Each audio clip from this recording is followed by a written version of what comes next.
What's up, everyone? Richard here from the morning session. Joining me today, Tiger and Troy. How are you guys doing? Wonderful. Good. Perfect. Good stuff. Good stuff. Before we dive into the charts, guys, just to all our viewers, thanks for attending. As always, if you've got any questions, please drop them in the chat and either one of us will reply. Right, Tiger, I think you said you're happy to take the floor, start things off. Yeah. That's Well, what you got. from Under the these time I went, circumstances.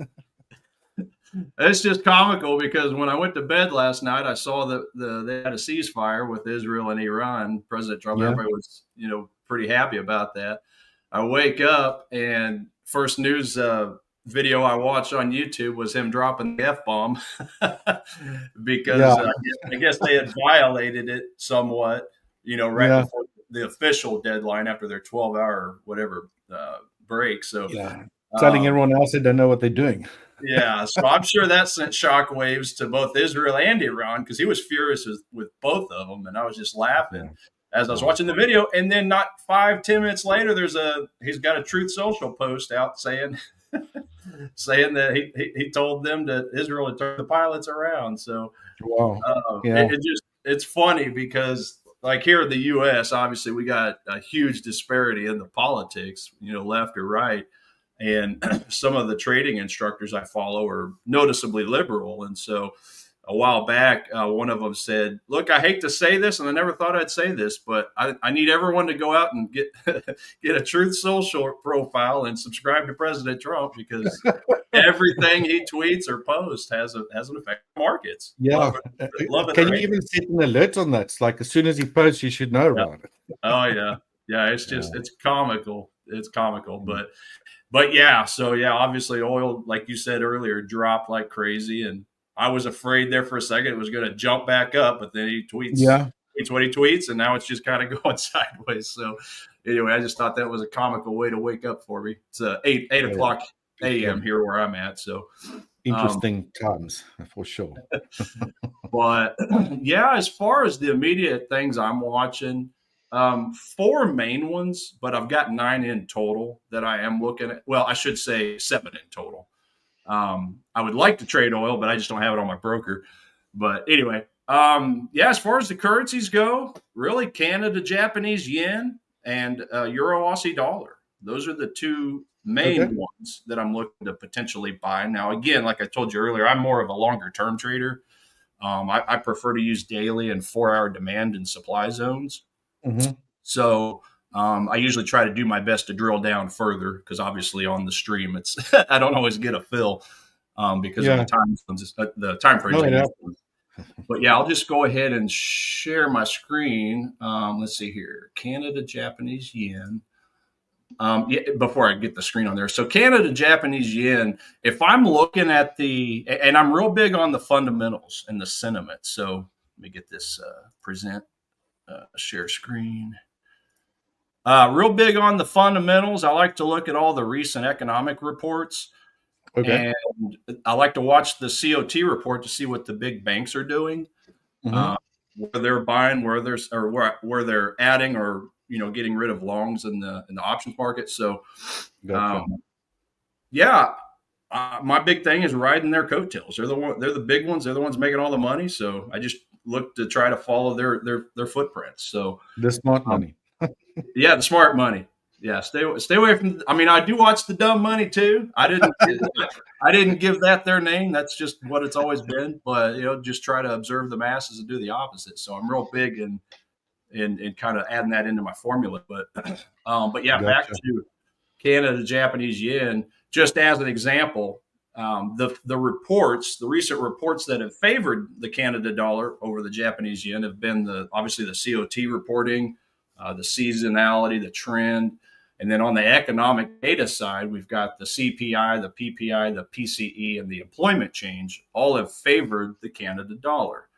The only thing that's really favored the Japanese yen and all that has been the GDP and the retail sales. And then there's like 4 other ones that are neutral. So they just kind of X themselves out. So, I just basically look at the reporting as an aggregate, and then I use that to figure out if I've got a bullish or a bearish bias. So having said that, Canada, Japanese yen is definitely at the top of my list for the moment. And the one thing with it is, and I usually start off with a daily time frame on the right and a 4-hour on the left. And we have actually bounced into an overhead daily supply zone. So I'd be afraid of buying into it right now, even though it's my top economic setup. So basically, I just want to see a little bit more of a pullback. So obviously, I've kind of drawn this in yesterday, and then that's where I'd want to buy to the long side. Now, it's not like I said. I prefer 4-hour and daily demand zones. I don't have that here, so this is where I say I just kind of step downward until I find a zone. So going down, I believe that's a 1-hour demand zone that I've got down here. Okay. The one thing I'm not the most thrilled about is when price left that zone. And of course, that's the last red candle before the spike upward, right? So it's the origin of a strong move for anybody listening out there. The one thing I dislike about the zone, though, is there wasn't much of a fair value gap coming out of it. You know, it left, but then it kind of came back and pretty much got close to touching it. I prefer not to use mitigated zones whenever I'm looking for those unfilled orders to add, to buy or sell. So, but having said that, if I do get a drop downward, I'll just, I'll look for, if price touches my zone, I'll look for like a bullish engulfing candle, preferably on the 15-minute time frame, because I do know from everything I've studied, it seems like institutions like to use that as kind of a gauge to ride their coattails. If we're seeing a 15-minute green candle that bounces in that zone, as long as my volume spread analysis bars are getting a good spike, like 2.5 times the previous couple candles or so, then that's a pretty good idea that they're joining the trend and trying to push price upwards. So you're waiting for some sort of reaction. You're not just using a limit order, right? Exactly. Yeah, and that's what I used to do a lot of in my first probably 5-6 years was limit First orders. rodeo. What's that? Your first rodeo. Exactly. Yeah, we have to cut our teeth somewhere. So, but yeah, so it was a lot of limit orders. My first 10 years was spent primarily on technical analysis. It's really only been over the last 3 years that I've really strongly built in the fundamental and the sentiment analysis just to kind of get the overall picture. But yeah, just from a technical standpoint, I got tired of losing a lot of trades. So I started making it prove itself. So go into the zone. Yeah, go into and the on zone. the high time frames, right? So not trading too often, I suppose. Exactly. I might have 1 or 2 good setups a week, and that's fine for me. Yeah. But obviously, for the purposes of the stream, I just got to get a little better at going down to the smaller time zones to be more actionable. But yeah, so that's what I'm looking at for Canada, Japanese yen, Euro, Aussie dollar. If I'm just taking a look at my fundamental items here, as far as the favoring of the euro over the Aussie dollar, we got the COT data, we got the retail positioning, the seasonality trend, GDP, PPI, and the employment change. So those all are favoring the euro over the Aussie dollar. Only thing going against that is the manufacturing and services PMI and the CPI. And then there's like 3 other reports I have here that are more neutral. So heavily dependent on the sentiment and the technical side of things with a little bit of help from the economics. So yeah, if I flip over to the euro Aussie dollar, I'll just take a quick look at that for you. So it's a little bit more compressed. I mean, it's not really, well, if I zoom out, it looks a little better, but I just kind of threw up my Fibonacci from this swing low to this swing high. I do have a 4-hour demand. I believe it's 4-hour demand zone down here, last green candle down. And this has a really good, contrasted from the last one, got a really good fair value gap coming out of that. So that tells me that it left the zone with gusto. And then a little bit of a volume spike as well at the bottom on the candle going out. So that looks like a pretty good zone to me. So I need to get rid of this old drawing over here, actually. But one thing I like to see when price is coming into a zone of mine, if I get my projection tool on here, I like to see price before it hits the zone. I like to see what it's doing now. Just kind of go sideways a little bit in this area. And then what I want to see is price to come out of that zone collect some liquidity, push it down, collect the liquidity and the unfilled orders before I make my move higher. So, Gotcha. so that's what that blue box represents, more of a contraction point. It's the master pattern. It's what I like to add in with my supply and demand zones. So yeah, I'll just kind of color that blue for the moment, but I just like to see the buyers and the sellers temporarily agree on price. Because that'll confuse them, and then some will start buying, some will start selling, but they're typically going to follow what happens when price breaks out of that zone. So Gotcha. just as And on your stop losses, Tiger, if you would like to take a trade, let's say that the demand zone low down, you get your reaction, would you then position it below the demand zone? How do you work that? well, ultimately I'm chasing those unfilled orders in this area. So yeah, I like to see the price manipulation happen here, because whether it's the banks or the retail traders, I mean, this is just as an example, they push price upward. Well, they're going to be placing their buy orders and typically dropping their stop loss down here. Opposite of a buy order is a sell. So no, I mean, if price were to get eventually into your 4-hour demand zone, the green box low down, or that zone, this one once here, you get a reaction, would you then place your stop loss below the zone? Oh yeah, absolutely. I mean, I would just do something like this and just. Gotcha. What then? Aim for new highs or just You're right. a favorable reward? Yeah, just go for the swing high. I mean, if I just use that one as an example, nice. Assuming we get a 15-minute bullish candle with a volume spike, we've got a risk of 65 pips, let's call it, 6, 12, 18. So that's about a 3.5 Very substantial. 3.5 to 1 risk reward. Now,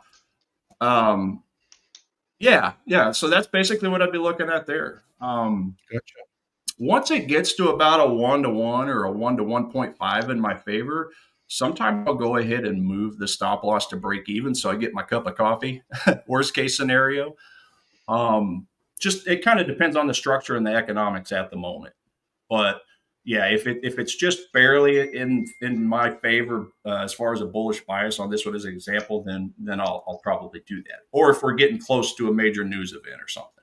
Okay. But if we've got smooth sailing as far as the euro and the Aussie dollar not having any reports coming up for a couple of days or so, then I'll just let the pure supply and demand do its thing, and I'll just leave my stop loss, leave it put, and not touch it. So, it just depends on what reports are coming out and kind of the way the price action's forming. So, but yeah, that's what I got for euro Aussie dollar, and then what else I got here? NASDAQ and gold. That's really, I know I'm on here for the Forex piece, but that's a couple other items I'm watching. I won't spend too much time on those ones, but NASDAQ. Tiger, we got a funny comment here from Robert, which is generally with us in the morning. Yeah. It's like, what the hell? Troy is so good, he has time to play solitary on the top middle monitor while he trades. That is not. Robert. He's sitting there with a. That's not solitaire. Okay, that's a Forex panel. Every one of those little squares is a Forex pair. So, yeah, that's a solitaire. Yeah, sure, solitaire. Sorry for interrupting that, Tiger. That's fine. Yeah, actually, I originally had NASDAQ on my watch list this morning, but when I refreshed, it actually fell off. So no longer at the moment am I looking at NASDAQ. It's more of a neutral bias. So something must have changed. It was probably the CPI reporting might have changed it. So yeah, I'm going to ignore NASDAQ. But really, the other major one I'm watching right now is gold. I mean, gold's obviously going to be flip-flopping with every tweet that comes out. Yeah. So let's see here. I'm going to go find my gold chart real quick. XAU USD. Yeah, so let me see here. So I got my Fibonacci levels up. Zoom that in a little better there. Yeah, I was telling the guys on my stream yesterday, I actually had a perfect demand zone set up here last week. Daily. So my daily in yellow and then my 4-hour in green. Price touched it and then just flew sky high, but I was asleep and I missed the trade. Wow. Yeah, So it just happens, huh? yeah, just a perfect example of the power of well, having, for me personally, having a 4-hour zone within a daily. It's just a good confluence. That's what I'd love to see. So perfect setup, but I missed it. But other than that, I did have a demand zone set up here. It's one that I did not take because I don't think I actually got a bullish. Yeah, I didn't really get a bullish 15-minute candle within that zone. So that kept me safe. That kept me out of a trade that I would have lost if I'd have just set a limit order, right? So Right. perfect example of why I don't like setting limit orders anymore. I like to be on top of it to watch how price reacts. So that one kept me safe. I think that was my main ones. I do have a few others I'm going to be kind of checking on as the stream goes on, but yeah, Canada, Japanese yen, Euro, Aussie dollar. That's my immediate favorites. Nice. Yep. Nice. And I'll unshare this for you. Thank you, Tyre. And we also got a good morning there, guys, from eShine Official. Good morning. Don't recognize your name. Welcome. Robert's our usual suspect in the morning before he goes to work. Suspect. Troy, what do you got to show us, bud? Yeah, sure. Hang. All right, let's see if I can figure out how to use this sharing software. So I hit present. Is that right? Yeah, present and then share screen. And then share screen. Then you can select which screen you want. If you've got multiple monitors. Does it highlight which monitor you're showing? That's the actual. There'll be a lot of tabs there, and you just select the one which you want to share, right?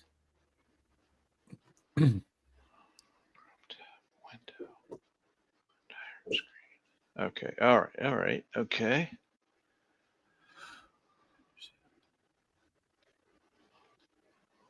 Oh yeah. Okay. Do you see anything? You just popped up now, so I'm backstage and I have to add you. There we go. There it comes. You're live. Okay, so this is a daily chart on the ES, the S&P. I call it the large contract. It's actually called the mini, which makes no sense to me, but I guess there's even a larger contract above the mini. Mini and micro is what I trade, and this is really scrunched up so that you can see a long period of time, and we've kind of got this long-term band of price consolidation. It goes back into last year, and we are sort of finally getting back into that band. And we've also got another little, I call it a little bull flag. So here's the flag pole, and then here's the flag here. And normally on a bull flag, at least my experience has been, a bull flag breaks to the upside if you're in a long-term uptrend. That seems to be the propensity of a bull flag. And a bear flag, then of course in a downtrend, will break to the downside most of the time. So I'm looking for this to break to the upside, even though we're in this price consolidation band from previous.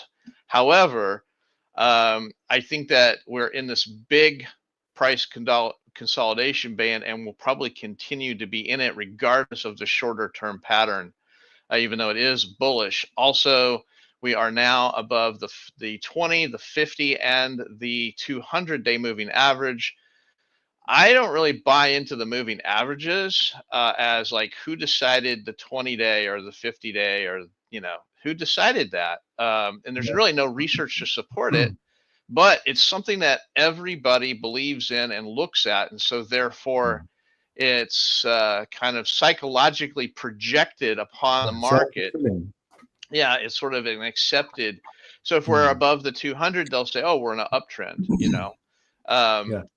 And you can see that there are times when we're like here, where we are below the 200 moving average. But if you scroll back, we're still in an uptrend. But so that anyway, my point is I like to see what other people are thinking.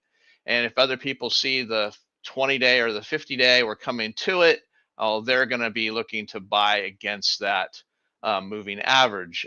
So at least I know what the technical analysis people are doing or thinking about at least. Same with Fibonacci. I mean, this Fibonacci, it works so often that you have to go, hey, there's validity to it.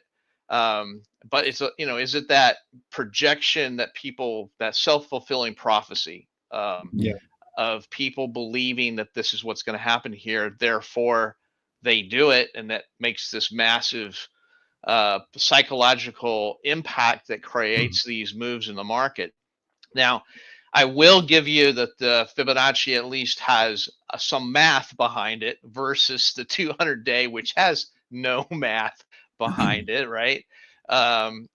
Also, of course, Fibonacci is, a ratio that's inherent in our makeup. It's in our brains. It's in our, this ratio from my hand to my elbow, Nature to my shoulder. This is Fibonacci, right? Mm-hmm. So, it's built into our brains. It's built into our bodies. You see it in, I love the one that shows the spiral of the galaxies, or the spiral of the, snail shell, right? And the flowers, how that's all, how those ratios are built in. But all of that being said, I do think that there's a lot to be said for understanding how the crowd moves, how the crowd thinks. I have a book that's called Trade the Trader. I don't know if you guys have ever heard of it, but it's all about how to anticipate what your neighbor's doing versus what everything else. Everything else is doesn't matter. If the crowd thinks we're going up, right? And I think I've kind of gone back to that thinking, because literally with Trump tweeting every 5 minutes, it's gotten chaotic. It doesn't matter what was happening 5 minutes ago. It's what's happening right now. And so I think that we're in this price consolidation band, and we're going to continue to stay in it for an extended period of time, maybe throughout the entire summer. Obviously, these are all-time highs back here, and really to get going to the upside to continue, we've got to break above those upside high and have a nice little breakout to the upside. And for my mind, for that, going back to Tiger talking about fundamentals, the fundamentals are not pointing in that direction from a macroeconomic perspective. So it would surprise me if we could get up to here and test it and then actually break out without something major changing the fundamentals.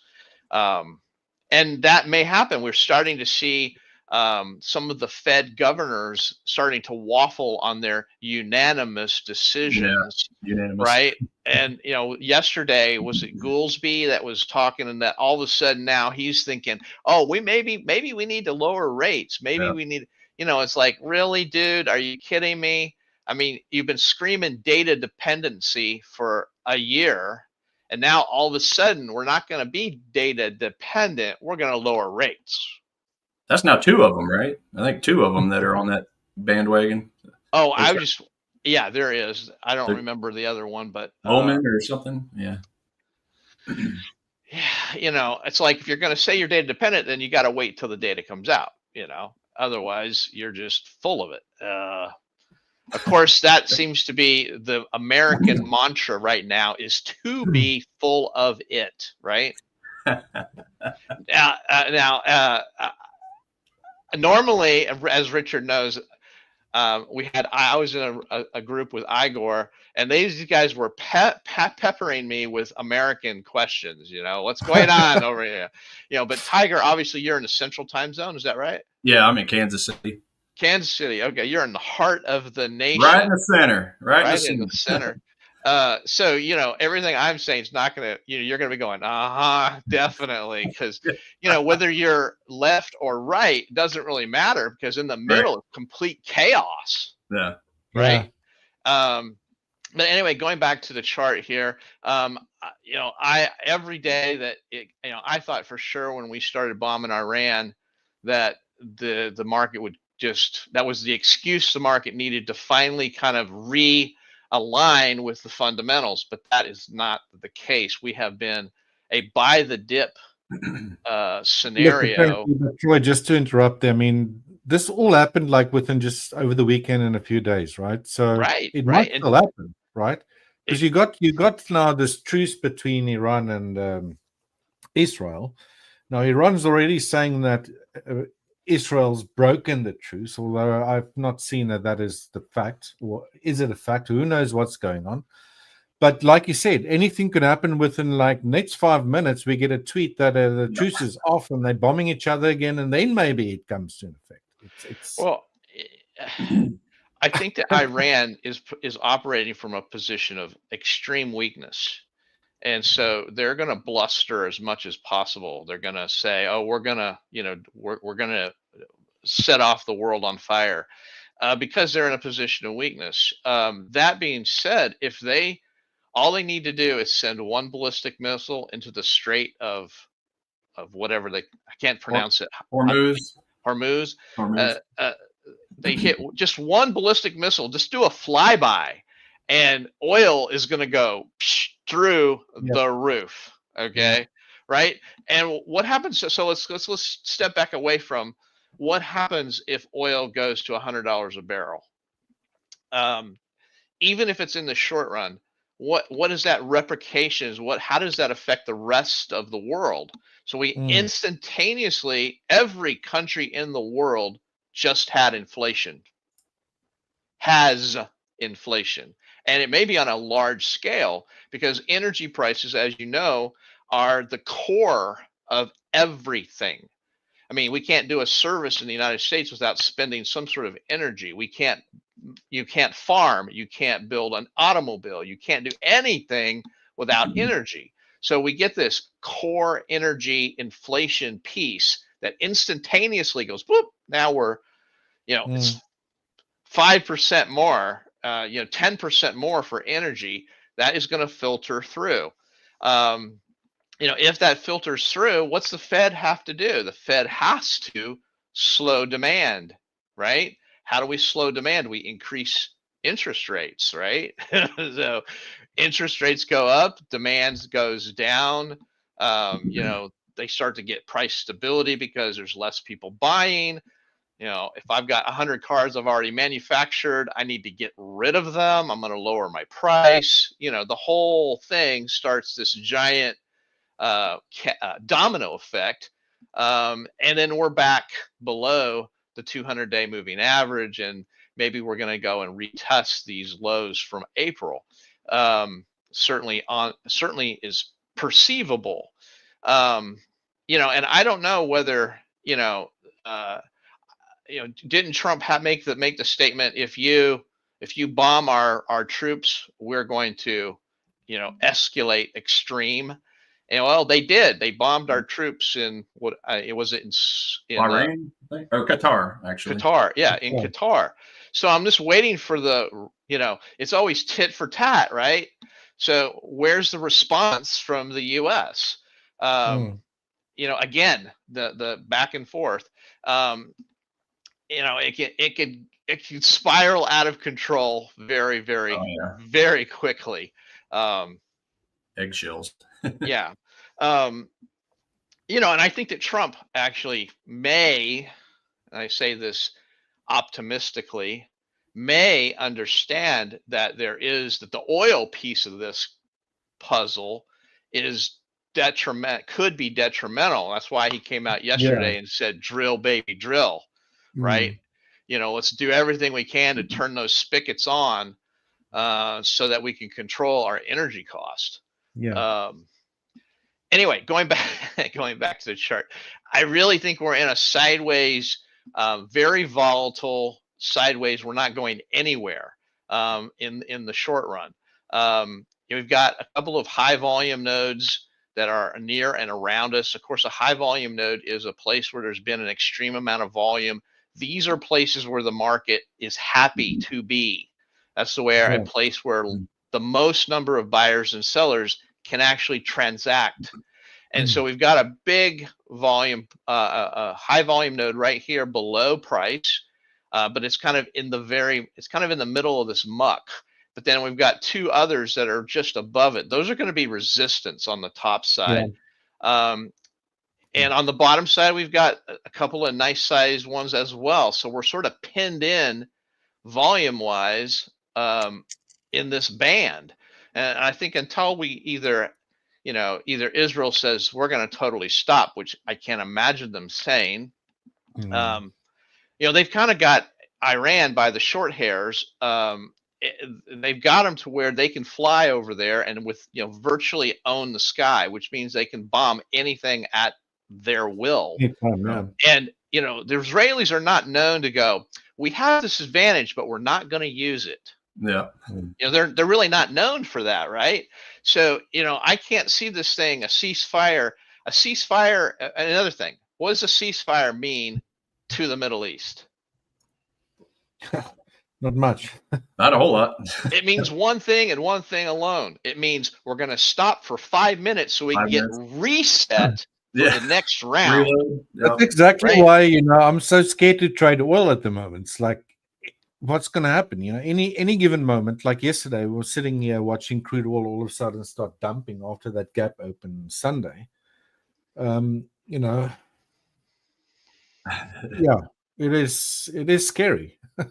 So Trump did drop another truth just recently. China can now continue to purchase oil from Iran. Hopefully they will be purchasing plenty from the U.S. also. It was my great honor to make this happen. Right. 30 minutes ago. Okay. Here we go. I don't know what you say. I actually turned the volume down because stop watching the news. Yeah. The downside to that is that you're sitting in a position and everything's great, and all of a sudden it either goes up and it takes out your target, and you go, yeah, or it goes down and takes your stop out, and you're going, what the frick happened? Right? And then you go back to the news, you turn it on, you're going, oh man, that's what happened. Yeah. Right. But the thing is that it doesn't really change. For me, it doesn't change where my stop is. My stop is my stop. So, even having the news on and getting sucked into that, I don't know what you want to call that. Yeah. The hysteria of the news, it doesn't really change. If I'm long, I'm long. Here's my stop. Here's my target. Right. So. And you know what? So like me, that's the first thing I do in the morning. I'll take just a quick look at the news just to see what the retail traders are going to be worried about, because quite often they're going to be doing what they do and pushing prices into a zone I like, so I can take the opposite side of it. So yeah, that's what I love about just seeing the bullet points of the news. Definitely don't make trading decisions off of it, because I strictly do it off my fundamental reports and sentiment. But quite often they're going to push price into a zone where I'm going to take the opposite end of it. So that's really, I think, the only beneficial part of it is just using that for fuel. Right. And lately, I'm a scalper. When I hear you guys talk about 4 hours, I'm like, dude, man, I've done 12 trades in 4 hours. Right. It's a different way of looking at the market. And that's one of the obvious advantages of having multiple styles of trade in a trade room, is to be able to see those different styles. But, I find that reversion to the mean is the trade right now, at least on a scalping perspective. So, when I see the S&P jump 20 or 25 points in a relatively short period of time, I'm going to short the top of it, and it's going to pull back somewhere. But the moves are so extreme that you don't have to get the full reversion to the mean to make money. If you just hit it at the top, put a stop above that high, you're going to get at least a 50% retracement to the mean. And sometimes you get the full mean and it goes the other way. So I have expanded my stops a little bit to a little bit bigger stop in order to take some of those revision to the mean type trades. And I find that, I'm using order flow to, I see the spike. Well, the spike happens, order flow is useless. It's moving so fast, you can't read it. But you can start watching as it gets to the top. to sort of see where it starts to slow down. So it's slowing, then I'm going to short it, right? Or go long when there's that little lull in the initial panic, in whichever direction it is. So that's been a really good trade for me. This last 2 or 3 weeks has been the reversion to the mean. And sometimes it's, I could show you some trades where it's 10 seconds and I'm up, $300. And I'm like, and other times you're wrong and you're down $300 in 10 seconds. So, I mean, obviously volatility is a two-edged sword. Now the other thing are you going to show the NASDAQ there? Because I just wanted to see how far is the NASDAQ from all-time highs now. So here's the NASDAQ. Right? The NASDAQ, I don't have I haven't drawn anything, but there's the highs. That's right. We're way closer to the highs on NASDAQ versus the ES. We do have two little highs here that obviously are going to be resistance points. When we come up, we get a little double top into that, and then we have another minor double top or a major double top right there. The NASDAQ's traditionally leads the ES. That being said, we've seen it's in the same band of it's in the exact same band as the S&P is when it comes to this area consolidation. And it does also have a couple of high volume nodes. It's not as prominent as the ES, but there is a high volume node or just at it. But then once we get above here, the volume drops way off. So this thing has the power, I think, to really shoot up and even take out this all-time high, versus the S&P's definitely got some resistance. So I'm going to be watching. I trade both of these and I use them in tandem. So I'll use one as a leading indicator to trade the other. And there's definitely days when they diverge, and that's kind of interesting. But again, we are above all the moving averages on the NASDAQ as well. Very bullish. This is starting to look like a little a breakout of the bull flag. Yeah, might get a little pop to run those highs, but what's going to happen after that? So you're going to be follow through. Obviously, time will tell, right? We also have Chair Powell testifying in about 7 minutes. That's right. And he can change. He can change the whole landscape, right? So I don't know if I want to trade the NASDAQ at the moment, but there we go. Well, normally I'm going to trade today. Where is my NASDAQ? Let's see what else.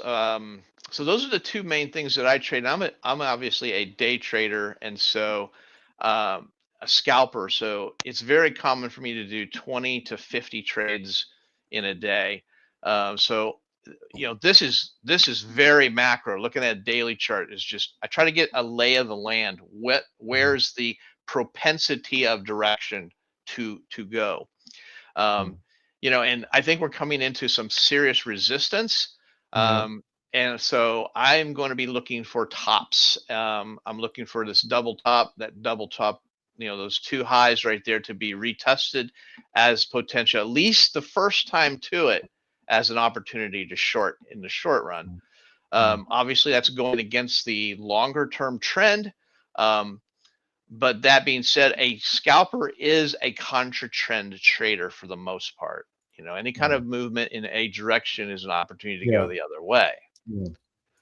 So that's kind of my take on the NASDAQ and the ES. And Troy, just quickly there on the NASDAQ while you're there. So that's the September contract, right? Yes. And if you look at the continuous contract, because I pulled one up, I don't have a live data for the futures. I'm trying the CFDs here at Hola Prime. That's already pipped that first lower high after that high that was set just before this year. How do you deal with that? I mean, it's much closer than the actual front contract at the moment. And how do they splice those things together with the historical contracts and stuff when they run the continuous contract? This is a question I also had the other day from someone. So obviously you being more, how can I say, experienced in the future side of things. You're Because not I mean, gonna like people you're have not put gonna out like on the continuous contract and it's already just tested that first lower high. you're not gonna like my answer. No, please tell me. I used to be a big fan of the continuous contract, and I Yeah. used to follow it fairly regularly. However, what I feel like I've deduced over time is that the market doesn't have a very long memory. Yeah. And that most of the volume is happening on the front contract, and that's the numbers that everybody's watching and trading off of. The continuous contract seems to be kind of a baseline that will go, oh, I want to, when I want to look at really, really long term, I take that into consideration. Yeah. And so I don't even look at it anymore. I used to look at it, I had one chart that was just continuous contract. And I don't even look at it anymore. I look at strictly, and it's weird because obviously on a rollover week, there's a significant difference between the price levels. Yeah. Look, And another reason why I'm asking that is because I've noticed a lot, especially in the past. If you were to draw, let's say, any market geometry lines, channels, pitchforks, whatever, you do that on the continuous contract, might look like, let's say, price is hitting an angular support resistance line or whatever. And sometimes it doesn't, and it reverses all of a sudden. We go draw those same lines on the front contract, and typically price would have reached it, or vice versa.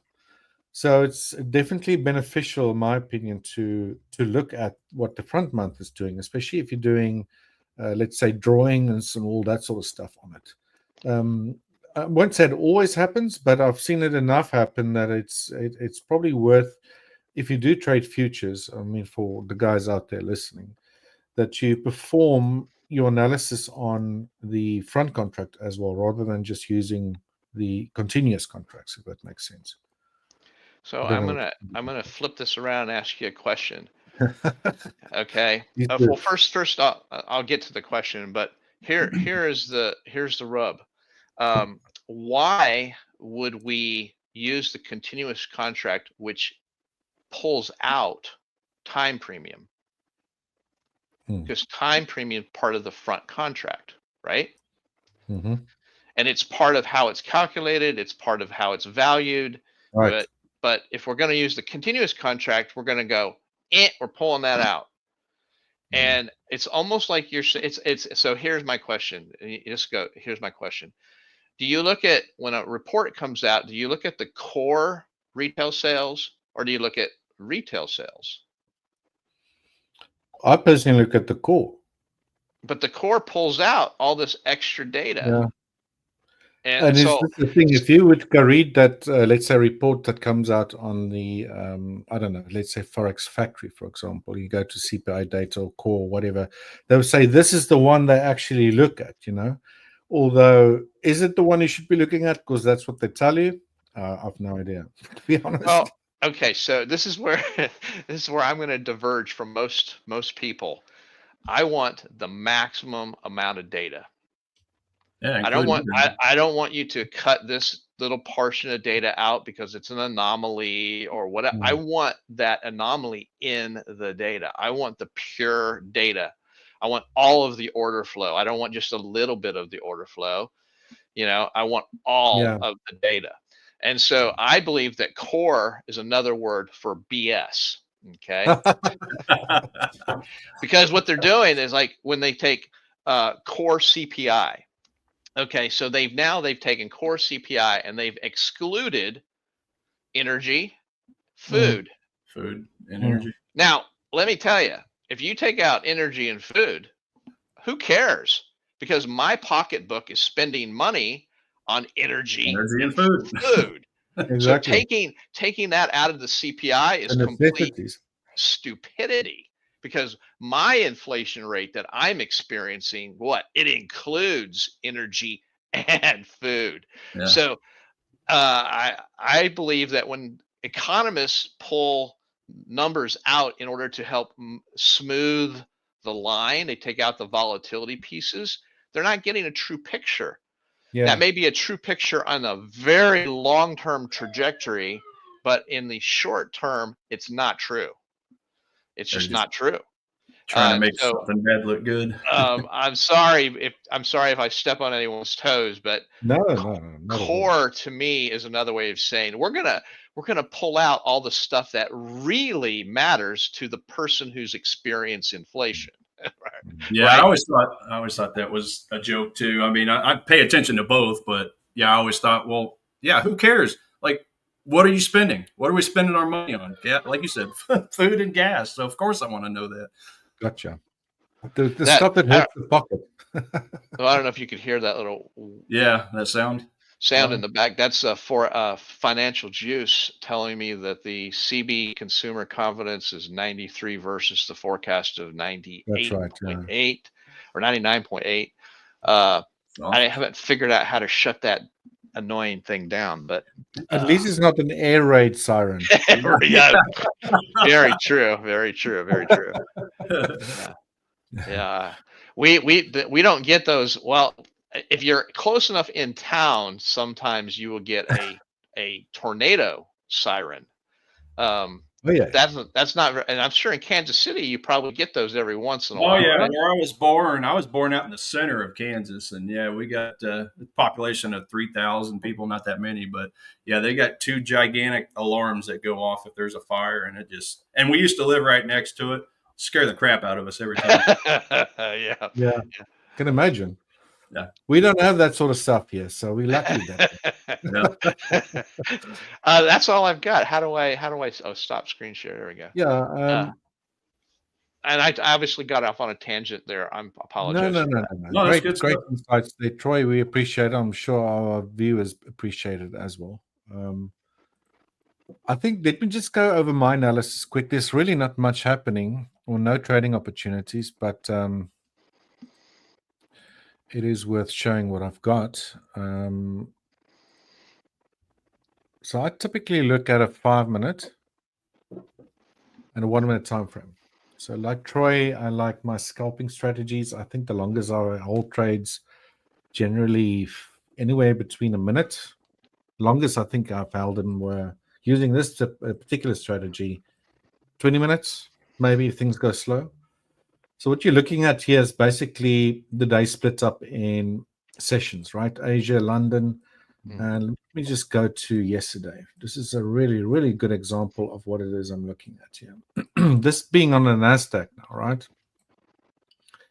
So the morning sessions, I like to split up in 3 90-minute sort of periods, and the afternoon sessions as well. I don't know if you can see these sort of darker color blocks in the backside here. But what I'm looking for is basically liquidity sweeps or liquidity grabs, as some people might call them. And then also, Troy, you were talking about divergences between correlated markets, I believe you were saying. So if I look at the NASDAQ here, I'll bring that up in just a second. I typically want to see, let's say, price in the morning session, either take out the London high or low and give me a reversal. But that's typically not the session I like to trade. I prefer to get involved around about the 9:30 a.m. mark when the New York session starts in all earnest. And yeah, we have a really good example yesterday. There was no news event here. I would call this manipulation. So price takes out the previous 90-minute session low, again underneath the London session, and we have one heck of a strong move all the way back to the upside. Well, yesterday, while I was presenting, I didn't get into this trade. There were fair value gaps in a smaller time frame. The prices ran away. I couldn't get into it, so unfortunately, there was a miss for me. Although I did read the potential manipulation and then followed by distribution pretty well. Now, I do like here on the side, and there's actually indicators for this, but I found them to fire off too late, so they're lagging quite a bit, is to then spread against the NASDAQ, the S&P 500 in price action. Now, obviously, very highly correlated markets in what price action does, but there are instances when there's divergence, right? So in this case, during this previous, what I call the New York AM session 1, price then runs during the second session. This is a 9:30 a.m. candle on the 5-minute, makes a lower low, but what happens on the ES makes a higher low. This is what we call a smart money timing technique. So if that typically happens when you get a run of either a previous period, and like I say, I use 3 different periods during the morning, 3 different periods during the afternoon, and I found this to be a very good indication, but you've got to be quite quick, that the market's getting ready to reverse. Now, whether that was a liquidity grab, sweep, whatever you want to call it, I just look at it as price running a previous high or low, or previous session high and low. And if you get this SMT smart money technique or timing divergence between highly correlated markets, you typically get a strong reversal. All right, so I won't say it's simple. You've got to be quite quick. Sometimes I'll go down to a 1 minute time frame. Let's just open that up. Maybe go to the same day. Let's get rid of that comparison over there. Come on. There we go. And you can see if you can spot, and I like using fair value gaps as well. Mm-hmm. In this case, inverse fair value gaps or inverted fair value gaps, like we got quite a few over here. Or there's one that formed on the way down. Let's color that red, was bearish. There wasn't really one over here.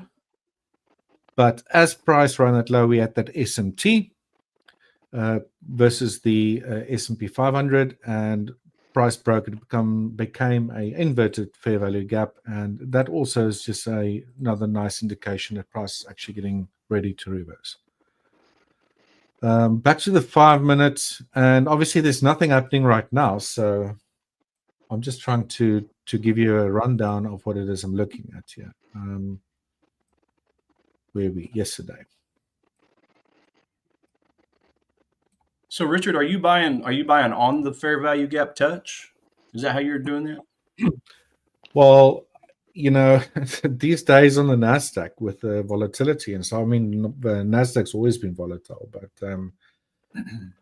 I'll explain, for example, what happened over here. But just to answer that question, I prefer to be a bit more conservative. If, let's say, a bearish fair value gap after a run, or what I suppose is a liquidity grab, and you get a reversal and it becomes an inverted fair value gap, then I would like to see price retest that or form a fair value gap in the direction, in this case, a bullish fair value gap.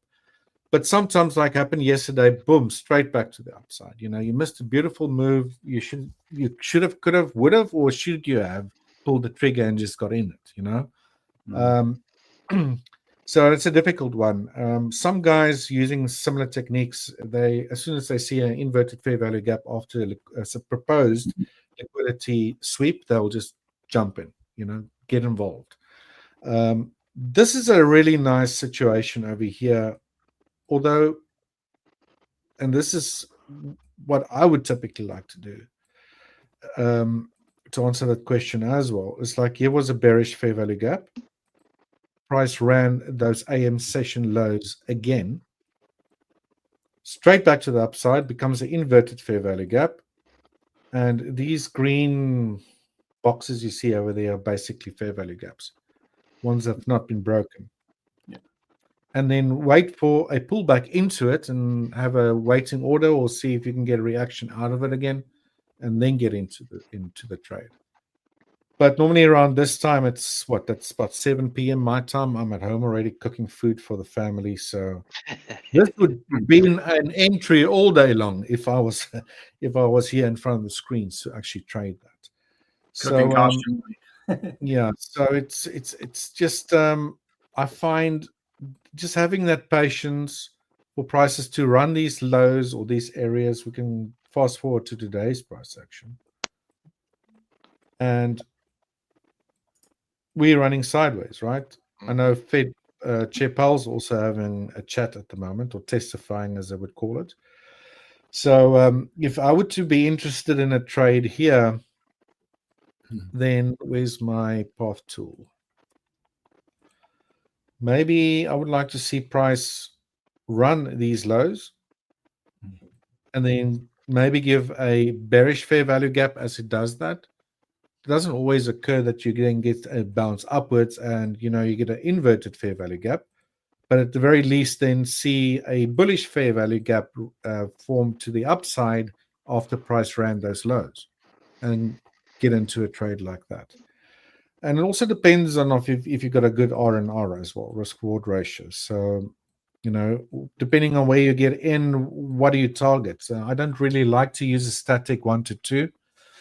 I rather target, let's say, the London high. So if we would get, let's say, a run of these lows and I see some signs of a potential reversal and it's low enough for me to get in with a good R&R, at least, let's say, the London highs, then that will be a trade for me. So it's also very dependent on, is the risk and reward ratio worth getting involved in a trade as well. So that's pretty much my 2 cents on the strategy I trade. You can trade this on the S&P 5 or the ES as well. I prefer the NASDAQ, and I quite often see that really nice signs where you get those S&Ts at reversal areas. Very, very often. And they're all over the place. This probably wouldn't have been a trade because, it sort of just stagnated a little bit, and then we had to move to the downside. We compare that to what the S&P was doing. It's very subtle, right? Mm-hmm. It's not as obvious as this divergence over here. One could argue, if you had a magnifying glass here, that the NASDAQ make a slightly higher high there, whereas the ES started moving lower. But that wouldn't have been obvious. I like to see something that's obvious, that really stands out. And after a level, Can I jump in just a second, Richard? Yeah, please do. So I love that micro analysis, but what that tells me is that the S&P is the weaker of the two. And so the way I use that information is I'm going to short the ES and I'm going to go long the NASDAQ.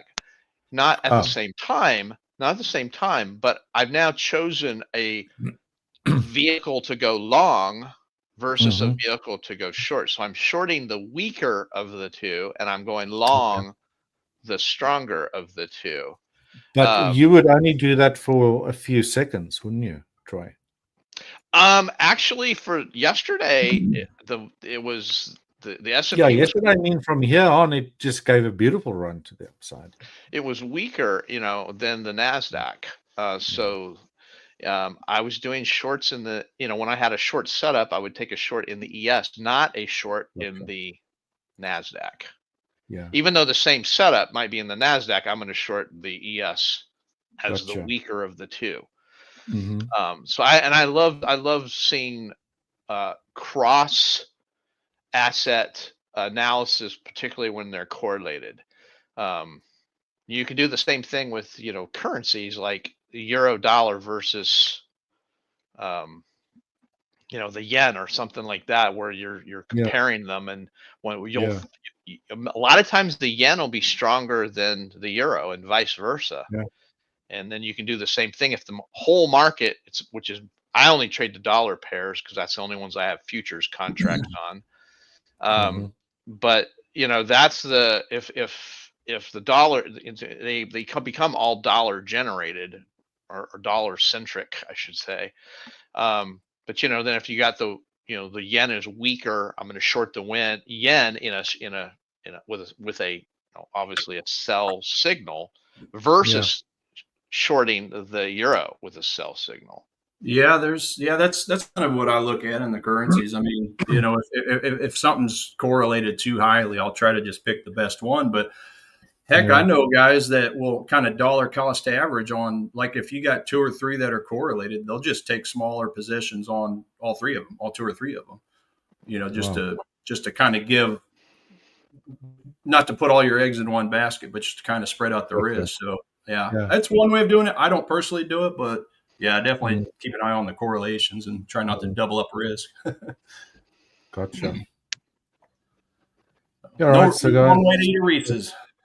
what I'm looking at, crude oil. Geez, I could probably show you this, but it looks pretty nasty.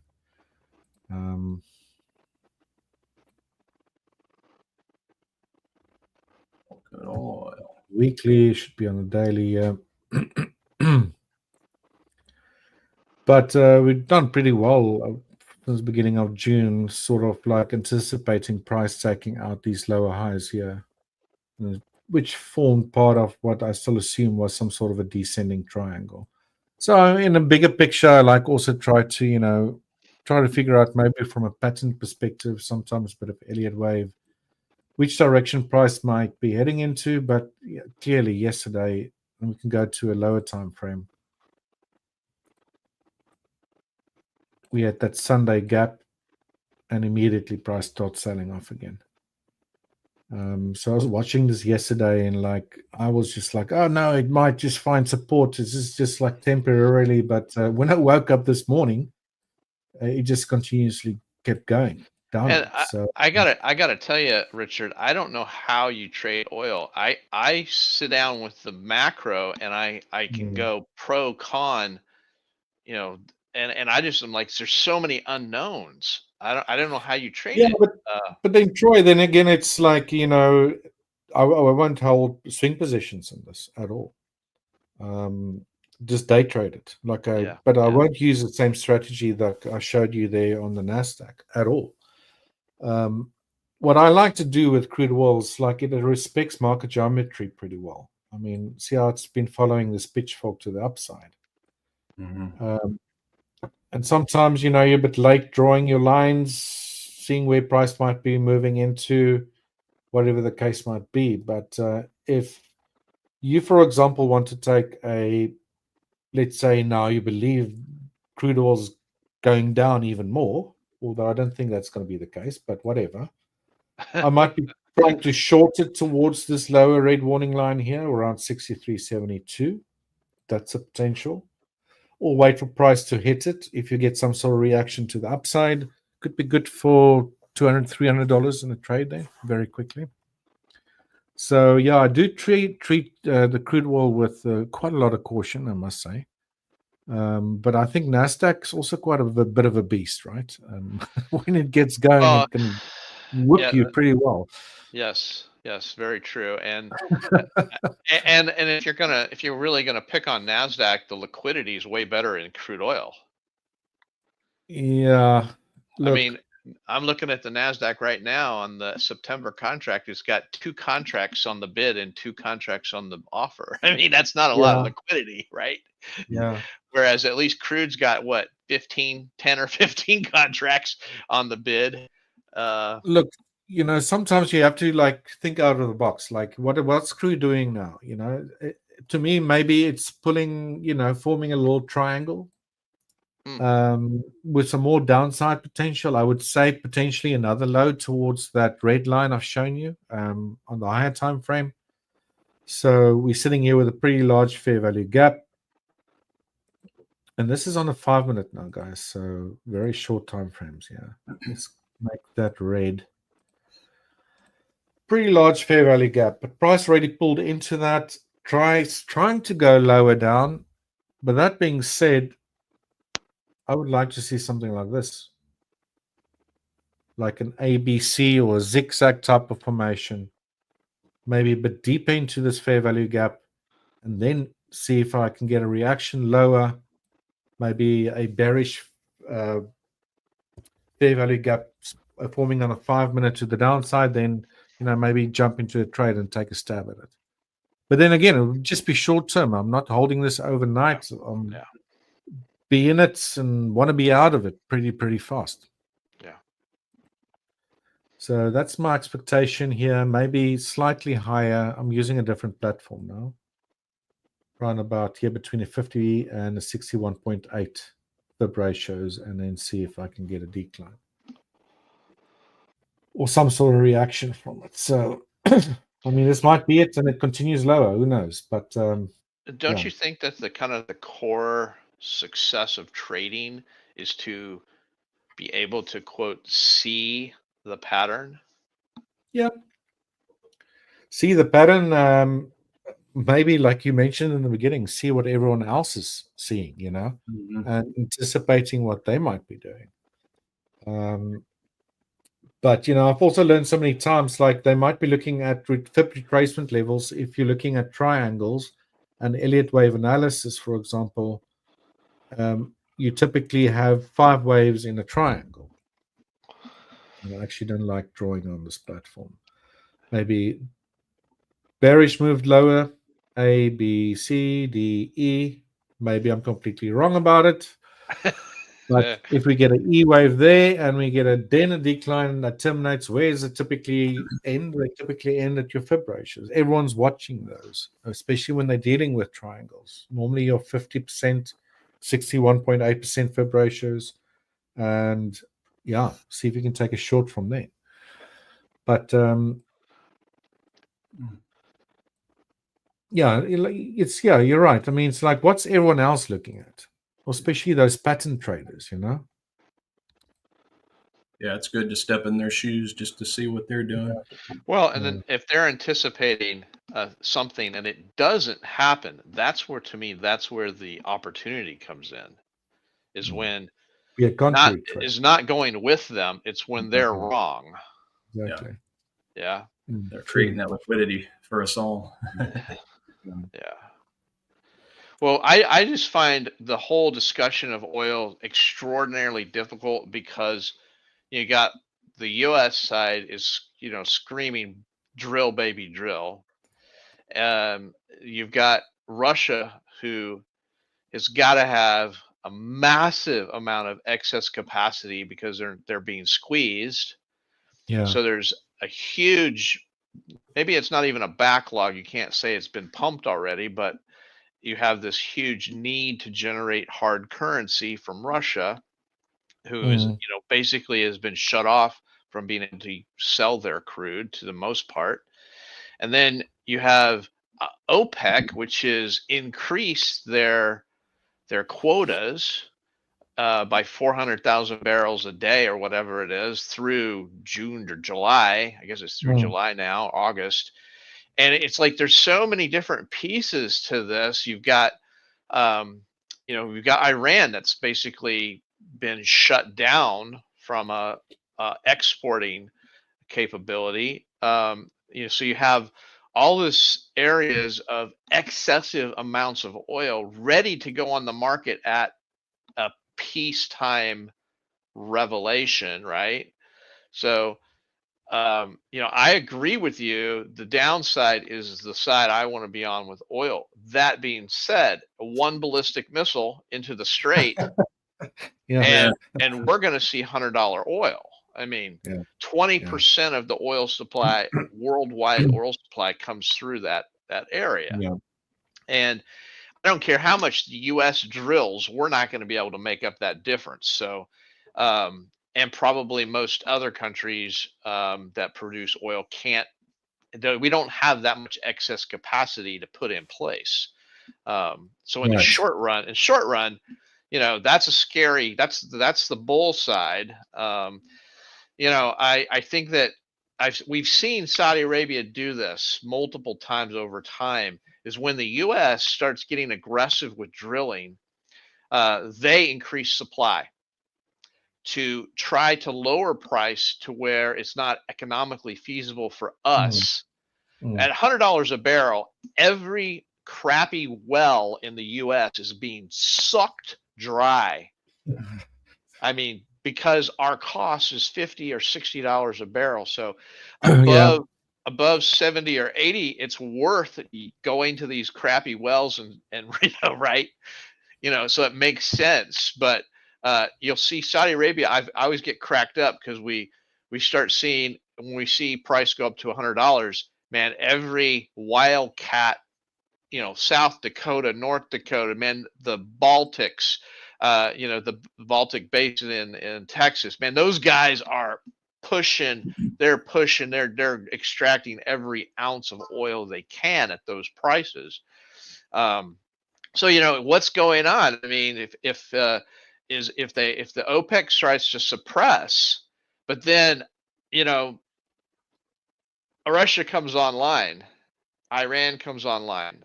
Some of these others that have been beat up in a long time, Syria, Iraq, have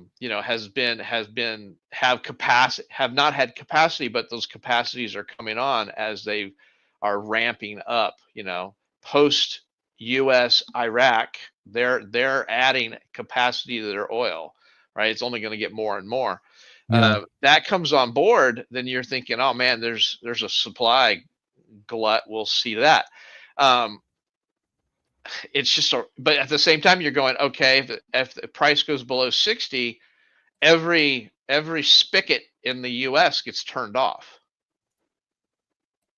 because it's not economically feasible. So then, I get so confused talking it out. What do I want to do? Go long, go short, right? I mean, because there's a legitimate story for both. Yeah. Makes you wonder what the big banks and institutions know, because they did actually increase according to the COT report last week. I mean, they increased their long percentage by about 4.5%. It looks like.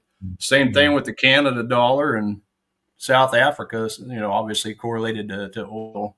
So they feel pretty good about it. But yeah, I agree. It's just so tough right now with the oil. I mean, I'm showing a neutral rating based off of all the economic reports I was talking about earlier. It's like literally perfectly neutral. So at this point, it might just be a technical play, get that deep pullback. And well, I mean, you got to do like Richard, and you play the short-term move. Yeah. And really, does the fundamentals matter in a short-term move? Right. No, exactly. Nope. Doesn't. And to be honest, as hard as it might be, if, on the pockets of, everyone globally, when crude oil gets more expensive, at least I sleep at night not worrying about that ballistic missile, hitting. It's like, I want to be in it, I want to be out of it, and I just don't want to go to bed knowing I've got an open position. Yeah, it's been definitely scary the last couple of weeks. Yeah, I'm normally fine with it, but no, it's just been a little too crazy the last couple of weeks. Yeah. I mean, I got into a really good trade 2 Fridays ago on euro dollar, and that was right at the start of the war. I'm like, yeah, I closed it out before intraday end, and glad I did, because it sure went against me. It just closed it out for a small gain, but it's just too much risk. Slippage and all that, gap and everything. No thanks. Nope. I've turned into an intraday trader real quick. Yeah. Right, guys, we've got about 15, 17 minutes left still. Well, I did take a small stab at gold. You want to show us? Are you still in it? Yeah. Let me Please do. Please do. Let me just flip on over percent. Share screen.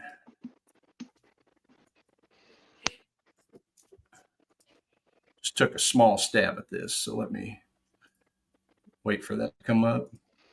Yeah, there you're on. Maybe talk us through that. Yeah, so this is gold. So yeah, just back to looking at my fundamentals. I mean, it was giving me a pretty bullish score. Obviously, the COT report favors it. Retail positioning, seasonality, the inflation reports as well. So that's the one that I essentially missed last week. So like I said, I was asleep during that time, so I missed it on the first go around. It just barely touched before it flew up. So I just decided to take another small stab at it because it did come back a second time. Now, normally I don't. Is that the new Hola Prime platform they're using? What's that? I'm sorry. She has. No, so she's working on getting my ID so I can get created with it. Yeah. So I'm just using another one right now. But yeah, Nice. anyway, it's come back and touched my demand zone again. Now, the only reason I'm interested in taking a second stab at this is because it's still within the overall daily, which is the yellow, and then the 4 hour. Yeah. When it touched it the first time, it bounced immediately. Like it didn't mitigate in too deep. So, I'm thinking that there's probably going to be some more unfilled orders left in there, and then obviously the rest of the bottom of the daily demand zone. So, yeah, I just went ahead and took a stab at that, and then we'll just chase the top up here, see how that goes. Nice. Stop loss below the daily. Awesome. So we'll see how that rolls. Yeah. And then really the only other one I was watching at the moment, I'll just flip over to my other chart. I always forget you got to change the screens each time. Let's see here. Stop screen. Was the Euro Japanese yen. That's the other one I'm taking a look at. It's getting pretty close to a demand zone where I want to potentially buy. So let me share that screen. Then go to the Euro Japanese yen. Where you at? So I just quickly want to say goodbye to Robert there. He's on his way to work. Oh, yeah. And he appreciates us, guys. Thank you very much for always being here, Robert. Enjoy your day. Hope to see you tomorrow. He's been on the 3 times I've been on. So, okay. He's a regular customer.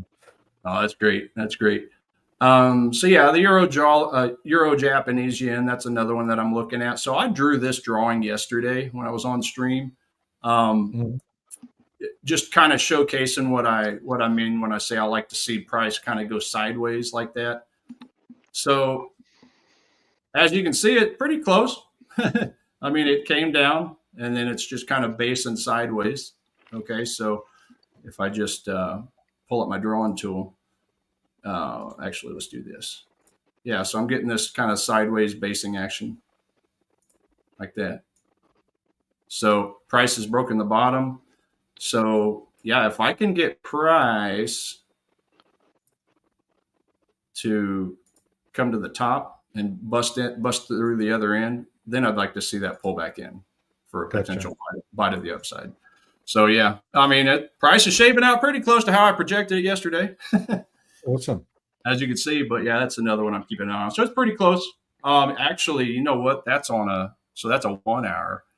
I forgot if I go down to a 15-minute, I am actually getting that major contraction point on a smaller time frame, that blue box right there. So price has already busted through the top. And so I could, if I look at that master pattern box on the 15, then I could, that gives me permission to go ahead and buy once it hits demand.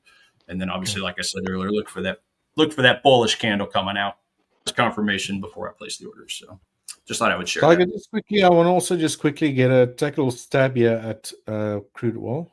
Our viewers like there we go. Watching this trade here.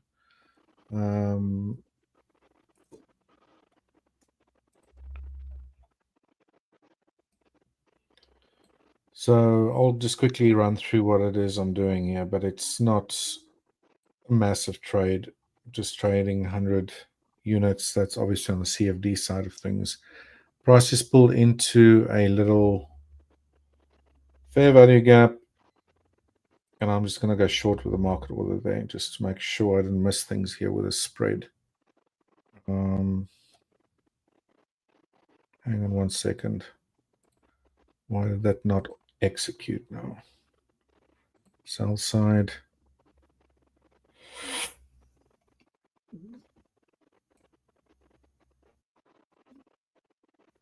Strange.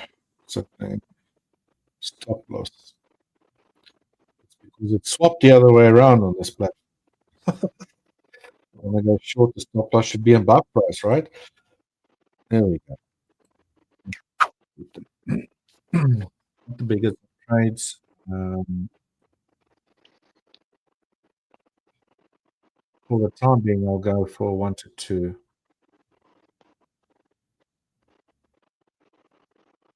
Anyway, short here, the US WTI, is called on the CFD side of things, did get a break below this little trend channel thing there. We had a small fair value gap, price pulling back right into that, got short at the lower end of that. So hopefully price will continue lower. Stop loss will be going just above this first candle, will form part of that bearish fair value gap. And if we can get a continuation lower, aiming for 1 to 2 there. I'll email Trump for you. Please do. Tell him to get on the phone with them again. Make peace. I'm sorry. There's a lot of sarcasm there. I'm really sorry. No, you're good, bro. We can't be too serious, can we? We're not a bunch of grumpy old men, I hope. Tiger, you're muted. I could see you. I'm sorry about that. I saw you making some sort of comment. Yeah. No, I was just laughing because as I was listening to you guys, because I never cared anything about politics or the news or anything. But once I started getting into trading a decade ago, it's like you kind of have to pay attention to every time they flap their lips just to see what they're going to say. And the more I learn from it, the more I realize it's just one big reality show. Reality TV. It is. Yeah, for sure. Yeah, it's interesting. Is that C-Trade platform you use right here? Yeah, I'm using the C-Trader to execute. We're still waiting for the, we're going to release futures pretty soon. So I can't remember. It's something Pro X. Project X. Project X, right. Yeah. I believe they use the integrated TV charts on there, which is pretty cool. I love drawing and using TradingView. It's just very easy to use. So we'll stay tuned for that. Hopefully that gets launched pretty soon. Then I'll probably be doing the switch to that platform as well. But the C-Trader works pretty well. But like I said, I prefer to do my analysis on TradingView and just execute it. A lot of the actual coaches do that now. But we're really just waiting for the what's it, Pro X platform once the futures go live, and then we'll be using that almost exclusively. Well, yeah, Mega was asking me which platform I preferred, the C, the DX, or the Match Traders. So, wasn't sure what you guys' thought was on that. Which one you liked the best? Yeah, the DX is I use that first. I prefer C-Trader above the DX, and then you get the Match Trader platform, which uses TradingView charts. The Match Trader does. It doesn't have too many features, but it's got most of your TradingView charts worked into it. Oh, perfect. Well, but also on your DX Trade platform, so I'm using the C-Trader, but the DX Trade, you can also open TradingView charts apart from the DX Trade charts. Okay. So that's also a possibility for you. Yeah, because I was supposed to let her know which platform I prefer. So yeah. That helps a lot. She didn't give me an option. Oh. I'm waiting for the Project X. Are you in the U.S. too, Troy? Or sorry? Where are you located? Knoxville, Tennessee. Oh, Knoxville. Oh, I grew up in West Tennessee there, in Paris. Oh, nice. Never Paris. been. Yeah. I'm a fellow Tennessean here. All right. Well, actually, I lived in Kansas City for a wow. while. Okay. Just a little ways away from Arrowhead Stadium. Yeah. Okay. Which may move to Kansas. Well, yeah. Yeah, they're fighting it out of the court system on all these star bonds right now. So we'll see how that turns out. Yeah.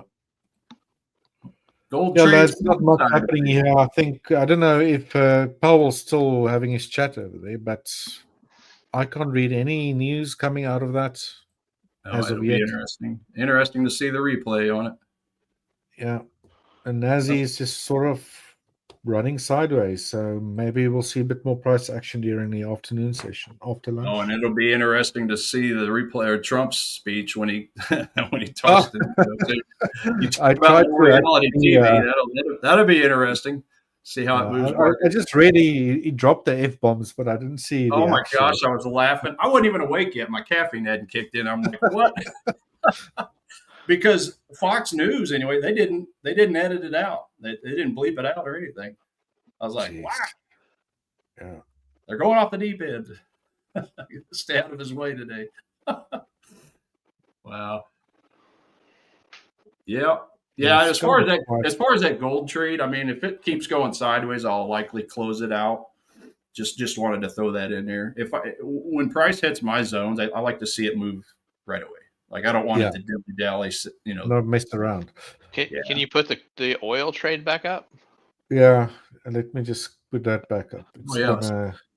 Nobody wants to show a losing trade for sure. I get no, that, but I show losing trades here quite often.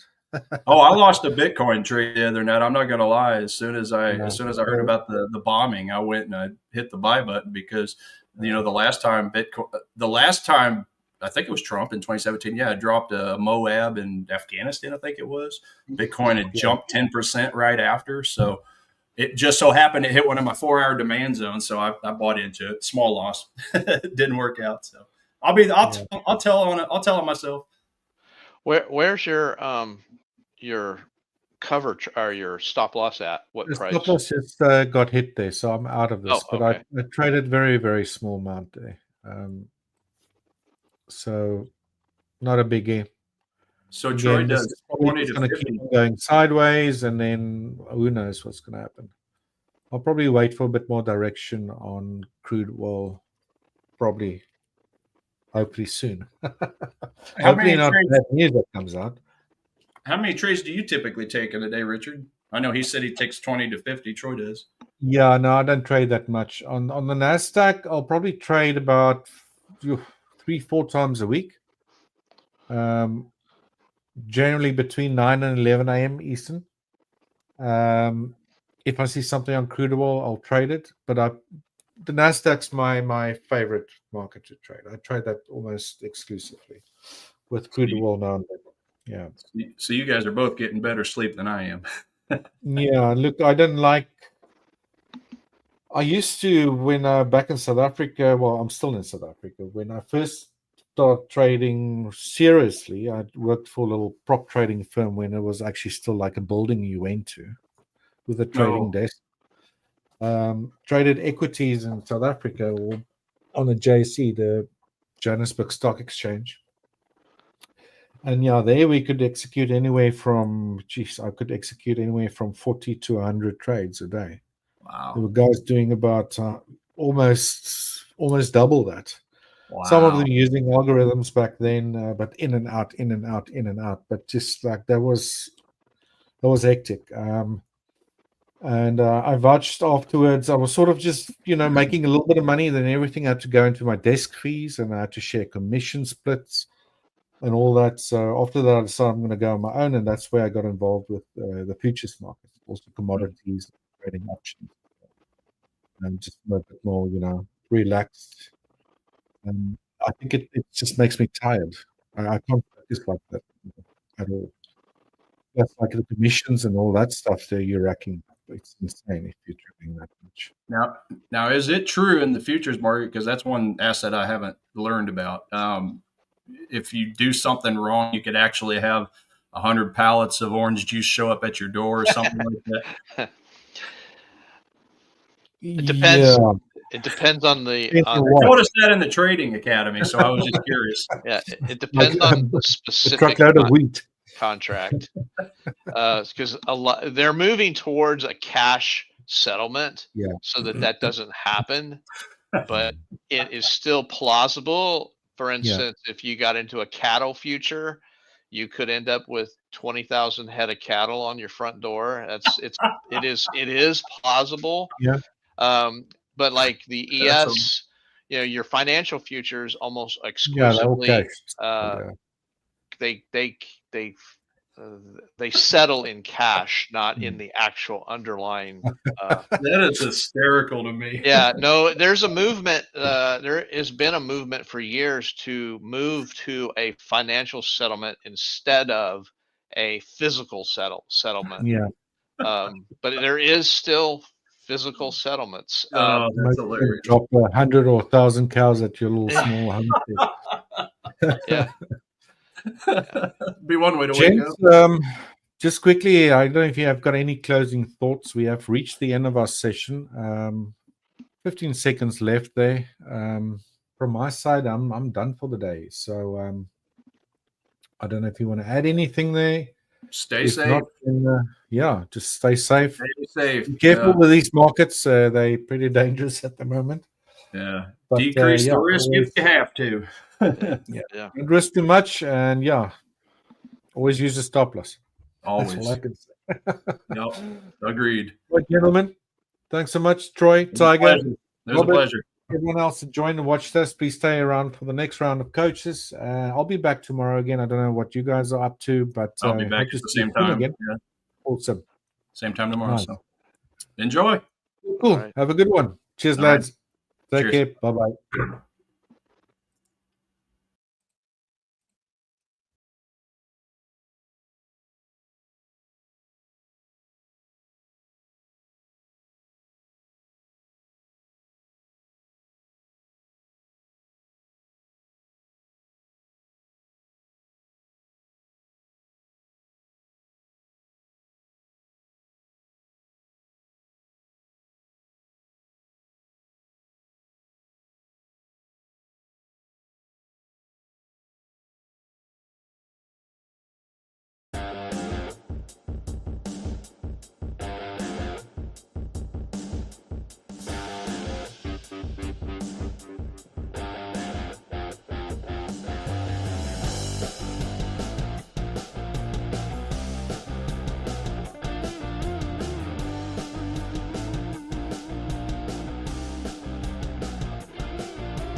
Good morning, good afternoon, good evening, wherever you are in the world. Oh, there's Paul.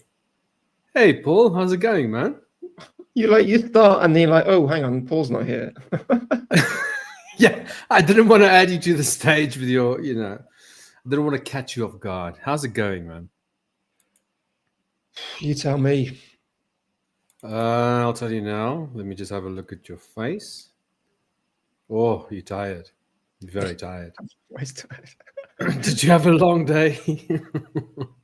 No, just filming those some coach videos, Right. Yeah. And is your day over now? Can you now just relax and show everybody some great trading opportunities? Great trading opportunities this week. Okay, good luck with that. You know what? I have a confession to make. I only just opened my chart. I didn't do any trading today. And what had happened to gold? Oh, wow, gold went down. Yeah, because I went long right at a resistance level. Why not? Let's place a trade. Why not? So you went long on gold below resistance. Did they do that yesterday? I did that yesterday. Look, let me show you. Oh, yeah, I remember, I think. No, because you don't listen. Well, we already have this conversation. Let's have a look. Oh, no, that's not a new chat. Hello, everybody watching. Send us a comment, man. It's just me and Paul. We can't stand each other. Come on. I'm just joking. Okay, so this is, I took a long year. And I spoke yesterday about, it's a resistance above there. And, ideally, I would like to see it pierce through that resistance level and then retest it. But okay, so it went down. All right, so gold is dropping. And I think that means the pound US dollar probably went up. Oh, wow, look at that. I'm surprised. I'm so surprised. I haven't looked. I just literally opened the platform before we started. Wow. Okay, we're breaking through that resistance. So tomorrow, I'll definitely be interested in looking at potential. If we can get a retest here, that would be great. But this is the thing. The thing that I don't like is now the steep rally. You know how I feel about these steep rallies, right? There's always like some sort of correction you can expect. So this has to continue, ideally, and then come back to retest it, and then I'll be happy to look for an opportunity. Robert, where are you? Did you just leave us? I don't think he arrived. I think he left the last So session. inconsistent. So inconsistent. Well, I would be looking at that chart at the.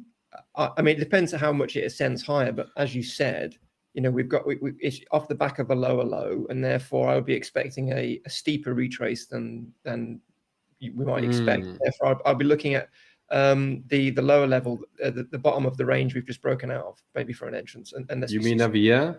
No, I can't see the this here. No, the middle one. Middle Next one, one, yeah. That one. That's the one. Are you looking for a retracement of the?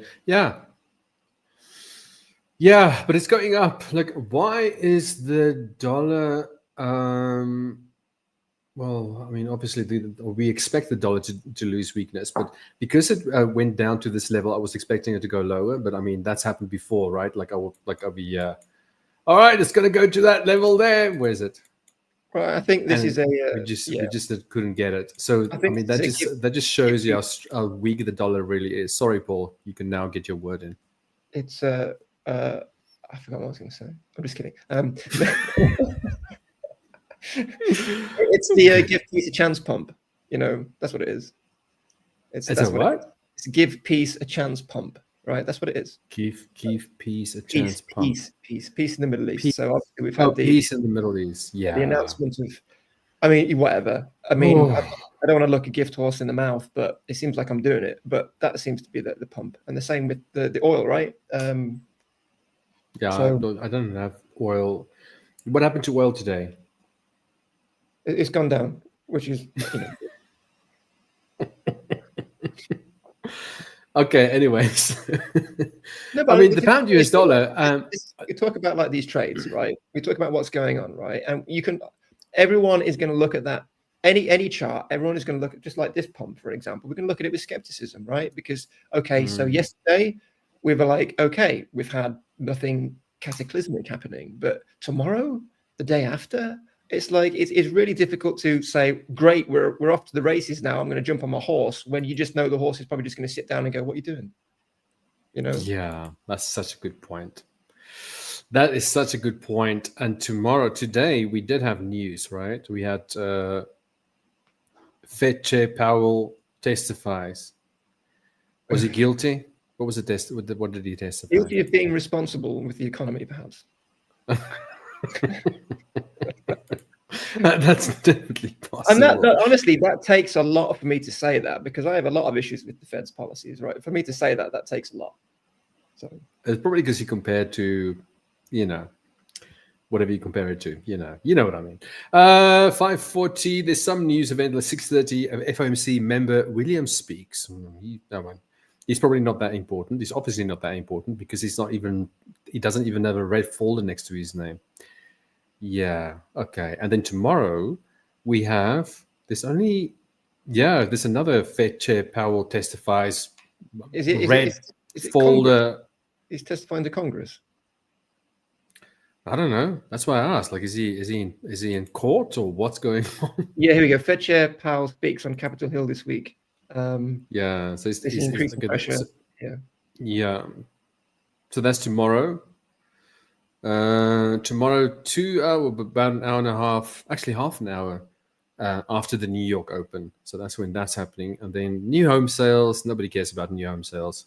And then on Thursday we have, it's actually a busy day on Thursday. We've got final GDP in the US and also unemployment claims. And then on Friday we've got core PCE index. And a bunch of other news events as well. There's another FOMC member speaking. Oh my goodness, a lot of talking going on this week. No action. No action. Is this action talk about potential action? Yeah, that's what they typically do, right? It's all about talk about potential action. Oh, that's definitely the case over here. But anyway. So the pound US dollar, yeah, I did expect it to go lower, to be honest with you. I did. I thought we were going to get this 1.329. Didn't get it.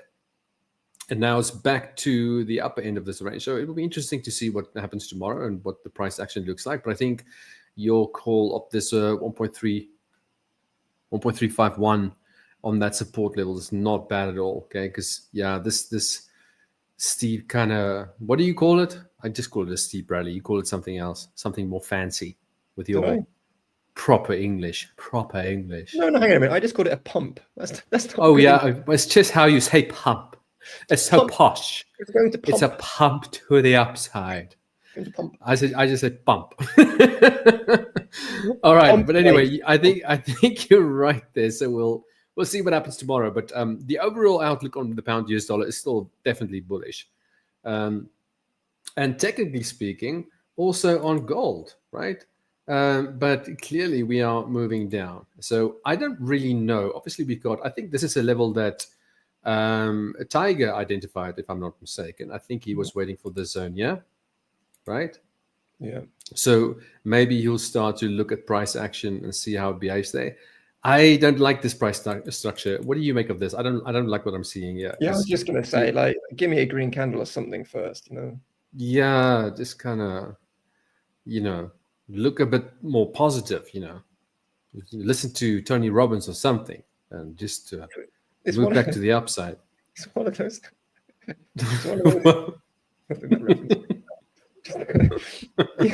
It's right. That price action reminds me of like when you're leaning on a door and then somebody opens it, right?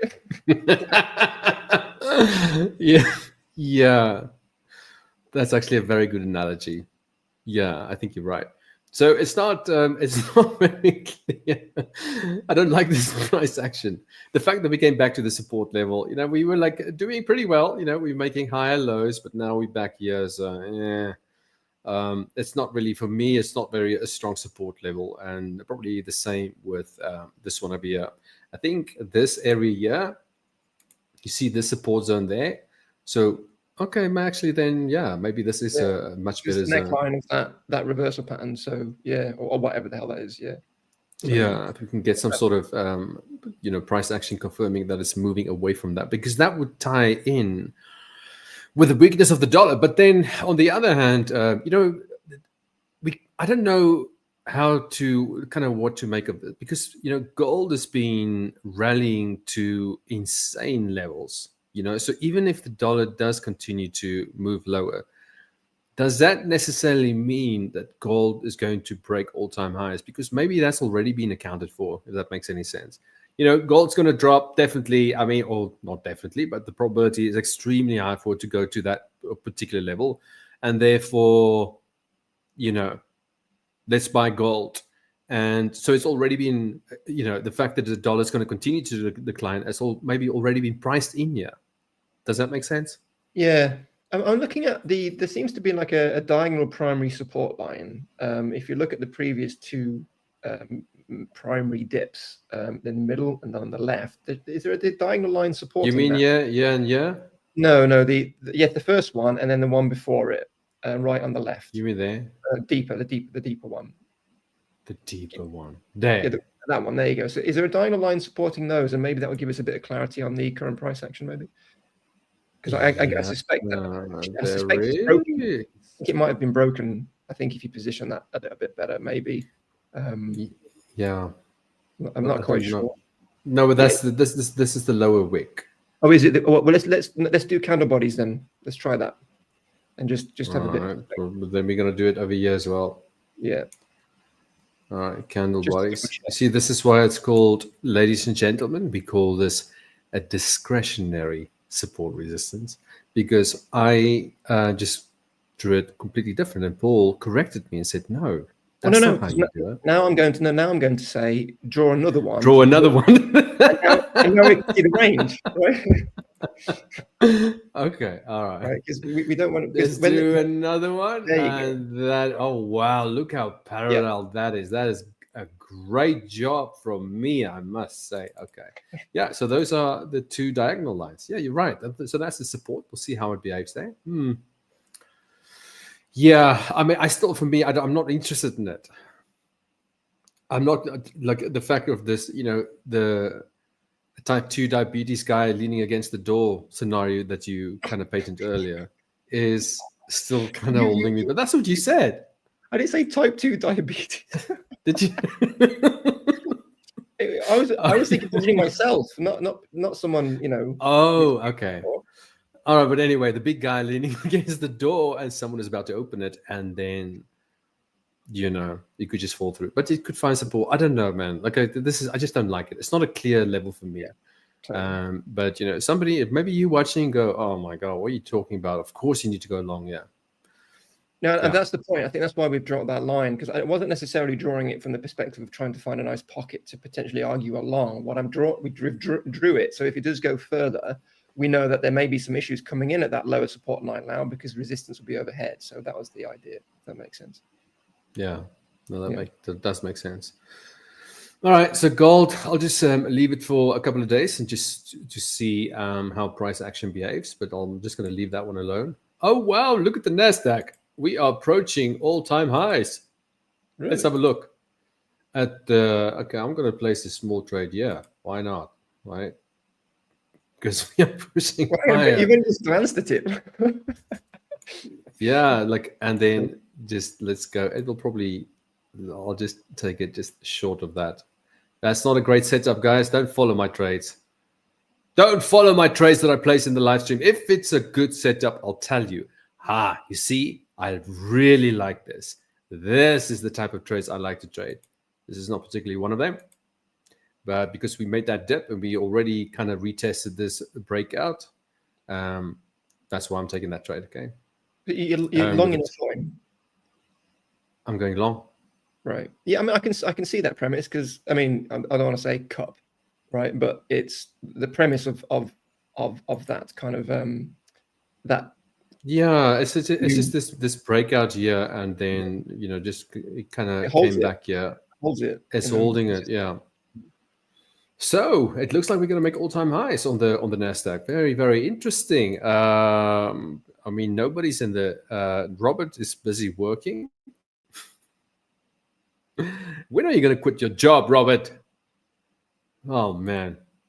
I'm not sure we should be encouraging. Anyway. I'm not sure we should promote it. I mean, become a good, profitable trader, do the challenges on Honor Prime, make some money. It's all good, but I don't think we should be telling people to quit their jobs just yet. Maybe, let them decide that. Yeah. Maybe that's no, but I didn't say quit your job. I said, when are you going to quit your job? Yeah. Hey, Oh, yeah, we've got some people.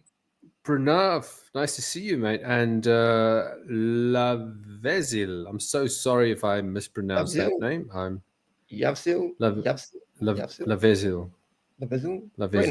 Great name. Yeah, I love that name, Lavezil. It sounds very elegant.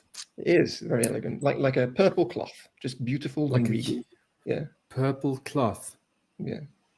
Do you like? What do you do with purple cloths? Purple originally it was a color which was reserved for monarchies back in the past. It was very exclusive. Really? Yeah. So that's why purple has a very regal kind of association with it. Yeah. I mean, look, well, I learned something else, but let's not go into that. Hang on a minute. What did you learn? I don't understand. No, I can't say it on the live stream. That's just I don't think it's true, but that's what they just said. But okay.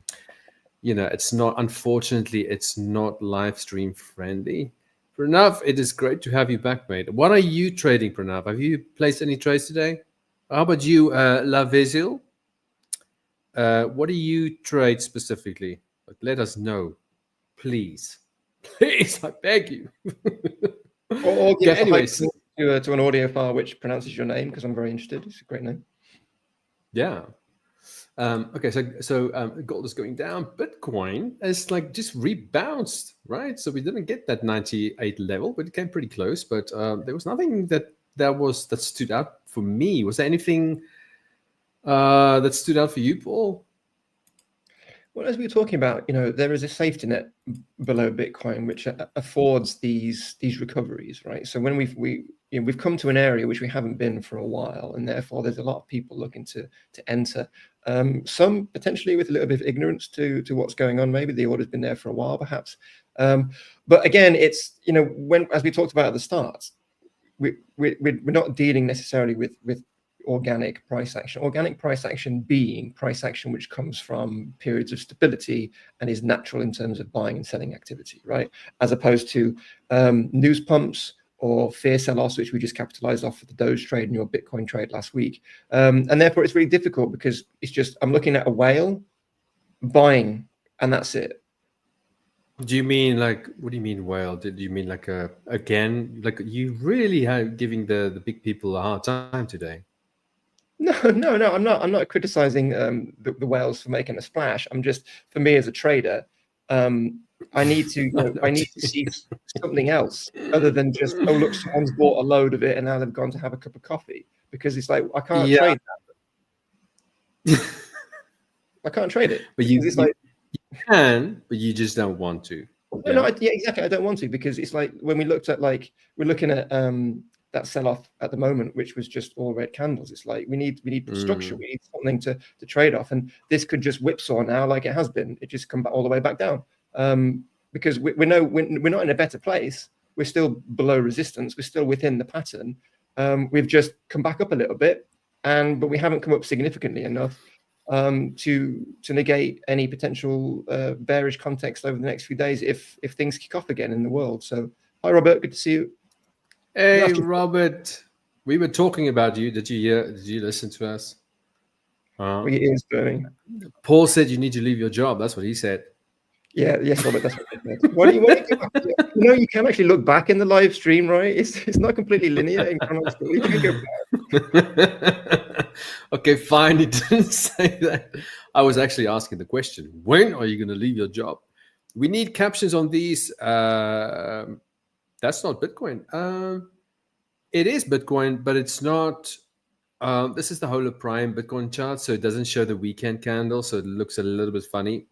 So you'll see that this is Friday, and then this is Monday.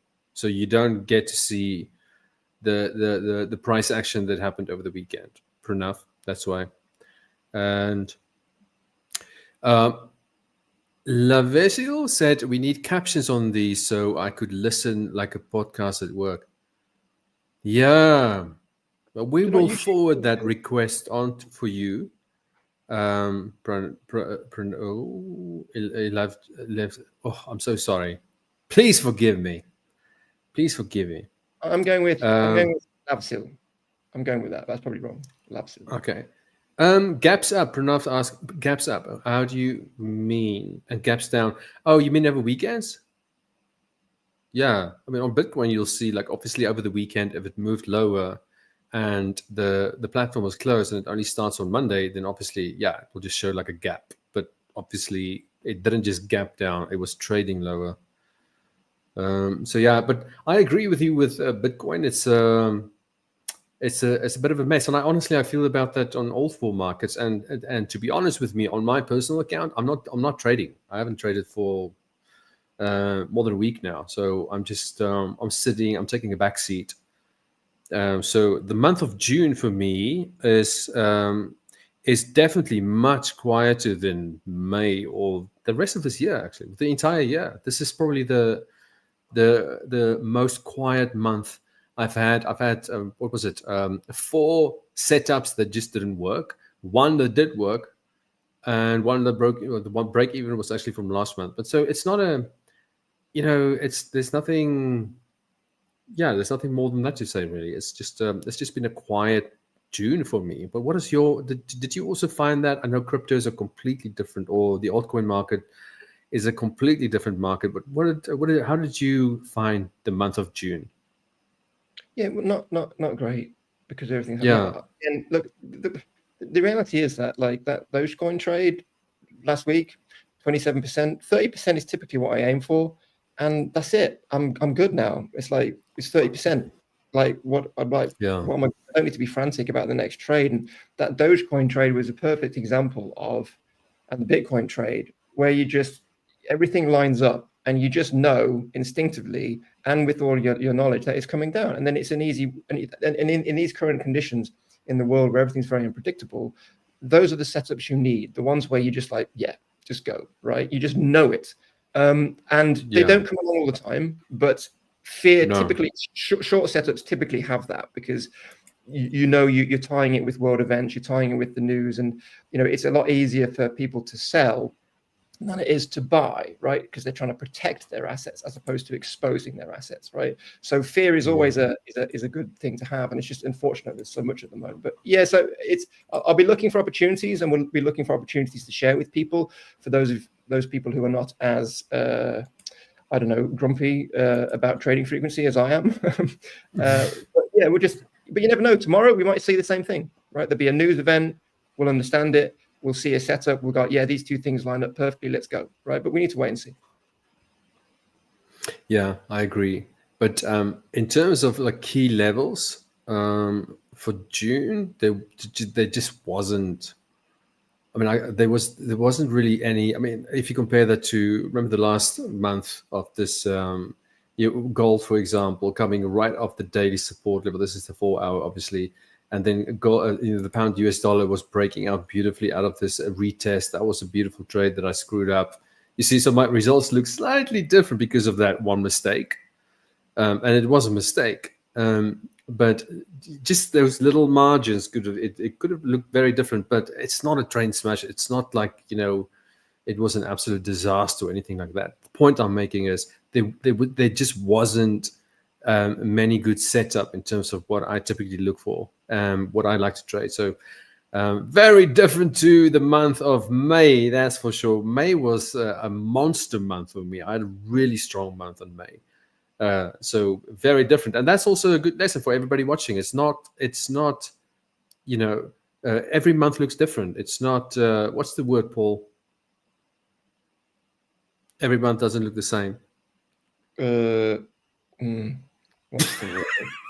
Every month doesn't look the same. You're not allowed to go into ChatGPT. An eclectic calendar?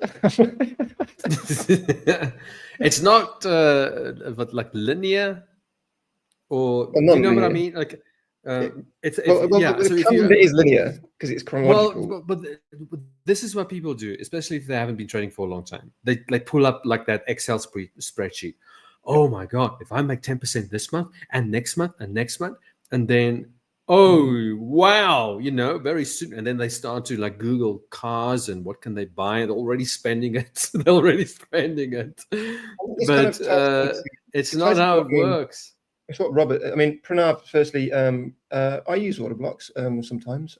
So yeah, we do. Some of them do use those. But just to address what Robert said. Look, here's the thing. Any financial advisor will be talking about diversification, right? Now, really, in the modern world, especially since the pandemic, people working from home and whatever, diversification is the most important thing in terms of financial well-being. And that, unfortunately, also means that you shouldn't just be one of anything, right? Now, I have multiple income streams, and that will always remain the case. And then the worst case scenario will be just being a trader, and that'll be fine. And I can do that, but I will never want to just do that because it's not good financial practice. Now, people do that, of course, but the context is very important. So we are joking about quitting jobs, of course. But Robert, what I would suggest is that you just want to be in a position where you can maybe back off and improve your work-life balance, but not running away from maybe traditional income streams if you've got that career going, and then just to back off from it a little bit and to enjoy life a little bit more, and then allow the trading to ease the pressure off that would be my recommendation. But that's my advice. No, that's solid. That's solid advice. No, I fully agree with you 100%. Yeah, this thing of multiple stream incomes is very, very important. Like for example, like I just mentioned to you, May month I had a monster month. This month I'm having a losing month, right? Now, obviously I'm net profit, but if trading is that's all you do, and you don't have you don't plan for things like, I don't know, like you don't have property that you rent out, and you don't have this little hustle, and you don't have, the money is coming from different angles. If it's just trading, you can very quickly put yourself under really a lot of stress, so I'm not concerned about the fact that June has not been a great month. It's not bad by any stretch of the imagination. It was just, I didn't make anything. Did you see what I mean? Now, if July looks the same, and it depends on how much money you've got. I'm just saying, like, if you think like you just want to leave your job and trade full time, and you rely on making money every month from trading, you can very quickly get yourself in a very difficult position, right? Okay, because that's gonna start to play in your mind. Oh shit, I haven't made money for 2 months. You're gonna start to panic, and that's gonna influence your decision making. And it's just gonna be don't do it, right? I have to take a trade because they're gonna cut the gas off, right? Or rather, that is the worst. To avoid going into your capital savings, Yeah, that is the worst thing. And the other thing about like, even when you do trade full time. Trust me, you're very isolated. It's a very kind of lonely thing because you don't talk to anyone. It's just you, right? It's just you, and you don't interact with people. It's not good. I don't think that's good. So even when you do get to a position where you can do it full time, you still need to find something to do. Like, even if it's trading related, like something you enjoy doing, right? Whether that's whatever, right? Coaching or whatever it may be. Something that you enjoy doing. But if you don't, it's not fun. It's not, right? Especially if you don't place many trades. I don't place that many trades. So so to think about that. I think you should probably think about, like Paul said, other potential income streams, and whatever that might be. Maybe you have a passion in knitting, do a knitting course. Such a profitable thing. Paul is big time into knitting. That's why I brought it up. Yeah, I'm big time into knitting. He knits his own socks. Like I can sit still long enough. He's a man of many talents. I'm 17, just learning now. Oh, wow, that's a good age, man. 17. But how did you open? Oh, that's why you said you don't have any money. You're still a student, right? You're still in school. Well, you're going to get some education over here, that's for sure. There's just not much going on at the moment for me anyway. I'm hoping to build up some stock dividends to pay my essentials. Yeah, that sounds terrible. It is. Golf passion. You know what? I tried golf. Like I got some golf clubs and, the rest of it. I'm like, I'm going to do this. It sounds really kind of something I might get into, but I just can't get myself I just can't get into it. I don't know. And plus I'm terrible. I mean, I hit the ball and it doesn't go anywhere near. It doesn't go at, like, I aim to go, towards the hole, and then it goes, and then you just hear people shout, "Hey!" Like, sorry, day one, Yeah, I'm not. I think the last time I just can't get into that. But anyway, maybe what's your net profit? $5. What's your net profit, Pranav? Great question. Golf is like trading. Golf is like trading. How's golf like trading? Maybe he's talking about crazy. Oh, you mean you need to just practice and keep going? Is that what you mean? Like everything else, basically? Yeah. Yeah. I mean, I've mentioned this before, but I think trading is very much like poker. Definitely. The similarities are insane if you play it. I don't suggest going. I don't even know if you can play it at a casino. I don't know. But if you just play among friends, no money involved, just for fun,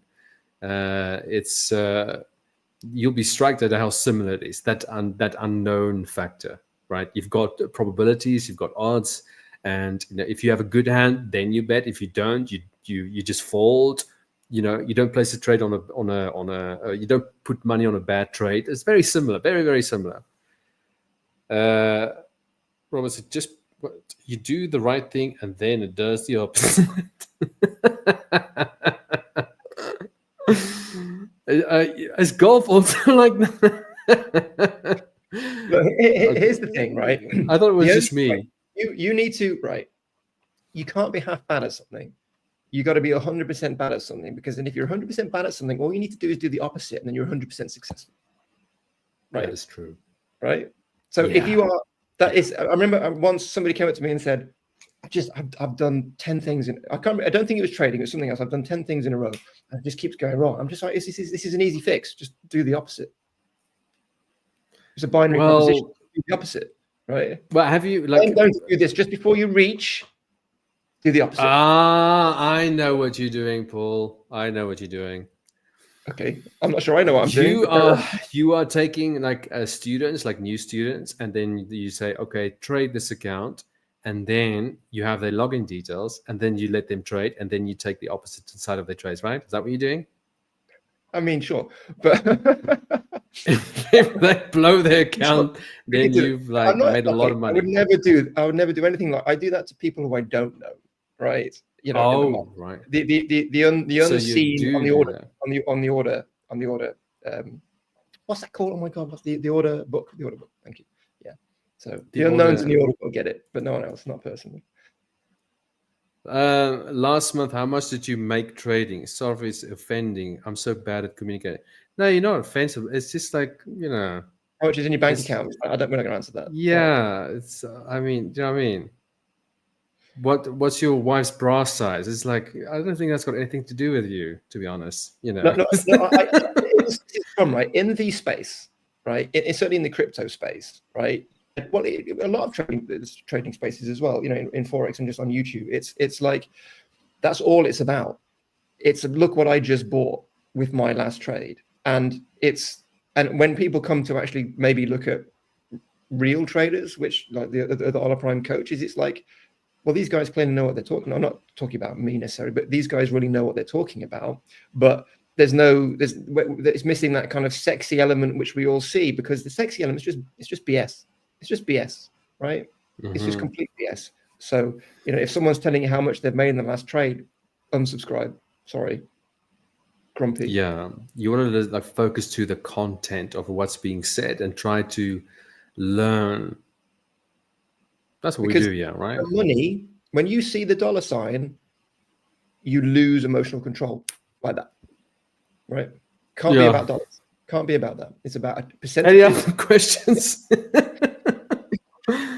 No, there's no other question. Oh, okay. What? Robert sends an X and a D. Oh, that's a laughing face.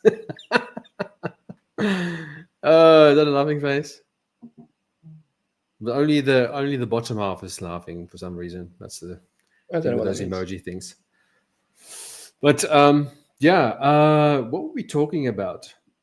I mean, you completely threw me off my train of thought there, as usual. The charts. We're talking about the charts. We're talking about the chart. Yeah. Okay. Trying to So trade. for me, honestly, I think now that we've broken out of that resistance level, I'll start to see if something nice can line up on the pound US dollar. But again, I think, Paul, the level that you pointed out there, I like that. I do like that. I don't like this steep incline. The other thing we can do, it just depends on, it's too early really to draw any flip levels, because whenever I see this really steep kind of rally, I do like to use Fibonacci levels. I'm a big fan of Fibonacci levels. Optics, where are you? There we go. And then look for the 50 or the 61.8. Now, if that is the high, if it doesn't make a new high, then the 50 will line up beautifully with that level that you've spotted there. So there's a beautiful confluence there. So yeah, 1.3505, something like that.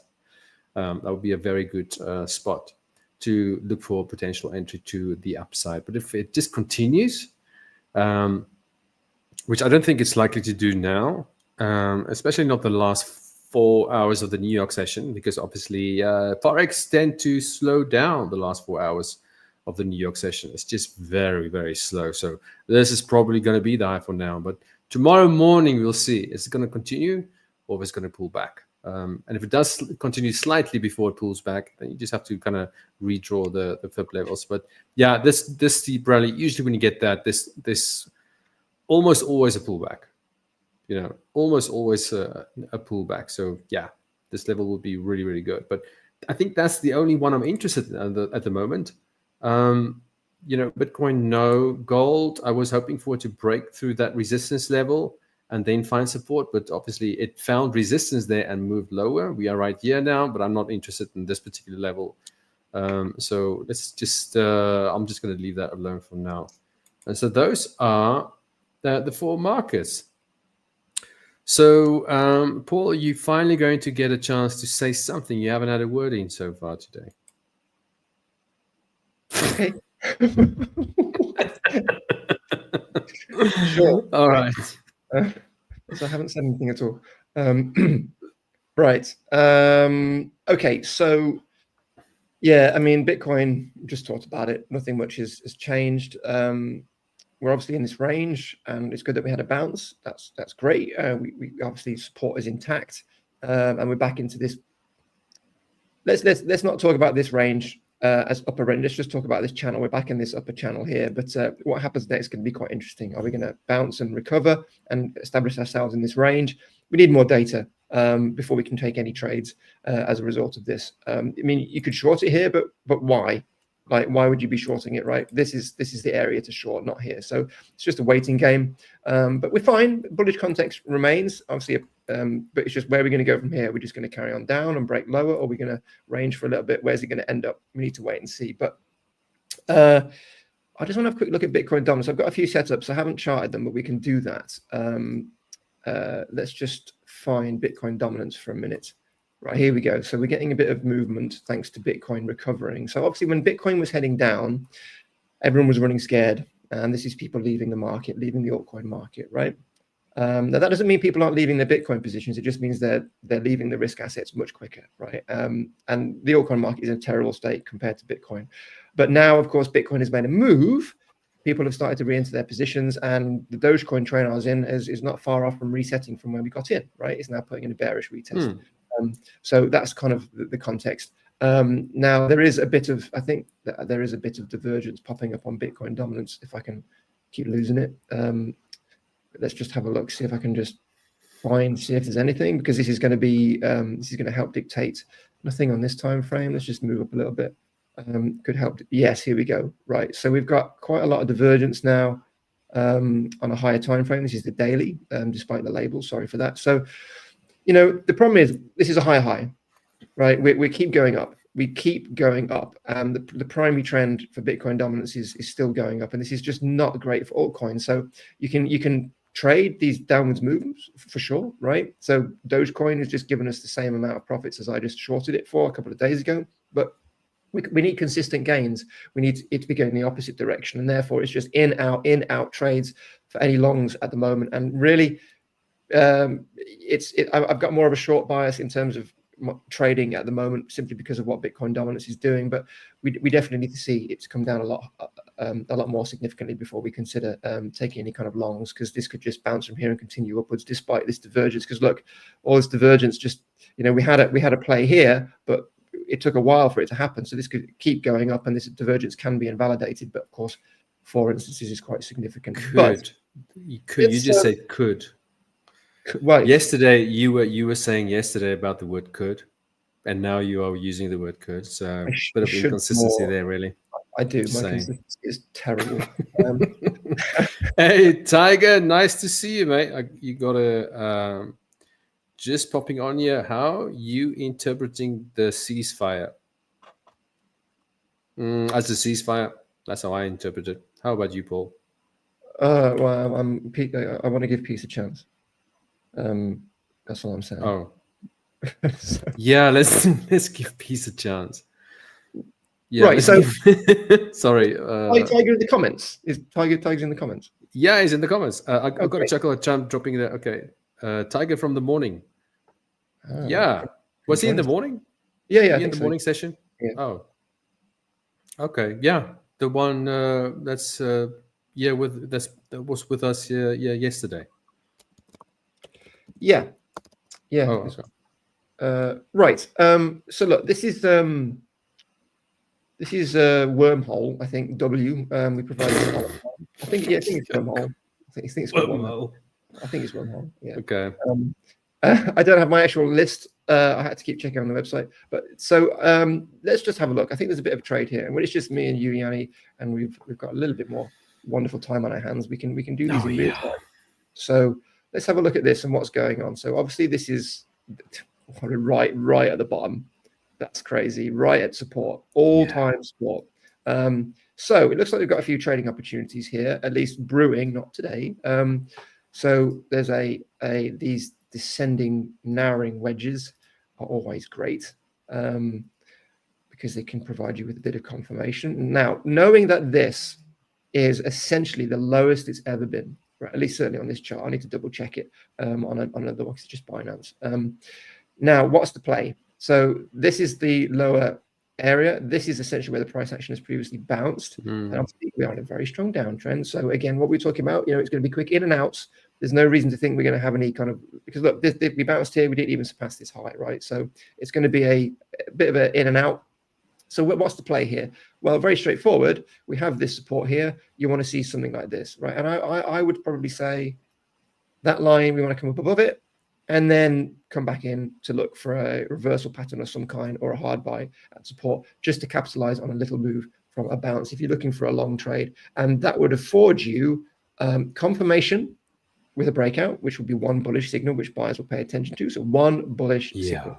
Right? If we surpass some of these previous highs, that's a second bullish signal, right? If it just does this, insufficient. It's just going to do that. So don't trade it for that. But we need to see something serious. So we've got two things, a higher high compared to these, not obviously these, and then that's potentially the play. And you can come in here. You could maybe even, if you're really bearish on it, which you probably should be, you could start to scale in and plan to scale in position 1, position 2, and just try and scoop it up. And the reason why that might be a good idea is because if the price action is going to head lower, bearing in mind, of course, that this is all-time support, right? So, but look, it's touched it and it's got nothing. It's got no legs. There's no volume. So that's what we want to see. We're not seeing it. So it's really, really bearish right now. No one's really paying attention, but that could change. So you want to break out. You want volume confirmation. You want this to come up here, right? You need some volume and then come in for a play, maybe trying to scoop up support around this area, an entrance here, and then that should play, right? You're protected by this, but you need to see something more bullish and you need to see some volume before you do that. because as we said, everything's a little bit tricky. But that would be the potential play. But I wouldn't be waiting to take profits up here. I'd be maybe looking for, I don't know. So how would you, if you look at that massive volume spike there at the bottom, right? Yeah. How did you read that at the time? Well, I didn't catch it at the time. Wasn't paying attention to it. But I mean, look, this was a breakout of this range, right? So people were looking at the floor. So let's just replay it. So we just have a kind of look at what it was. So this is what we're seeing, right? We saw a wick, right? I mean, it's very poor price action, right? It's not great. Let's just see if it's no historical support here at all. So there's not really anything to trade. And then you click play, and then we get a breakout with volume, and then we just carry on back down again. So, you know, I mean, you could. But would you not have? So you wouldn't have said at the time, look, let's look at how it behaves at support. We want to get some, because you get another bullish candle right on the bottom end of the support level with volume again. But that's not, obviously we're just looking at one time frame. I suppose it depends on what Bitcoin is doing and all the rest of it. Yeah, I mean, it's a range. Yeah. It's a range breakout, but we're supposed to start on the daily, right? And when you're starting on the daily and you're just seeing this, I mean, I'm not trading that long, regardless of whatever it does. I'm just not doing it because it's just going to roll over. And that just is, I mean, just look at this wick. I mean, that's just people just selling, right? Just taking people's money. And whoever did that, you know, might got wrecked. I don't know. But this is the thing. So volume is very important. Volume should be your guide. And we've got a premise for a trade, but it is not a confirmed trade. Remember that, right? We need to have the bullish signal stacking up. And then, of course, we need the basics, which is volume. And we don't have that yet. And the response to this all-time support line, if you scroll back, it's pathetic. It's absolutely pathetic. And it just highlights the issues in the market right now. But so that's W. Unless you've got any other thoughts, I'll move on to something else, Jannie. Yeah, I want to look at Cookie. You okay? I like Cookie. Oh, man. But, you know, let's have a look at the Cookie. Cookie is at the support level right there. See that? Bottom end of the, yeah, that's cool. A different premise. Now let's just zoom in a minute. Let's go to the 4-hour.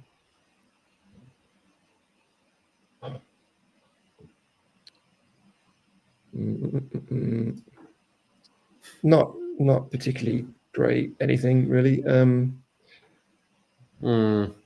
Just let's see if we can. Yeah, I'm see if we can see anything. I mean, that was a pocket. We got a bounce. That's done. You know, we've got this range. I mean, look, this is obviously support. We've come up. We haven't touched. We've touched it now. So this will be a second touch, maybe for a reversal. But within this pattern, so we could just roll over. So I'm not seeing anything particularly good here. If we were here, and we had maybe support had been quite secure, then maybe that's a different play. But I'm not seeing anything with Cookie at the moment. Do you know, like we had a question in the chat a couple of days ago, or I can't, this week, last week, I don't know. Someone asked about Pi, and it's weird because I got like an SMS about Pi. I'm getting now emails about like what the hell's going on, you know. I think I always get like, I'm always very cautious, like why? If it's great, you don't need to tell me about it. He said he noticed that it was trending and he was a bit curious about it. And I didn't quite know what he was talking about at the time. But yeah, I mean, there was nothing. I mean, we don't do it on a prime, and that's probably your first warning sign. I forgot about Fartcoin. You get Fartcoin, right? I don't think we do Fartcoin. I need to check. A lot of my students trade Fartcoin, which just irritates me. How can you take that seriously? Come on, that space is getting a bit of a joke. Exactly. We're just sitting here. We're going, all right, so just walk me through your Fartcoin trade. I'm like, wow. It's like, I just said that. Like, yeah, I just can't do it. Peanut. There's Peanut as well. There's a Peanut. I'm sure there's a Peanut. I'm sure there's a Peanut. Yeah, there's a lot of weird names in that space. So this is it's like it reminds me of that .com bubble, remember, of 2000. Anything with .com was just like everybody was just buying it, you know, just because of that, and it just all came down. But obviously, there are some solid ones with some great kind of fundamentals, if you will. They actually mean something. Yeah. Compared to all these, there are many, probably hundreds, if not, I don't know how many there are in total. It's just there's nothing. They don't serve any purpose. They just, let's trade it. Well, yeah, I was talking about this with Grant in the podcast. If you haven't checked it out, there's a great podcast with me and Grant. Mainly great because Grant's in it. We were talking about meme coins and use cases and utility, and the space is changing. And it's, we talked about turning into a populist kind of, crypto's turning very populist. It's the whole use case thing. It's starting to get a little bit old hat, to be honest. It's a case of, does it have a community? Does it have this? Does it have previous price action? Those are the sort of things now, because at the end of the day, you can't, how far do you have to dig to get the truth behind a company, right? And are we able to get the actual truth? Are we able to actually find, is there actually substance behind this company? It's very difficult to do that, even with just traditional tech companies, let alone crypto projects. So it's very much, look at the price action. Have we got price history? What's the volatility? And then trade it that way. And then obviously, if it's not on a main exchange and you're trying to use a decentralized trading platform, then there's a warning sign there, of course. But what do you make of this, Tango? I had a list of things just to pay attention to today. We've got a descending triangle. What's your play here, Jannie? I just would like to see where was that lowest point before it bounced up? Because I think that support level. Yeah, is that the support level? Mm-hmm. Yeah, to be honest, the way I trade, that would have been no, not there. If you go to the left, then obviously, there, a little bit left. So so the high just after where you are right now, the highest point after where you are right now, before it dropped, there. Mm-hmm. If you draw your line there, horizontal line. Right, see, that would have. Are you what? Huh? This line here. Yeah, make a solid one. Make it. Give it some space, man. Don't be stingy. You want to make the line thicker? Is that what you're saying? You want a thick line like that? Yes, please. I need glasses. I told you about that. I haven't been to not that thick. Let's my god, that's way too thick. Let's turn on accessibility mode in TradingView. Okay, but anyway, that will. I guess that will work anyway. So, well, there you go. Okay, see, so that you've got two on there now. Get rid of that one there. Why you've got two? Why? Yeah. Can you see? Okay. Zoom. Not really. Can you zoom in, please? My magnifying glass is in the room. So you see there, right there. That would have been my play. Yeah. First time, beautiful bounce of that support level. That's it. That's how I play them. Yeah. So for me, what are you looking for? I want to be on the other side of it. Totally. Because look, this is probabilities that is going to break down. We have obviously support below. We just looked at W at all-time support, right? And if the market continues to go the way it's going, then we could see ourselves down here, at least maybe to here. So I need to be the other side of it to have confidence that this level is going to hold. So I need to see more. So maybe I'm looking for something like this, right? And then I'm happy to come in, with a formation of W or something. But this is the high risk game at the moment, right? If these little moves and then get out before it turns, right? The same with like Doge. It's like my short trade, like in, out, and now it's reversed, right? So in, out, shake it all about. Tiger Berry says, I need a Tiger coin. Yeah. I'm sure there is a Tiger. Let's have a look. Hang on. I think that would probably do well, actually. Tiger coin. So anyway, Pengo, I'll have a look for a Tiger coin just for Tiger. But obviously, Pengo, we need bullish confirmation, right? We are in a downtrend. We need to confirmation before a breakout, because otherwise, look, you got to presume this is continuing. Excuse me. You got to presume that this is coming down until it breaks out, right? That's what my mentor used to say. You got to presume it's going to stay in the pattern until it doesn't, right? So it's probably just going to do this, right? So down here, you wait for a breakout, there's your entrance. Or you're up here, you wait for a breakout, there's your entrance, right? Look for a high, that's it. But you need bullish confirmation, right? Don't be sitting there thinking, this touches. But why? But right. don't you think that was the play? Yeah, it was. Yeah, so it's what's the next? Yeah, absolutely. So we break out, we haven't touched it. that's the play, because you've got a bullish context there. You've got like, well, this is the first touch, right? But now we've had the first touch, it's done until we see something else, right? I mean, so if it comes up like this, then maybe there's a pocket, fine, but we haven't got that yet. It's not happened yet. So you have to just presume it's doing this, right? You have to just presume it until you see something. But obviously, if you're in the pattern, then again, you can trade this first touch, right, or this lower support. That'll be fine. There's a play there because you've got a bullish context. Buyers are going to come in, right? Then does it really matter? But right now we don't have it. And if we wait for a second touch, it could just roll over, right? Because you're just below resistance. So this is the challenge we've got at the moment. So Pengo back pocket, watch for a breakout of this, and then hope you've got it lined up with some support. So either this support line or this support line. You just need to wait. And what was it? Tiger coin. Sorry. I don't think we do Tiger at Hola Prime anyway. Tiger Shark, right? Tiger Shark. No, but this will be a tiger berry. So it's like an animal and a fruit. I think that will do much better. Tiger, I think you're onto something, to be honest. It's better than Tiger Shark. Right. What do you think? I'd buy it. I do. Yeah. Oh my God, here we go. So I'll support you, Tiger. I had on my list for SEI.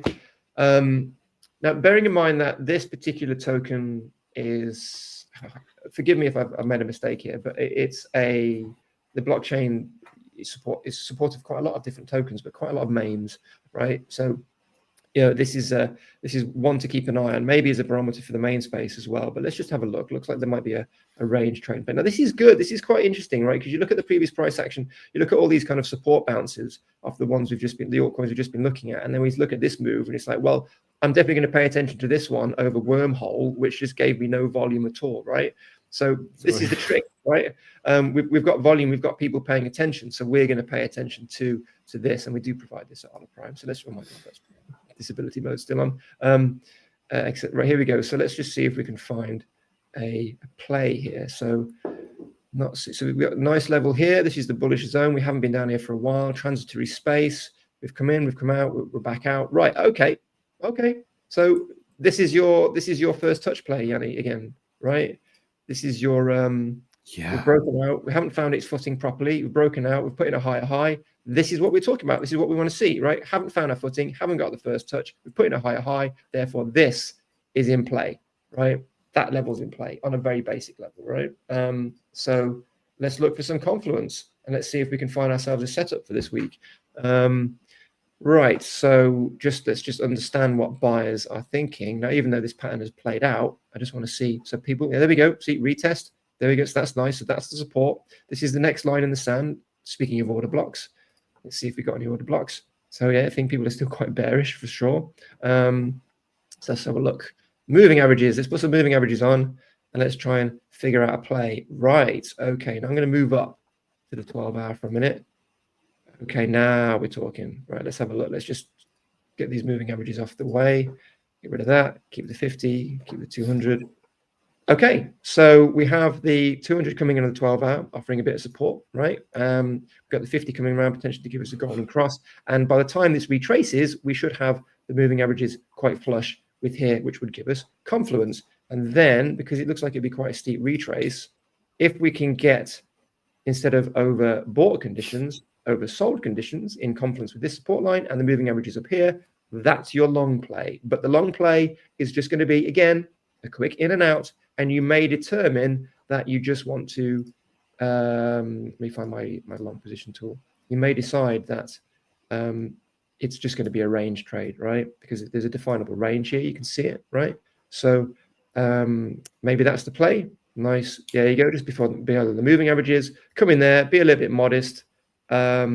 There we go. That's okay. We've broken that, and that's the play, right? You're not waiting for it to go higher. You just had a higher high. You want to capitalize on a bounce. You had some nice volume confirmation. Make sure you're oversold, maybe on the 4-hour, the 6-hour. There's the play, and you've got support and you've got protection with the safety net of the moving averages. And yeah, so there's a play there, and we can pay attention to that maybe later in the week. And if that comes into play, we can enter it. So I'm just going to write that down. I mean, any dissenting opinions there, Jannie? No. Okay. I think that was my first one-word answer ever in this podcast. It was impressive. You did a good job. Well done. Thank you. I worked on that. I actually rehearsed this for weeks, and finally I've managed to do it. All right. What are we looking at there? Total 3 daily. Yeah, we were looking at this dip yesterday with concern, right? Because this is the primary trend. Total 3 represents the entire altcoin market minus Ethereum, and of course minus Bitcoin, because Bitcoin is not an altcoin, it is the coin. So yeah, struggling. We've got danger warning signs here for long trades. This was great. This is not. This is showing weakness, but we have managed to survive. So if you're looking for this indices action and you're looking to try and find a signal from this, which it can act as confluence for any trade, maybe the one we're just looking at, then maybe you want to see a bounce from here, surpassing of that high, and then there you've got a bullish signal on these indices to help. Yeah, this is why I'm not entering any kind of trades or thinking about any trades at the moment, because we've got the market's got to recover. It's got to give us some more stuff. And obviously, as we looked at Bitcoin, you know, it's looking like it could come down some more, right? And retest this moving average. So long plays maybe start at around 96, 97. You know, I know you like your RSI. Would you mind just quickly put RSI on there? Just to see if there was some divergence there. No, there wasn't, was there, at the top? No, there wasn't. It's pretty straightforward. There's nothing happening under the hood. Let's just see what we can do. But yeah, this is, you know, yeah, nothing. Yeah. So, you know, you come down here, look for some bullish divergence, oversold conditions, then you can enter a long trade with confluence, right? But if we're looking at the SEI trade, you get all of those things we were talking about happening. It comes down to support. You get oversold conditions. You've got the moving averages underneath. Great. But you need Bitcoin to be where? You need Bitcoin to be here, right? Because Bitcoin is most likely to have a bounce there, and then you want that to help you trade. So it's a waiting game, essentially. You know? Was that like a Australian accent that pierced through there? Yeah. Yeah. Good day, mate. You want the price action down here? A lot of my students are Australians, so maybe some of it's rubbing off on me. So maybe, yeah. Sorry if you are Australian, if you're watching, and I'm not trying to make fun of you. I'm just saying Paul. He's not trying. He is. He's not trying. He just Paul's starting to sound Australian. Oh my goodness. Okay, so Bitcoin, basically what you're trying to say is just wait for a lower level, like 98.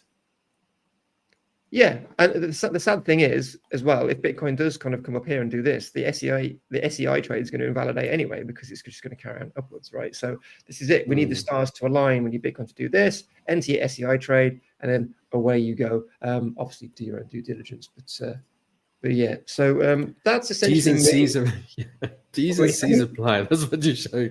Yeah, this is where you need to go long. T's and C's apply. That's what you should say, right? Yeah, because it's true. Look at the terms and conditions. Okay. Yeah, do your own due diligence, of course. But yeah, no, but we can. There's plenty of the setups we can go through, but I've been hogging the limelight a little bit, Jannie. So I'll pass it back to you for a little bit. You can pass it back to me. Let's have a look. Let's have a look. I want to get your input on this. Actually, I found I forgot to. It's on my phone. I forgot to upload it to my computer. But it reminded me, like, you know, you said you're a cruiser bike. Yeah. Right.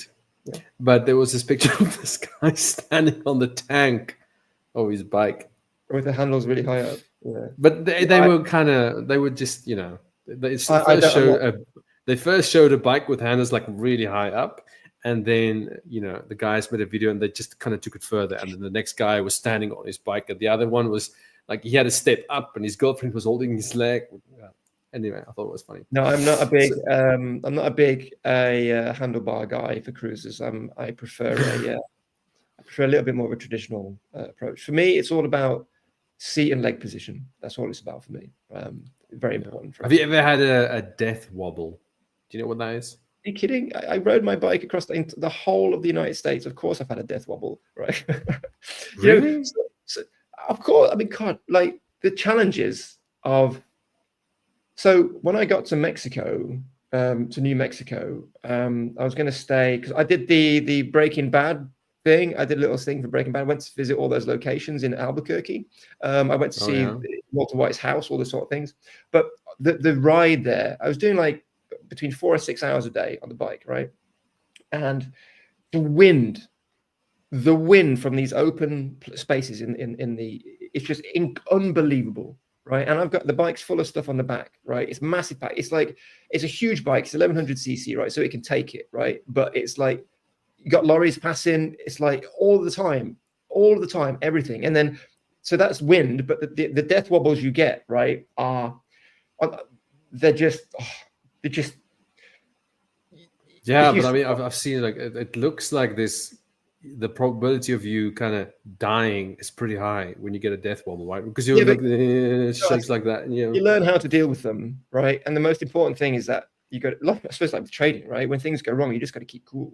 And so I've had them, and you just like, and you mustn't fight it, right? You've actually got to back off a little bit, right? You've got to back off a little bit. I tend to do this with my hands when that happens, just so I can keep it like this. I'm not gripping it and doing this all over the place. But here's the thing. There's a danger zone. You control it, and then you've got like a few seconds where it can go again. And you've just got to hold your breath. So you control it, you got it back, and then you got to be calm. And then you're safe, right? It's like that's the whole thing. So but I mean, I survived. I did it. It's fine, and you get a lot of experience, and it's great fun. But yeah, did you get? never do that. Was it like on? That. I can never Was do it that. one of those bikes that at the back it looks like this, like a microwave sized kind of box where you put all your tent in? Right. The pick is, it was a Honda Rebel 1100, right? Which is a relatively new bike. It's tremendous bike. Not my favorite cruiser, but it was like it was loaded up completely stacked up, like I was a traveling salesman, right? It was insane. So selling utensils. Yeah, I can imagine. I was camping, right? So, and as I got near the California, and it was because this actually, I didn't go in the summer. I went in the autumn, so I nearly didn't make it to Washington because it's so cold. But as I stopped doing camping because of the cold, and I started doing Airbnbs, I just started chucking stuff off because I'm just throwing things in the bin because it's just so dangerous. But the trading analogy here for that particular ride was slow, steady, consistent, right? That's how you survive it. That's how you do it. No crazy. It's the same with trading, right? You just got to be slow, steady, and consistent, right? If you try and running at the market or do crazy things, you're going to fall off. You're going to get burned, right? Get some road rash. Do you still have both your legs, or not? Hang on.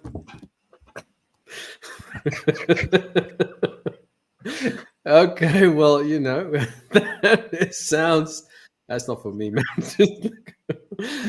Okay, I mean, I'd like maybe a 4-wheeler or a dirt bike or something, but no. I had a friend who, like, him and his fiance was on a bike, and they were overtaking this truck, and there was I don't know what they missed, but there was another truck, but it ripped his entire head with the helmet off his body, and his fiance is obviously also dead. Like, oh shit! Well, that's a happy story. But yes, motorcycling is very dangerous. What other sad stories can I tell? We're trying to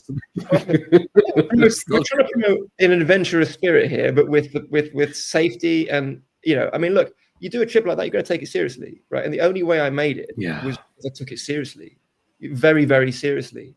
And that's the game. But it's the same with trading, right? It's like I am a disciplined person, and that's probably the only I was surprised I made it, but it's the only way. It's 6,000 miles is the only way I could have made it. And the same with trading, right? You just got to just put in rules in place, stick to them, because they protect you, right? It's as simple as that. Simple. Yeah. But I would still recommend a car. Cars. I spent my life driving around in a car, going to gigs and stuff. I never want to drive a car again. I hate cars. And they cost so much money, right? A bike, it's like you can fix it for like 30% than you can a car, right? It's just more cost effective. That's true. But if that's the case, have you ever considered like just a normal bicycle? Well, my love of biking came from the fact that I did a lot of mountain biking when I was younger. I was always on 2 wheels, right? And I think that's kind of where I got the love from it. But obviously, as an adult, I want to go faster. Right? I don't want to be like pedaling with my no legs. Just go downhill. But anyway, until when? Until what point? No, I'm just joking. I don't. It sounds like a lot of fun. I'll say that. It sounds like a lot of fun. All right, we are now looking. Sorry, What are we looking at? Robert says that was not the story I was expected to hear. Yeah, What story? I want to know what you expected to hear now. I don't even know why I told you that, to be honest. Just kind of came out. I don't know. Okay, this is the dollar. Keep it light. Say again? Keep it light. Keep it light. Yeah. There was anyway. There's not. Are you like these car crash victim documentaries or like road rash documentaries or something? Oh, do you know what? I love these murder kind of documentaries. Or the wife that killed the husband and all the children, or the jealous, all that kind of stuff. Yeah, I love that kind of stuff. Or these serial killers. Those sick. Yeah, I call them or what was the other one with they were arresting all these at the airport. They arrested all these drug dealers, and then they tell their story. And the guy was paying me this much, so I took, and then they caught me, and then they show what it's like in jail. I call them feel good stories because you feel so much better about your own life. You know what I mean? Well, you're tempting fate when you have those thought processes. You're tempting fate, right? Because if you believe everyone believes it'll never happen to them, always, right? Yeah. So when are you going to the airport next? Well, anyway, can we just get onto the dollar yen? I've been trying to get onto the dollar yen for about 2 minutes now. It takes two to tango. Yeah. All right. Anyway, the dollar yen. Okay. So we were talking about it bounced. We had this kind of big drop here, and then we had a retracement. Beautiful. You see, this is exactly what I showed on. I can't even remember which was the one. Oh yeah, the pound US dollar. See these steep kind of, whether it's a drop or a rally. We're having the same thing here on the pound US dollar. Okay. And whenever I see this, I just I'm waiting for a pullback, and that's typically where I use the Fibonacci levels, which is like, I'm pretty sure I had it on here. Yeah, over there. Okay, see the Fib levels, and then if you can get some confluence on a previous support, that makes it just even stronger. So that's what that was the case on the dollar yen. Okay, so it bounced beautifully off the 61.8. It played out, came back there, so that weakens this resistance area, and obviously it broke out here.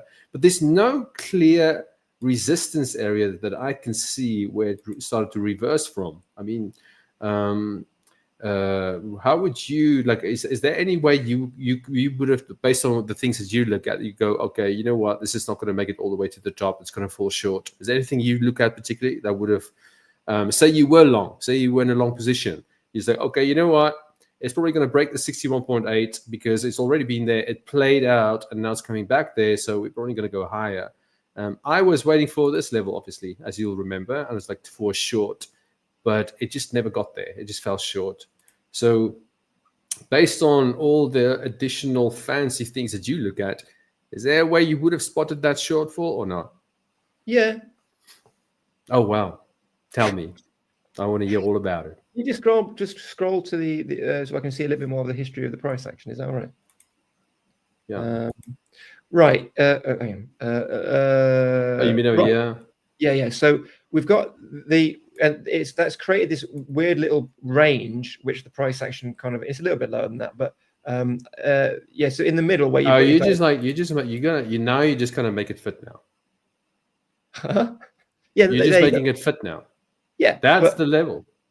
Well, it is it's a few levels. If you zoom in a little bit, right? Yeah. So if you put a bit more, I'm just see. So like in or out, zoom in or zoom out. In. Right. In. It's not particularly intuitive zoom. Right. So if you draw a trend line, no, you've gone too far. Go back. Go back out. Come back out. Zoom out. Right. So where? Yeah. Draw a trend line on the left with the highest price action. On the left, draw a support line. Right. Horizontal support line. Below, it's already there. It's already there. No, it's not. There's not below it. There's one below it. It is, yeah. No, below it. No. Where are you talking? Let me make it bigger. No, I can't see. Around 147. 147.710. 147. Okay, let's have a look. Right. 147. No, higher. That's Just 147. hang on. No, up. Keep going. 147. Yeah. Keep going. Stop. Now there you go. No, down. See, look at the price action on the left. You go down some more, down a bit more. Oh, you mean over here? This little pullback, which was defined by the previous price action historically a few months ago. I can't remember the time frame we're on. And so, because you could then, I definitely would have missed that. That's for sure. That would not have been on my radar. No, I don't know if I would have otherwise, but I'm quite conservative in my take profit. And like with the Dogecoin, even though the setup play, the target to take profit which was prescribed was hit, I didn't take profits there, right? Because I always like to take them a little bit higher just to make sure the trade is in and out and done, right? So I'm not worrying about it, because the higher it goes and the closer you get to resistance, the more the probabilities are going in your favor. So I might have been looking for that little penultimate resistance area before the ultimate, and then I may have taken profits there potentially. But yeah, I mean, that's what about okay. Yeah, it's hindsight. I would have missed that, but I did miss that. I did. Like I was waiting for it to come to that resistance. That would have been beautiful, but it just kind of never went there. It's a beautiful drop as well. But yeah.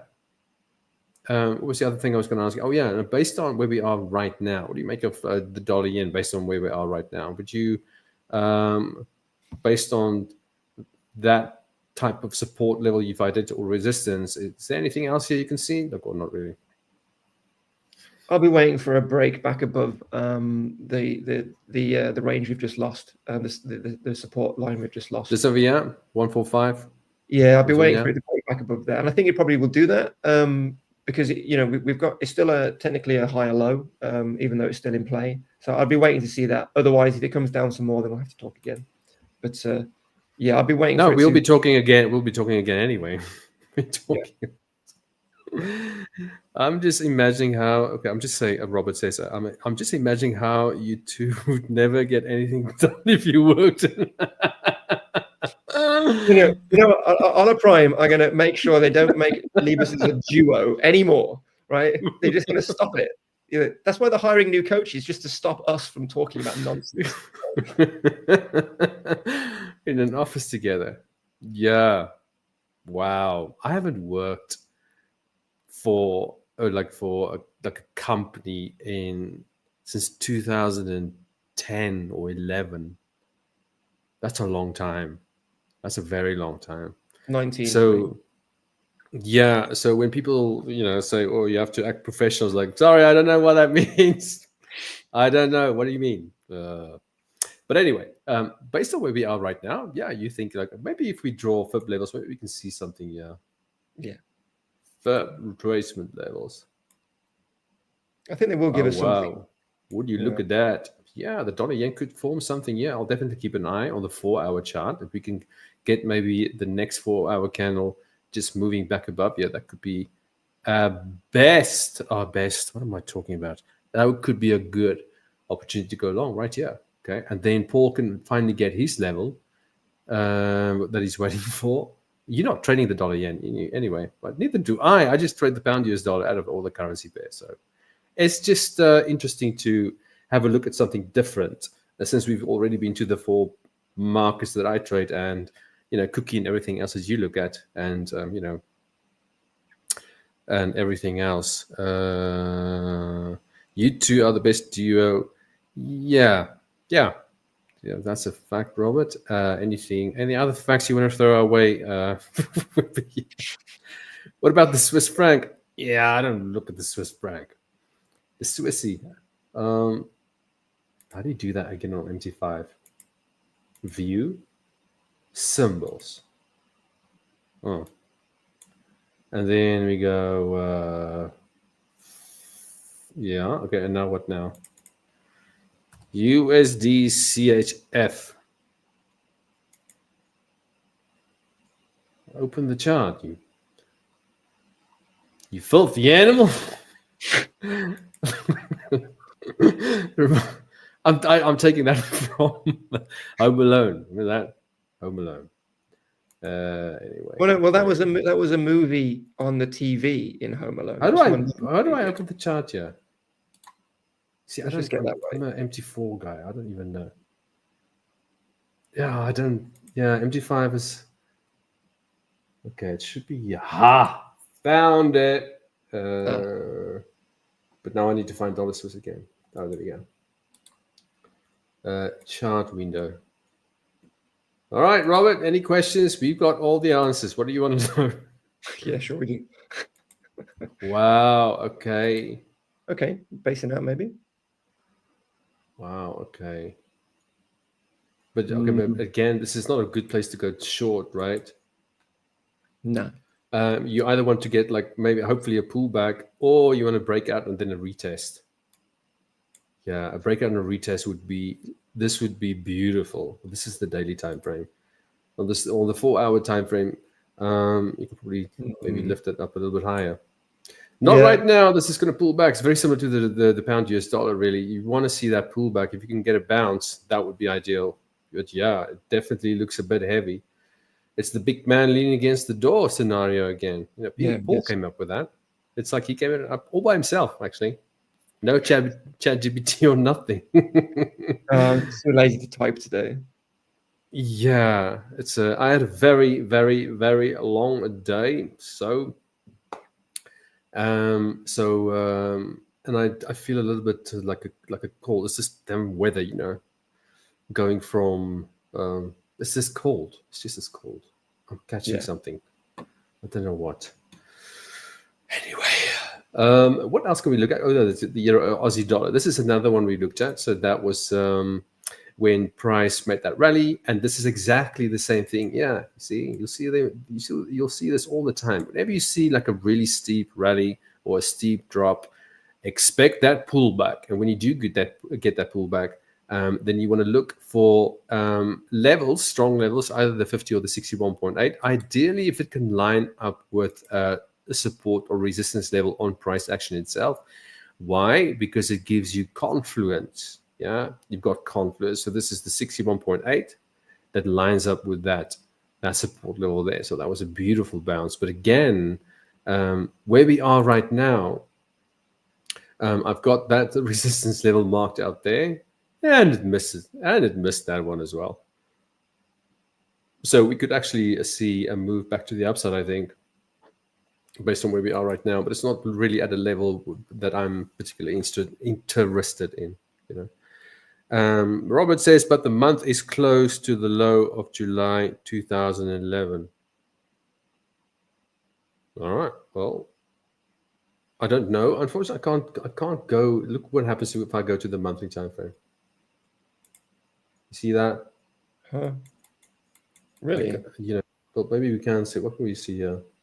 Oh, that's December. Oh, you said 2011. Yeah, I can only go back to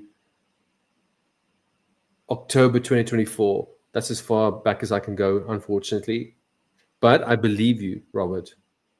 Yeah, I trust you. I believe you. And I'm on the wrong chart. Yeah, you mean over here? But it's going to be the same year. Okay, it's about the same. What is going on with that? Oh, what is happening there? It's just not data. There's no data. There's not enough data. Oh, okay. To populate the previous charts. So yeah, okay. It depends on what the exchange has data of.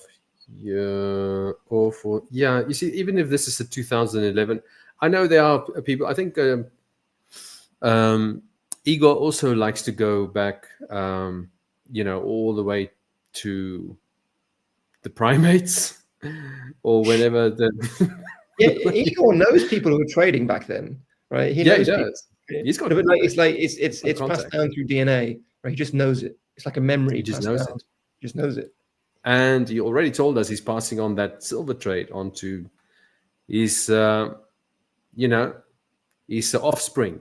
You just know, like in 3 generations' time, right? Igor's gonna be rolling these grays because somebody just cashes out. Like, you know what? I'm not doing this anymore. I'm just cashing out. Yeah. And it's like my great granddad wanted this, but Igor's not with us anymore, and therefore, it's like we don't care. We're gonna sell it all. Yeah. He needs to really when they're young, his children are young, he's got to indoctrinate them into the principle that you're never going to sell silver. You're just going to hold it for the next and the next. That's your job. That is your only mission. If you sell it, you have failed your family. And therefore, in the future, guess who's going to be king? One of Igor's descendants, and he'll be running the world because of that discipline. Oh, wow. But they could be like, what if there's like a bad apple, you know, like 2 generations later, there's like this little bit of a rebel, you know? Well, maybe it's like, you know, like a king. And he goes, I don't care. I'm going to sell it all. I could make millions. Have multiple children. That plan and will make never an work. educated decision about which is the most responsible. That's it. You just have to pick favorites. Sorry, kids. I think you're right. Yeah. What if you only have one? Or worse, one of them could be gay. You've got one child and he's gay. End of the bloodline. And now you got to cash out, right? Well, not necessarily. End of the kingdom. End of the kingdom. Well, unless you adopt, but that's not technically part of the bloodline. So I don't know. Well, it depends on his intentions, right? I'll think about it, and next time we can talk. Well, I think really we should let Igor talk about it because it's his plan. Yeah, it's his plan. And when everyone tells me off, like, Paul, what's going on? You didn't do any intraday trading. Well, look at Igor, right? He does multi-generational trading, right? Have a go at him, right? Not me. Yeah, I agree. Where is he? He's not even in the chat. He's not even watching us. That's so terrible. Yeah. When's he going to be with us again? Probably tomorrow. We'll ask him some tough questions. You know, on Larry King Live. His plan for dominating Serbia. I'm sure he has one. He's the man. How's my NASDAQ trade doing? Okay, it's pushing up. Not much, but I mean, it's moving a little bit. Moving a little bit. Yes, we need to know these. Comment: incubators will be better.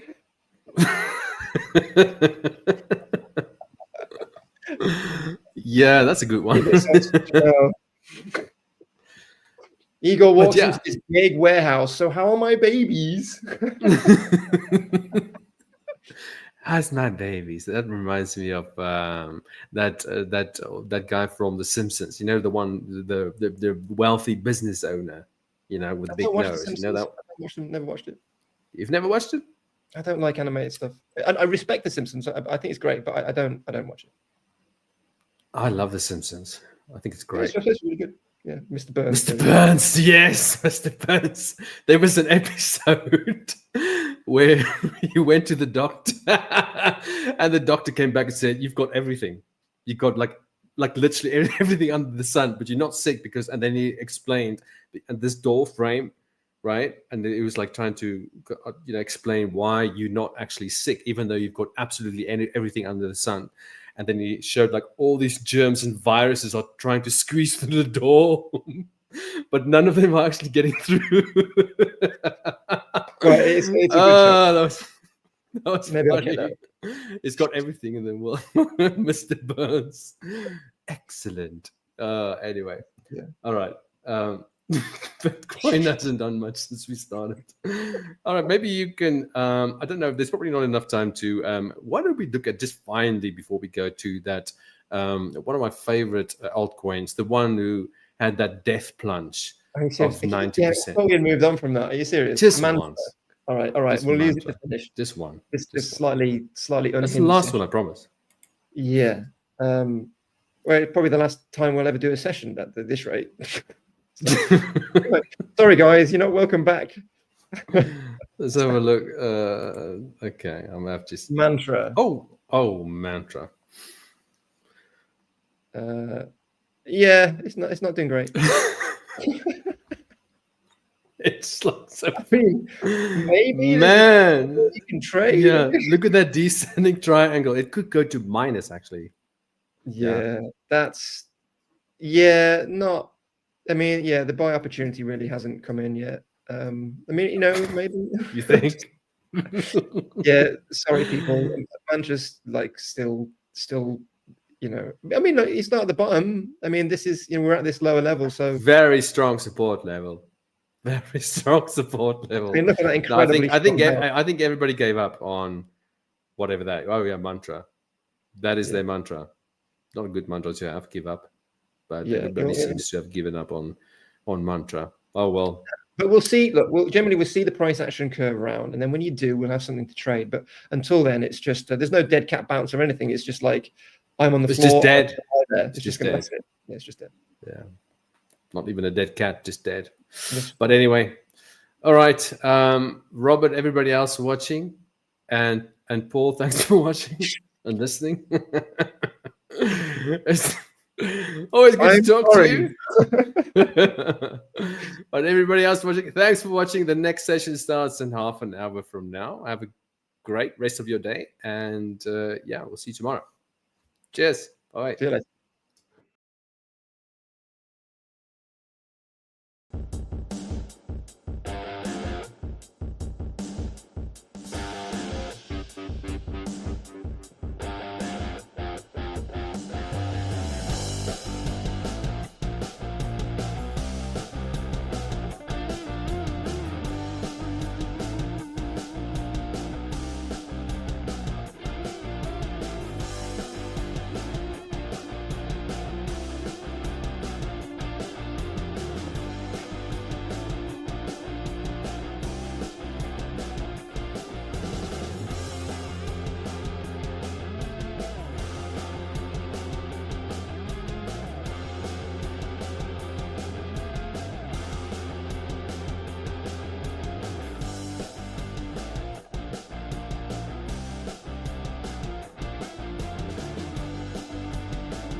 Hello, Aymane.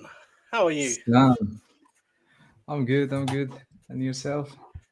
Yeah, not too bad. Not too bad. I know we spoke a bit earlier over WhatsApp about the trades.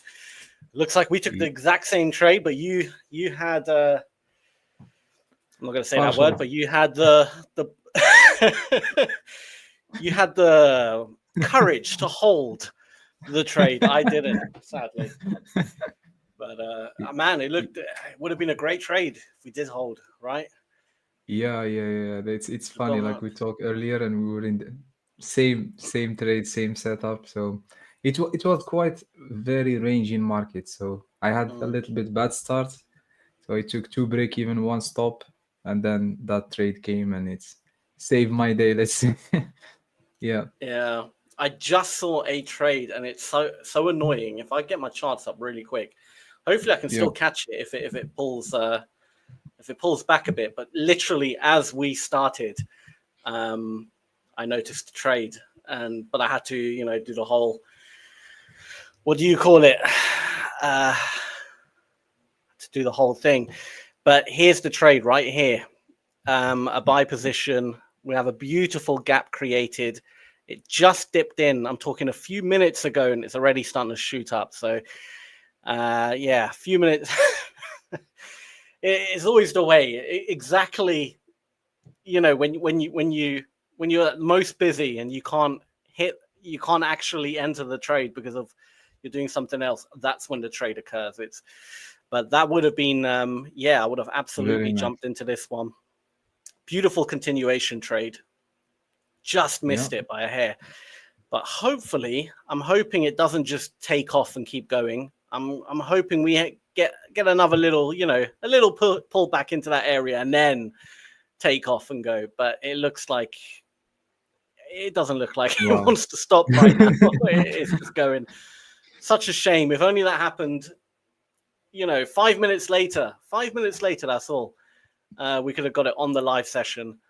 But damn, that's annoying. But going over the trade, we both took. I don't know exactly your entry, if it was similar to mine. I saw from the screenshot you sent, pretty much identical. It was after the US Open, right? So we had the US Open here. In fact, if I go to the 5-minute footprint, you'll be able to see it much easier. So let's scroll down to the US Open. It's here somewhere, the US Open. Here it is. So we had the US Open right here. Lots of sellers came in. But again, same playbook, right? Look at the amount of contracts on the sell side, but there wasn't any follow through, right? The contracts are just at the bottom of the candle. They haven't successfully pushed the market down, right? And then we kind of push up, but I don't really see. We saw a bit heavier numbers, but nothing too crazy. And it came back down for another retry, and then this was the candle. I got in a bit earlier. I think I got in around here. Yeah. When we started again in this area, right, where the original sellers came in, we started seeing heavier volume.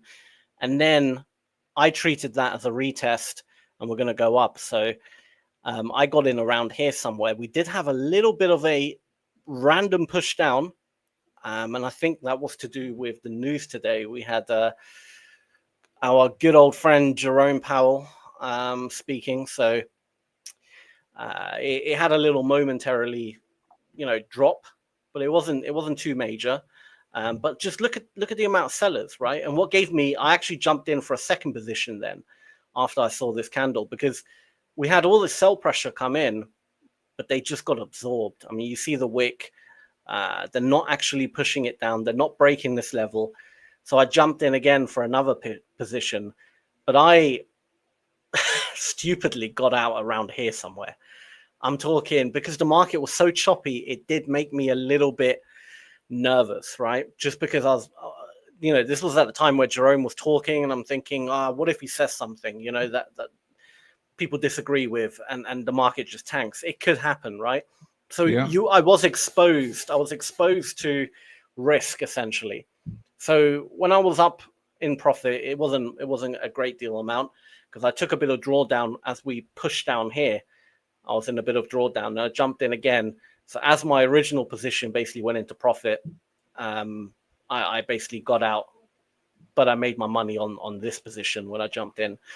But yeah, the market did just flood up, and I over WhatsApp, you showed me your trade. It was exactly the same, but you were holding it still around here.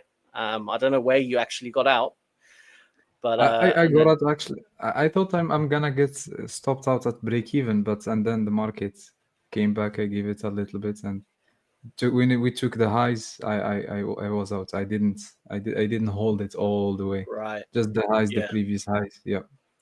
So But like it was around a here good somewhere. one. Yeah. Yeah. No, It's I exactly what you explained. Like same. Let's say it's same logic that I was thinking about. Just absorption. There was heavy absorption, and the market is not moving. We are ranging. If you see, let's say the 5 minutes or the 1 minute, like we have a big momentum candle, like the biggest one. Yeah. So for me, it was like we are ranging. I like to trade those type of candles. So it was, Yeah. and the funny thing is, I add to the position also, and and I exit. I think same price where you exit approximately in ES, like NQ. But I left just a little bit to hold it more. But yeah, nice. I think Yeah. if we didn't add to the trade, I think we will hold it. But because we add to the trade and it was Yeah. in good profit, so yeah, same For trades, me, same because setup, same annoyingly, logic. I had my TP, like my overall best case scenario TP was at the daily high, which was up here, which it did hit, right? Wow, And yeah. I did say, you know, I do think it will take out the highs, but it's not about whether it will get there. It's about will it get there before you know, before it stops you out, for example, right? The Because 1 million question. that's it. Like I was confident we're probably going to take out the highs today, but is it going to do something silly? Is Jerome going to say something? Is the market just going to dip down and then I get stopped out? And then, you know, that's the thing. And because of how choppy the market was, it sometimes I don't know, I just didn't have the confidence in the trade. Although everything kind of did line up in terms of order flow, it was clear that, yeah, we're probably going to keep going up. I just didn't have that confidence because of this right here. And knowing how choppy the market can be, and when JP, when J-Dog talks. Yeah, but I think it was the good decision because in my case, like I was a little bit down for the day, so for me to take profit, and it's for me it's the best decision, even though like it went all the way to the previous daily high. But like imagine like you don't take any partials, and like you said, Mr. Paul like say something, and then it came back to your break even. You didn't take any partials or close the position. It's tough, and especially when you see like 1 hour of range in the market, like the market didn't do nothing. So yeah, it's a win, Sam. Like we finished green for course. the day with days like this. It's a big win. Trust me, there's more than 90% who they trade like intraday, and scalpers like on ES and NQ, they are finishing very negative. Yeah, no, you're absolutely right. And if you just look at the 15-minute candlestick chart, you can see today, although we did have a nice push up, it was a very nerve-wracking push up, you know, constant up, down, up, down, up, down, up, down, up, down. It wasn't smooth, you know, it really wanted to kind of mess with you and really test you. Whereas if you compare on other days, you know, when it goes up like yesterday here, just boom, boom, boom, there was no, you know, that's easy enough to hold because you're never really ever that worried, you know. But on days like this, it can be difficult to hold as a scalper. It can definitely be, yeah, it can be tough. But that was pretty much, that was all I did today. I did say I wanted to wait for another, once it calms down and becomes less choppy, I could enter again. And that was the only trade I missed right here. I do want it to dip down. It almost came back for a slight retest, but it hasn't quite got to where I want it to go. This might have been the second opportunity to jump in. I think this trade has been missed, sadly. But there's always more. There's always more. It doesn't always have to be ES EVA or NQ. We can look at other instruments, and hopefully there is something today that we can trade. But yeah, I can't believe we're on the same page. We took the same trade. What's going on? Yeah. Finally, we are at the same trade, same logic. But even Robert just goes, "Whoa, same trade finally." Yeah. He goes, yeah, I was thinking it was going to take the ATH since yesterday. It was ranging this morning, so I didn't get to do much after. I just have to catch stuff when on break. Yeah, that's a tough one, especially if you work full time. Trying to catch sometimes the trades can be. I feel a lot of people move into swing trading then when they work, full time. Being a scalper and trying to juggle a job and scalp, on your breaks or something. That's quite, because you could very easily go into that kind of forcing a trade to happen just because I got time now. I want to trade. But yeah, a lot of people start with swing trading then in that case. But hey, I love scalping, man. Scalping is same. But yeah, like someone who is working, let's say, a 9 to 5. I think he can scalp, but as you said, it's a little bit tough because he can lose it quickly. But if let's say he have a 1 hour break or 1 hour and a half, and let's say he's analyzing the price, he take 10 points, 15 points. I think he can, like they can trade like this, but it's tough. Better, like from my experience also, like the traders I'm talking with, they are working also, like most of the time is swing.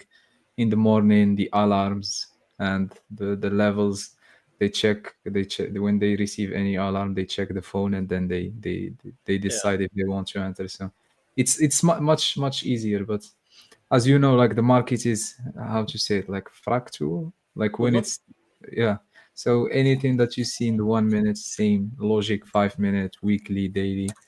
So yeah, let me show you some what I was seeing today. Let's have a look. Yeah.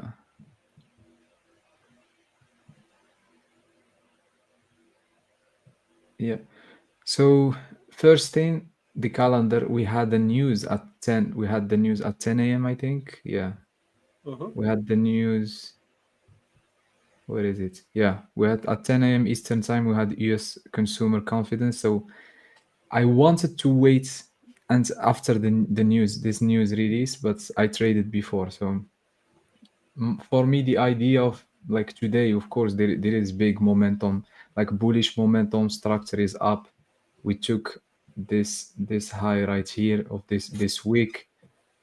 We were here, like on the overnight session, we took the highs, we retraced. For me, I was honestly waiting more for this demand here to get hit, and then I saw the market is really holding this area here. You can see this candle took the I think on the 30 minutes is much clearer, but it was chop.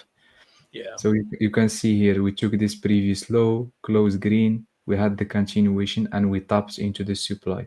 So basically for me, the idea of today, it was buying from here and be careful here, maybe short from here, or just stay away from buying, let's say, inside this area here.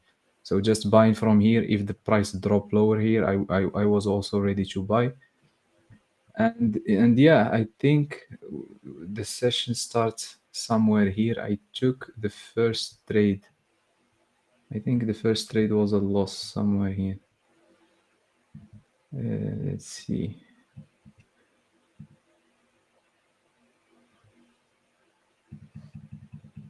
Yeah, it was very, very tight stop, like here. I think I entered somewhere at this 22,300 level, and it stopped me out by the tick. It stopped me out by the tick, and it went higher. So let's see just what I saw on the footprint. 938. It was just absorption, like when it's ranging. Sorry. Did you trade? Sorry, did you trade pre-market? No. This is US time. Okay. Yeah, this is US time. Like yeah. My bad. Yeah. So it's somewhere here, I think. Yeah, I think somewhere here. So I saw big absorption, take out the lows here, big absorption here, sellers got in absorbed. We had a 155 big cluster. So I was, let's say, aiming for a straight continuation up, at least coming back to this this supply here. But here I got stopped out. I re-enter and break even again, and then I sit and wait. So it was a little bit tricky for me in the beginning. But later we took the same trade. But let me show you first. Let's analyze what happened on the footprint. So let's see. So as you can see here at the 9:30 at the open, like in NQ we didn't take out those lows, but I think in ES when you were sharing the screen, we took out this low at I think 1:30 p.m. your time. Let me just scroll back. 1:30. Yeah, at the open we create new low. No. We didn't. No, Oh, really? the open didn't create a new low, but we did create a new low at my time 3:05, so your time 4:05, or 10:05 US time. Okay, let's see. So here we had, you see, like we create a new low here. Yeah. But if you see this, you see here at 10 we create a new low. Not new low for the day, but it's more like we broke these lows here in this range.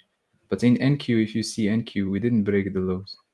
So we create this low, we hold this low, hold. Where is 10 a.m. candle? This is 10 a.m. candle where I entered. So I think if you were trading NQ, Sam, you will not add a new position because we didn't break the low. I don't know if I explained it correct. Because this is the candle this is the candle where we enter. And for me, if I was trading ES, I think maybe I could be I will get stopped out because I enter somewhere here. Let's see if ES. Oh no, okay, same. So just big candle and then came back. Okay. So ES is safe, but we create the low. We broke this low here. So I think Iris she's using this in her trading, like she called this, I think, last time SMT, like divergence between the NQ and ES. So yeah, let's go back to the chart. Yeah, so for me, I knew it's just ranging markets, buying from here, selling from here, and be careful because we could easily take out the lows, touch this demand here, and then straight come back. So for me, my A+ setup was buying from here or buying from here, and I want a momentum candle. Like always when I trade ranges, I like momentum candle, invite the sellers, and then buy back to the up. To the high of the range. And this is what happened. Like we had this candle here, took this previous low, closed green, we had the continuation, and I remember I drove from the high to the low here, and I was waiting for at least the 50%. No, not like, yeah, this is the 25% of this candle, 50% was right here, and it's aligned perfectly also with what I was seeing on the delta chart. So there was a lot of absorption here. You can see a lot of absorption. Yes, we had big orders here at the top, but we had some absorption. The buyers were like the bias was bullish. The only thing that I accepted from the beginning is if I got stopped out, I am ready to buy back from here. That's because this is, like, let's say, my main zone. So I was open. If I lost this trade, it's okay. So, and then when I see the trend and the trade is going well, like that, it's holding the support, and you get that feeling even in the numbers. Like in the numbers you see in the Delta Live, you get that feeling that they are holding this low. Like this is the lowest point. There's no way they will break this low. So I add more position, and I, let's say, took 10-15 point exit just here on the 30-second. I took a couple of trades, just 10 points, to close 10 points, come back here, close 10 points, buy back here, and then I close some positions here, and then I think somewhere here at the top. So my entry was 22,293. Yeah, it was somewhere here. The last entry that I hold until here, it was 22,293. I think. Yeah, it was really here. I thought I'm gonna get here stopped out at break even, because you can see here it was 1 point, like to my break even. You're lucky there was no spread. Yeah, that's the good thing. That's the good thing with futures a little bit. Like sometimes there is spread, but it's really small. So yeah, where is it? It was here. Yeah, it was here. So, and then just left the position a little bit to run. We had 72 here at the top, straight continuation. And of course, I was expecting the price to retrace from this supply here, and we got. I don't know if you saw Sam, but some candles, especially this one, because I was looking at the market, like this candle here, and this candle right here, like it happened in few seconds. Like this push down, it happened in few seconds, maybe 5 seconds, something like that. I don't have the seconds on trading view here, but maybe if you have a premium, yes, I can check actually. Oops, sorry, I just opened up the Microsoft Store. Seconds, yeah. Oh, this is going to be a tough one. Give me the exact timestamp. So your time, it's 3:55. It's gonna be I think 228. I think 228. 228 or 328. 228. 220. No, 328. Yeah. Okay. It's a huge gap on mine. Hey, wait a second. It doesn't even exist. Look at this. I'm really confused. I'm sorry. I just got to show you this. Yeah. What the hell happened? I'll just quickly pull it up. Okay, so this is it right here. So this time is 3:27. So yeah. And then it jumps to 3:29. There is no 3:28. Because it was so quick. It was really quick. But it should still register as a time. I mean, what's going on? There's just a gap of like time from 3:27 to 3:29. There's no 3:28 candle. The glitch. Did you watch The Matrix, Sam? I think this is a glitch. Let me check on Go Charting what it says here. I've never seen that before. To be fair, I probably have never like paid attention to whether that happens, but 3:20. Okay, exists on Go Charting. Here it is. Okay. But on TradingView, they've just deleted that candle from. If you could check on TradingView, like 11 a.m. Eastern time, it was fast. Also, I don't know which is this one here. Yeah, on the right. That yeah, one this there? one. Yeah, so that one, if you want to see the seconds, let me just make a note of it and then go to, let's do 10 seconds. Yeah. Yeah, it was huge. And then, all right, we'll drop down to 1 second. This is insane. Yeah, it for me, like, it was like, I came back. Find it. Here it is. Oh, wow. Yeah, look at that. Yeah. 1 second, 2, 3, 4, 5, 6, 7, 8, 9, 10, 11, 12, 13. So 3 big 1 second candles. Yeah. Boom, boom, boom. I wonder if they have the footprint of it. Oh, they do. Oh, Oh, wow. Look at that. It's all just boom, boom, boom, boom, boom, boom, boom, boom, the same. That's yeah, that's someone big getting out the market. That's someone taking profit. Someone with a lot of money or a lot of positions taking profit right there.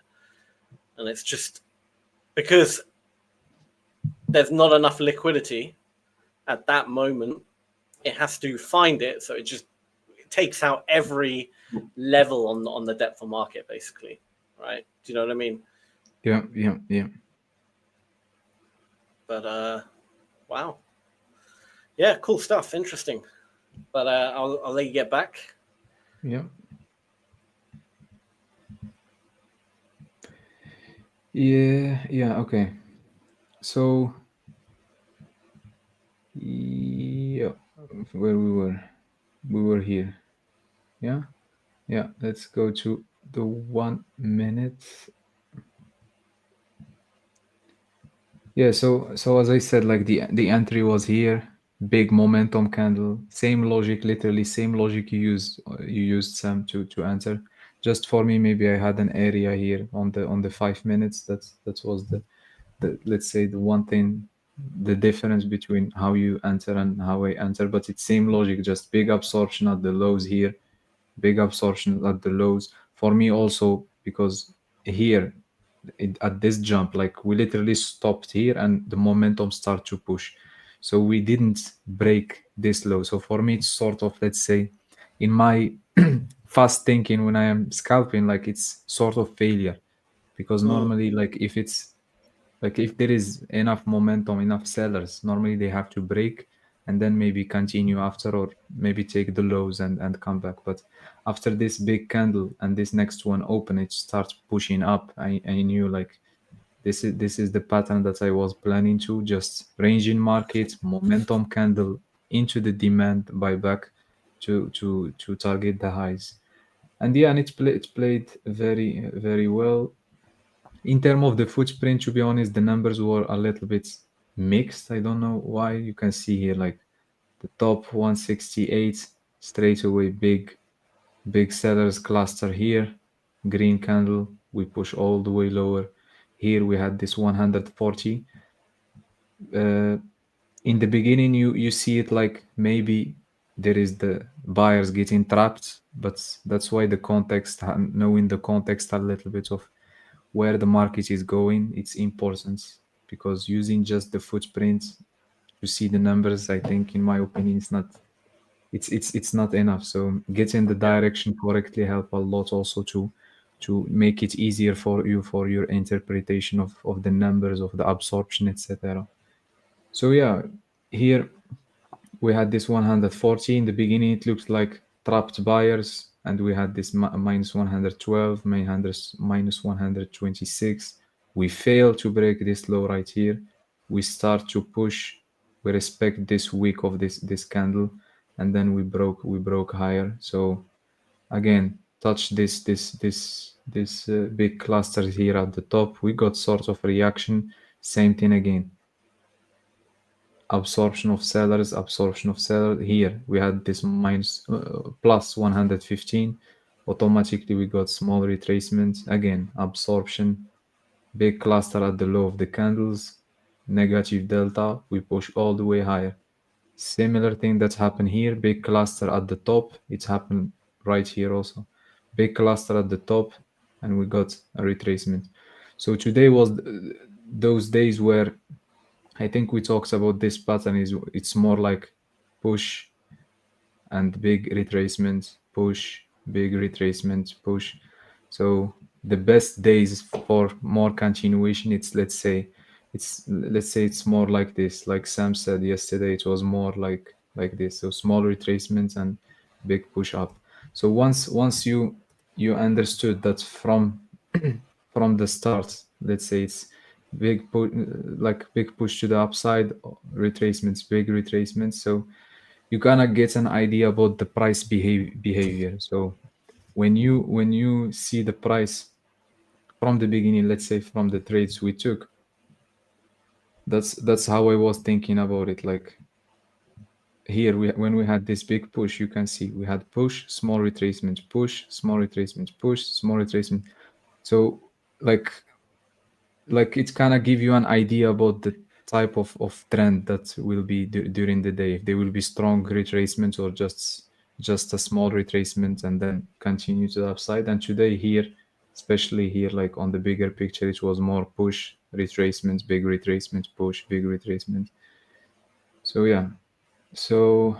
yeah, let's continue. So here, just jumped into a trade really quickly. Yeah, you can switch. I got in at a little bit late. I had to refresh the trading platform and kind of missed it, but so I jumped in just as we touched this gap. We got a nice big cluster of 394. I want to see it now start getting a bit above, and the trade is essentially, I think it'll be more of a reaction trade when back to the high. I think the high has kind of been maybe potentially locked in now, but who knows? That will be the ultimate TP. So a trade like this is what I'm looking for. Did jump in a little bit of a bad price, but it's fine. Roughly in that area.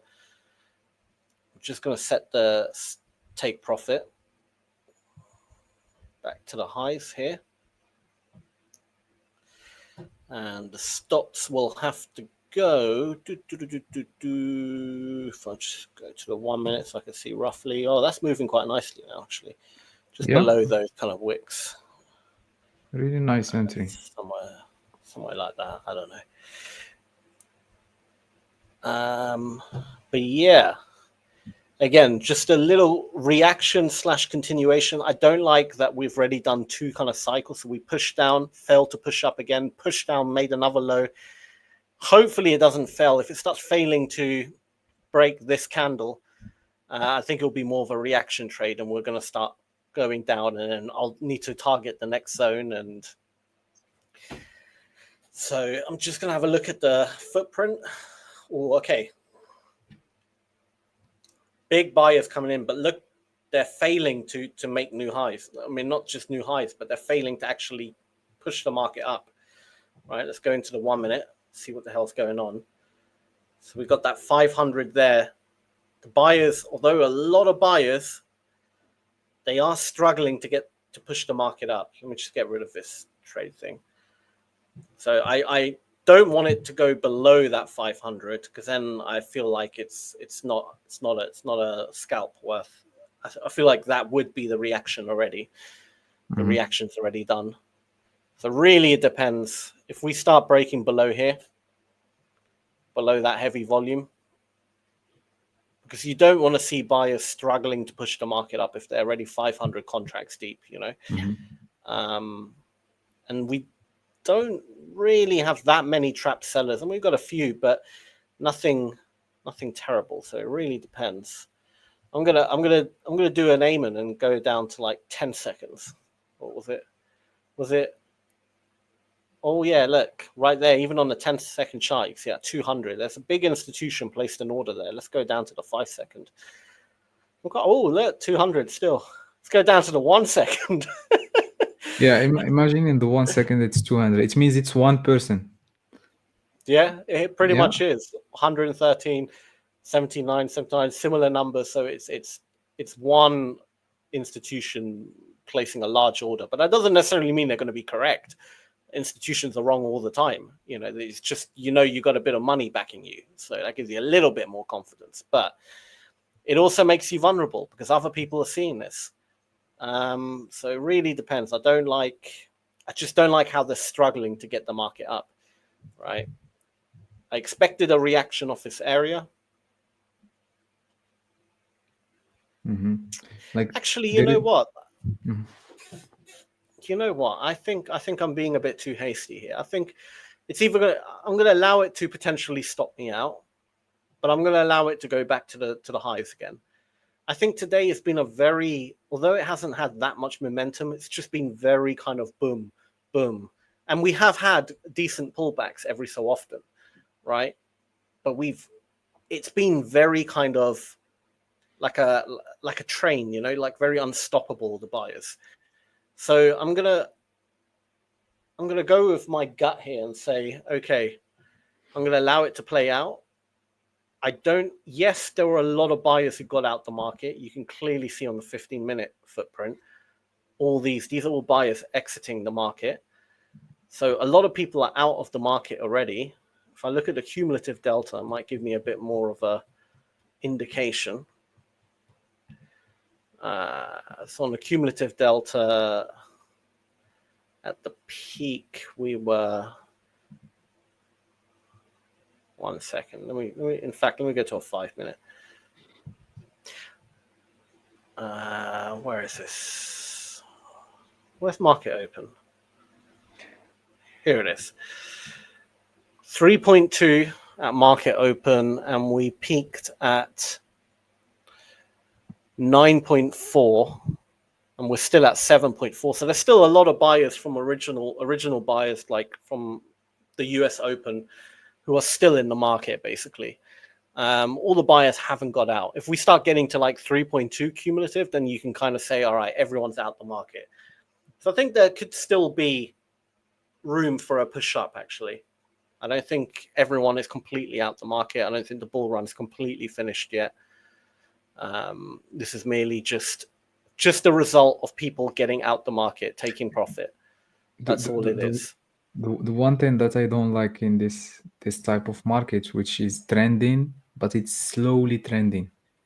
That's I don't know for you, Sam, but for me, as let's say style I trade, when I check the ATR, and the ATR is 5, so like I have to wait a lot to get just a couple of points. You know what I mean? So the ATR is really low, and you don't want to put your stop really far because you will not get a good risk reward. So no, I think in this type of market, like you have to trust the bias and set your stop loss, take profit, and let it.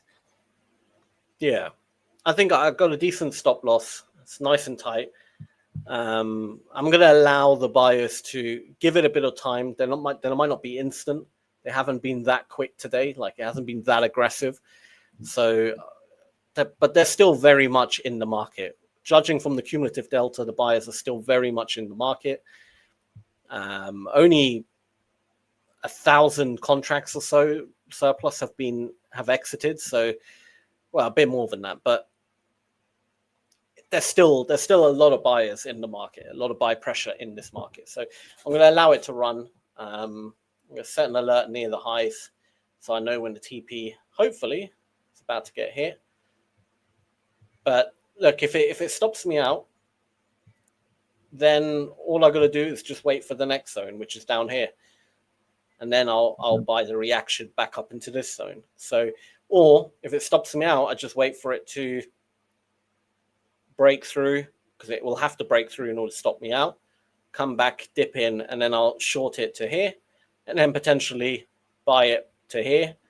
And there's still moves available. So yeah, but I'll let it run, because there is actually quite a good chance that we might just go back to the high and create another high again for the day. So while I'm in this trade, rather than getting out just based on little things, I'll let it run. If it stops me out, then that just creates another opportunity to short it. So it's actually all good. So cool. Anyway, you can take the stream again. Yeah. So just like if I see similar move, like on NQ, for me, I agree, because I have an area here. So like this is for me a demand on the 5 minutes. So you can see we took this previous low, close green, continuation, momentum candle. The only thing that now the context changed a little bit is this 5 minutes candle we had at the top 136. So yes, I still think, of course, like when you see the structure and the trend, we are up. But this last 5 minutes candle, like what I want to see now is a little bit of continuation now, because if we still hold this area here, I think we're gonna go back a little bit right here and see if we will push back higher or break. But it's, for me, it's very good setup, really good setup. The entry was perfect, and like we saw this happening multiple times today. Like if you were patient to trade the trend, to trade the continuation, we had it here, we had it here, we had it here in the beginning. Me and Sam, we took same trade. Here also momentum candle into the demand, push back higher. We had it also here, and there is an area also. Took this previous low, close green continuation. So this is all a demand push, and then we pushed higher. So now we are repeating the same thing. Momentum candle into the demand, push back higher. Yeah. So Also, I wanted to point out, remember yesterday we were like, why is oil not dropping? Because Iran had, fired missiles or whatever. I can't remember exactly what the news was. We were all like, yeah, why is oil not dropping? And then today I wake up, there was a ceasefire agreement. So no, we were like, why is oil dropping? Sorry, not why is oil not dropping, and why is the S&P and everything going so bullish? We couldn't figure it out. Remember, me, you, and Guy were all a bit like, it's a bit weird, considering the news. Someone already knew the ceasefire agreement was going to take place. They already knew. it's crazy. It is crazy. Seriously, like how I'm not sure how they knew before us, Sam. You are the GOAT, Sam. You should exactly make some calls.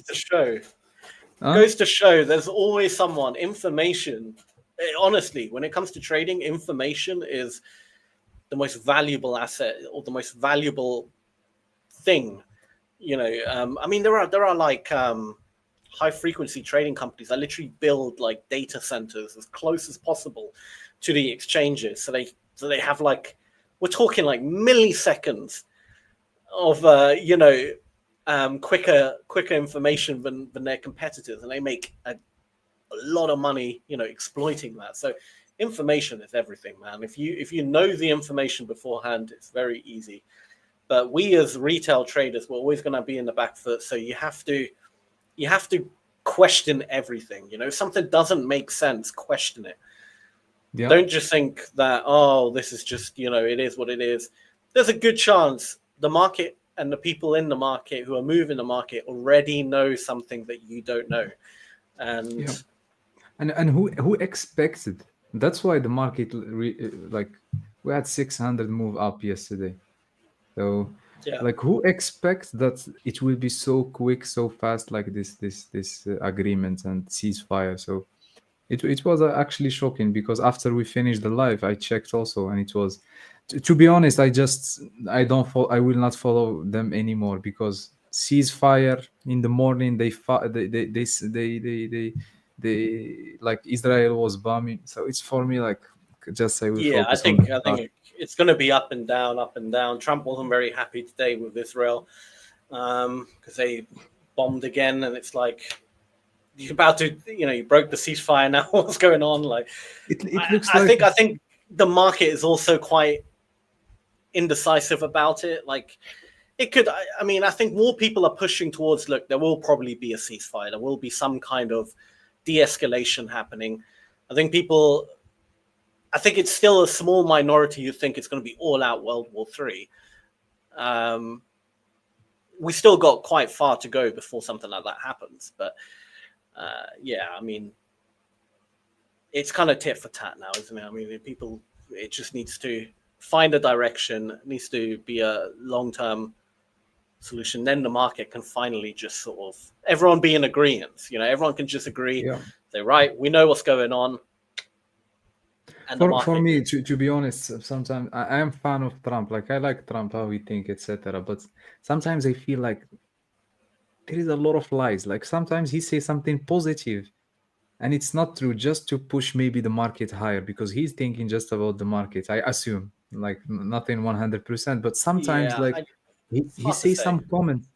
He says some comments, and I'll be honest, I don't think it's even that. I think with Trump, it's more he's very kind of his own his own way. I don't think, like, normally politicians have 101 people around them telling them what to say.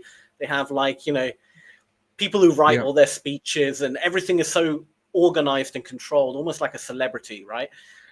I think Trump is very, when he tweets, he literally picks up his phone like everyone else and tweets. Do you know what I mean? I think he's very quiet, and he doesn't probably think ahead too much. How's this going to affect something? I think he speaks too quickly sometimes, and that causes the market to be quite, react, and then,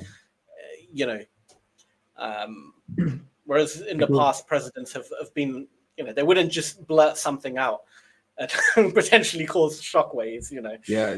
They'll have a team of people. Why I said that? Because, like, for example, yesterday there is ceasefire between Israel and Iran. 8 minutes later, I think 8 minutes, 10 minutes later, they start bombing each other again. So and he did it previously, for example, with Palestine. No, we will take Palestine. Stuff like this, for example. After He there is says a lot nothing. of stuff. There is nothing from that. So for me, I said, this guy is. Who knows? Yeah. I think. But as you said, Sam. Hopefully, ceasefire does pull through, and it does happen. Because I think 99.9% of the world doesn't want war. No one wants war. No one wants war. It's never the answer, and we just want to trade, man. We just want to trade in nice, good conditions. Just give us a good market. That's it. That's it. Like, if we had yesterday, like, inside information, we will be buying and holding till here, Sam. But there are, like, the point I just wanted to make originally was, whenever the market does something that doesn't make sense fundamentally, it's because the answer, like your trade. I think you had TP or not. Oh, no, still about halfway there. Okay. Sorry, it's the high of the day on NQ already hit. Yeah, yes, also the high of the day. Don't tell me you put your. What the hell am I trading? Yeah, it's not the high of the day. What are you talking about? The high of the day, Sam. Look, I'll pull up my screen.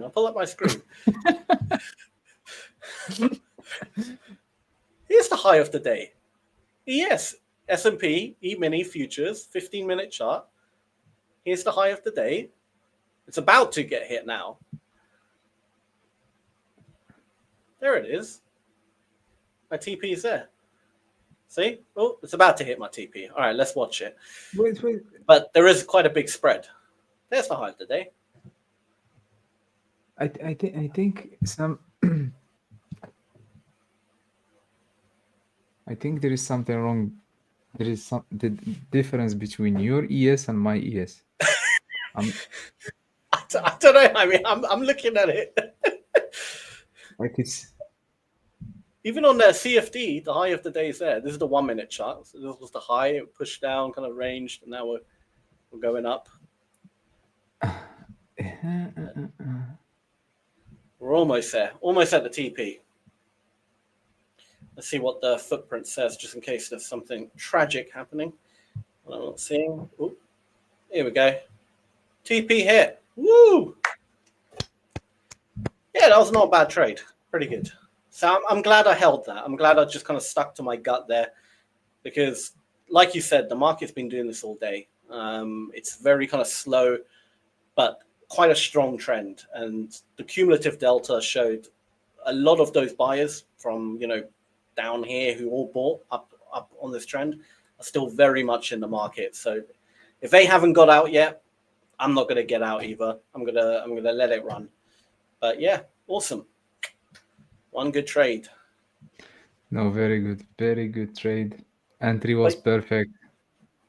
Show me your high of the day. I'm confused. No. Now. I think just I didn't zoom into the chart. This is the high of the day. Okay. Yeah. I was getting really worried. I was like, yeah, because I was comparing this high with breaking the highs, but normally I should zoom in and compare this high with. Yeah. I'm with you now. Yeah, very good stuff, like Sam say. Good stuff. Very good stuff. Good stuff. Yeah, it was a really good trade because, like you said, Sam, we are repeating the same thing again and again. Trending, strong push, momentum push, and target the high. So if you are trying to Yeah. sell this market, you will lose a lot of money today because Yeah, it's like it's not one you want to sell, just because although the market does push down ever so often, it's just it's kind of like a slow moving train. You know, it's like it's got torque. The market.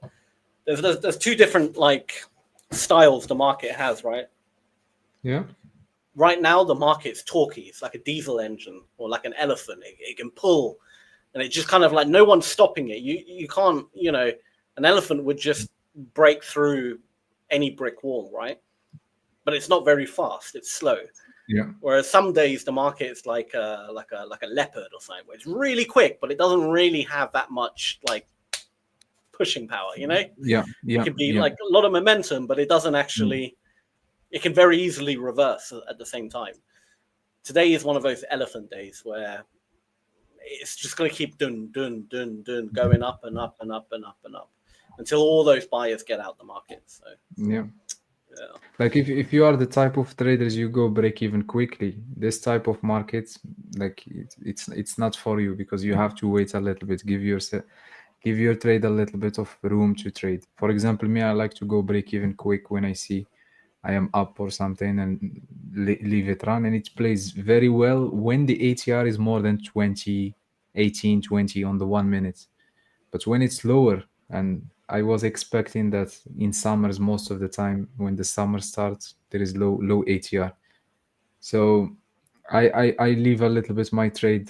I leave my stop loss in its place, take profit also, and just let my trade a little bit run. So as you said, it's elephant. Like we know that we are going up. We know that we are going up. It's just a matter of time and trust of your trade. So we will be seeing like in the future a lot. The price is very high. For me, like I maybe Sam, you agree with me or not, but there is no overextended market or not overextended markets. Like No, I don't. I think you're right. I don't think there is such a thing as overextended. It's just human nature for people to exit the market at some point. You know, I mean, you're not going to hold a trade forever, and that's why it pulls back always. But in theory, I mean, if everyone held, it will just keep going up. Yeah, for me to give you a little bit of the story why I don't believe on overextended. So when I switched from Forex to trading the NAS and then the NASDAQ, so US 100, yeah, on the CFDs. So I was like with the mindset of like the price action with Forex. You know, Forex like go higher, flip, go lower. But when I start trading NASDAQ, it was like going just up. It was that time when just the market is trending. So for me, because I am used to GBP USD, GBP GPY, a little bit of gold, so I was trying to, it's overextended. There is a zone, there is a supply. No, I will go short, and the market like slap me. And then one day, like at the end of the session, I look at the mirror and I said, Aymane, there is no overextension. There is no overextension. Who are you to predict that it's overextended and it will turn? No, not you are not the one. It's true. It's true. And one thing to keep in mind, I think a lot of people, I mean, the reason, I'm assuming it's the same with you, but the reason I like the S&P or any indice, even if it's NASDAQ, I genuinely like, I could trade the NASDAQ if I wanted to as well, right? It's a very similar thing. The reason I like the indices is because, okay, not only do they have a time, they're dictated by time. So US Open is obviously when the volume comes in. It's not like you can randomly at any time of the day. It's very structured. But what I really like is that they are so many very powerful, very rich people out there have a lot of money in the S&P 500, right? So there is it's too big to fail in a weird way, right? 500 of the biggest companies. Do you know what I mean? Like Yeah. it's too big to Mhm. fail. So Mhm. even though you have crashes that happen every so often, like we had earlier this year, Mhm. right? Mhm. Even though you have those kind of pullbacks, generally speaking, it's an asset that will always be going up, up, up. Do you know what I mean? So Mhm. it's kind of, even if you have no bias, like longer term, even if you were to swing trade, even if you had zero bias, and it's still by default, it's better to buy it. Do you see what I mean?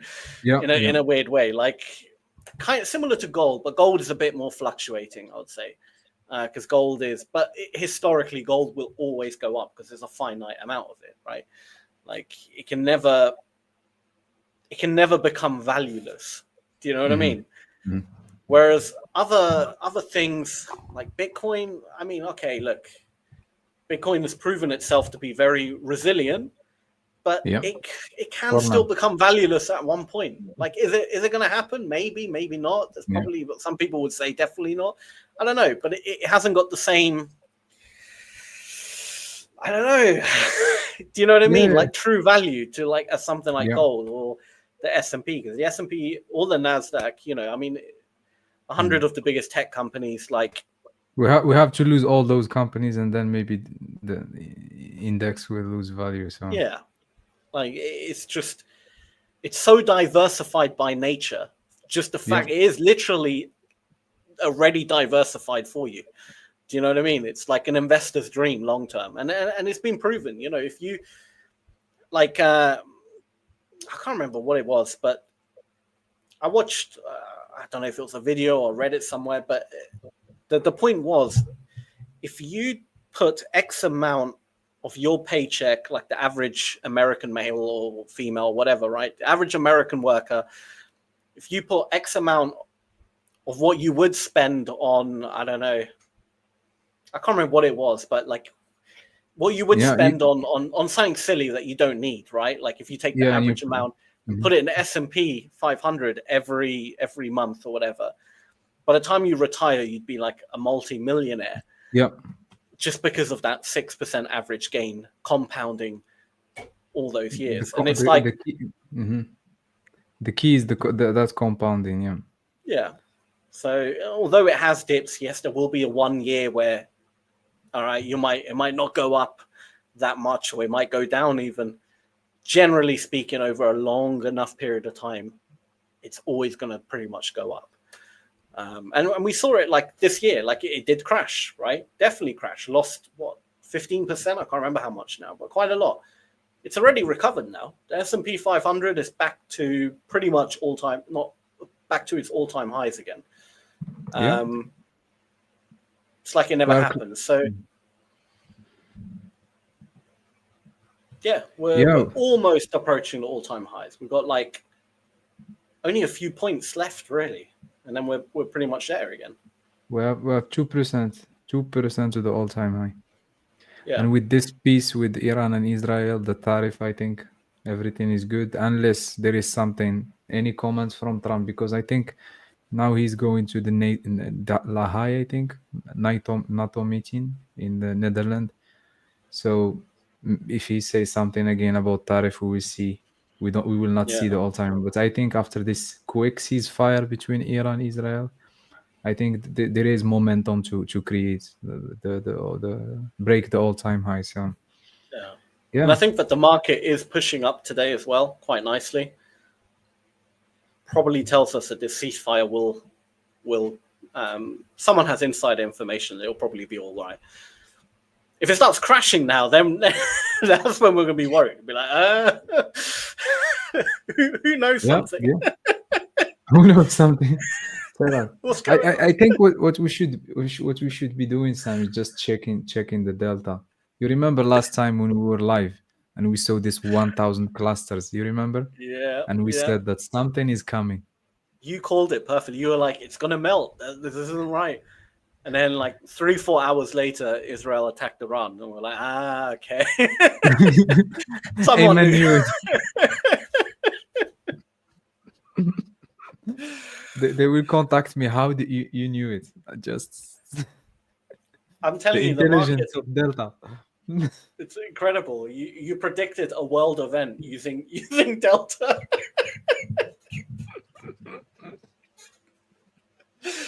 Oh man. Aymane Nostradamus. Aymane Nostradamus. Oh, that's brilliant. Robert, I think. Robert said a few comments. He said, oh, he's done quite a few. I'll sell so you can have more trapped sellers. All right, so that was back when I bought. I got out and took a 5 points TP because it started going my way. They sold while retail traders are like, we should buy right now. Okay, about the yeah, literally it. One of the reasons I like Trump is he's very much like the average American male, but with the money and power to back it up. I think that's why a lot of people like him. He's not a typical politician. And I think people are just sick of politicians, you know. I mean, because we all know that's not how they speak in real life. Like when they sit in front of the TV, do they talk like that? Do they dodge every question that is thrown at them with, like, you know, gymnastics? Did you hear today's Trump, like the reporter asked him about Israel and Iran, and he used the he used the F word. But that's what people like, because it's just more real. Like, let's be honest, who hasn't said that word? I'm not going to say it because we're obviously live, and you know, it's not like, but you know, like, of course, if the camera wasn't on and stuff, I would say that what's the big deal? It's a word, right? Like we're all human, we're all adults. We all know that everyone swears once in a while. Everyone, it's just it, you know. And I think that's what people like, that kind of honesty. It's more raw. Yeah. Doesn't necessarily mean he'll be a great politician, because politics is still a tricky game, but people, at least you kind of know what you're getting. But I do think he needs to relax a little bit, think before he tweets. Yeah. just keep. He needs to think about the traders, all these traders out there, who he's affecting when he tweets. Just think about, you know, think about us, Trump, please, as traders. You know, but in his first term, like the market was not like this. Like this term, like he's coming back, like he wants to finish everyone, because the market, like after, sorry, we had COVID, didn't we, on his first term? He was during COVID, and COVID was some of the craziest markets I've seen as well, to be fair. But yeah, I like. It was crazy in COVID. Like the volatility was. You trade the Asian session like you are trading the open of NY session every minute. Like you have the open of the NY session every minute. Just imagine you. Like I was trading gold a lot on COVID, and I think at one point there was I don't know if you traded gold at that time, but the spread was like very big. The broker couldn't let us enter any trade. I don't know why, but at some point the spread was, I think, 50-60 point during the day. It's not like on the Asian session. I remember okay, yeah. So I remember 1 or 2 days you cannot buy gold. If you buy gold, like you will buy here and you will see the execution is really up here. But it was difficult markets, because to experience this type of volatility, like in the beginning you don't know how to act, and especially if you took a couple of first trade and all of them are green, then you gain confidence and then you lose everything back. Yeah, no, 100%. I remember COVID was also, I would say, the rise of the social media trader. Do you know what I mean? Because before COVID, like when I told people I was a trader or I traded, they were like, "What?" They didn't even know what it was. They're like, "What do you mean you're a trader? Like, what are you trading? Are you trading Pokemon cards? Like, what the hell is that? Like, you know what I mean?" They didn't even know what Forex was or anything like that, right? And then now, like, you tell people to trade, they instantly know, right? Everyone just knows. Like, COVID effect. COVID just created because everyone was at home and they didn't know what to do, and then trading, crypto, all this stuff started popping off, and everyone became a trader overnight. It is true. Like everyone became a trader. Like literally, like it's good and bad also. It's good for the industry, but at the same time, it's bad marketing. But yeah, there were people like I knew in my personal life who all of a sudden were like talking about Fibonacci extension. I'm like, what is going on? I'll see on their like Instagram story, like just got a Fibonacci extension trade. I'm like, what the hell are you talking golden about? zone. Like you don't even know how to type Forex and you're trading now. Like what's going on?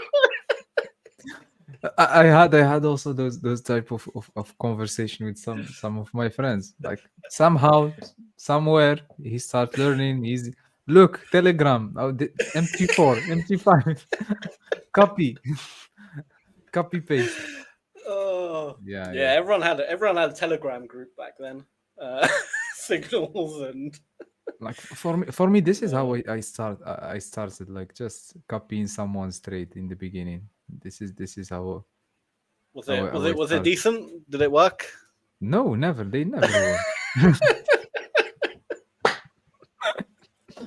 Sam, they never work. Like if you are really lucky, you will get like you will start with some group at the right month, right timing, and you should make a little bit and then block that group, because if you stay more than a month, you will lose. But no, for me it's trust me, Sam. I tried everything in the book about about signals and auto copy. There is one what we call auto copy, so you don't need even to copy. So they open trades and it opens to you. Put a couple of thousands of dollars there, boom. One time I made a little bit of money with one guy, and after that just lose, and then I said, wait a minute, let's start learning. Let's start. Well, yeah, I mean, it's pretty obvious though. Like, you just got to ask yourself, like, why even have a Telegram group? Like, if you're a good trader, why even bother? Why would I start telling people, hey, copy my trade? It doesn't even make sense. But yeah, and at that time, like there was not too much. That's why I got caught, because there is you don't know, like now. If you hear Telegram group, you run away. So or VIP or something. But at that time, like VIP. So platinum group. at that time, like VIP, you hear VIP and you are from Morocco, you think like, oh, something.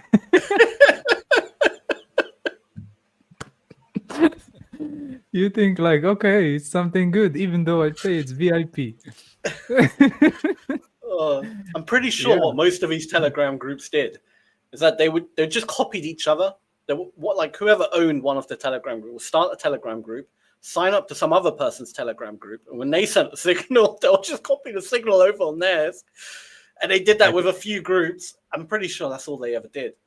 I mean, a killer way of making money back then. I can understand why people did it, you know, but yeah, there's no truth to it. It's complete garbage. Yeah, it was crazy. And then I dropped everything. I remember one day I was pissed off and wake up, delete all those groups that I paid for, and then I went to YouTube. Let's learn. And it's funny because I start learning. First thing I was learning with, and I was lucky because that was one of the first videos I watched about trading.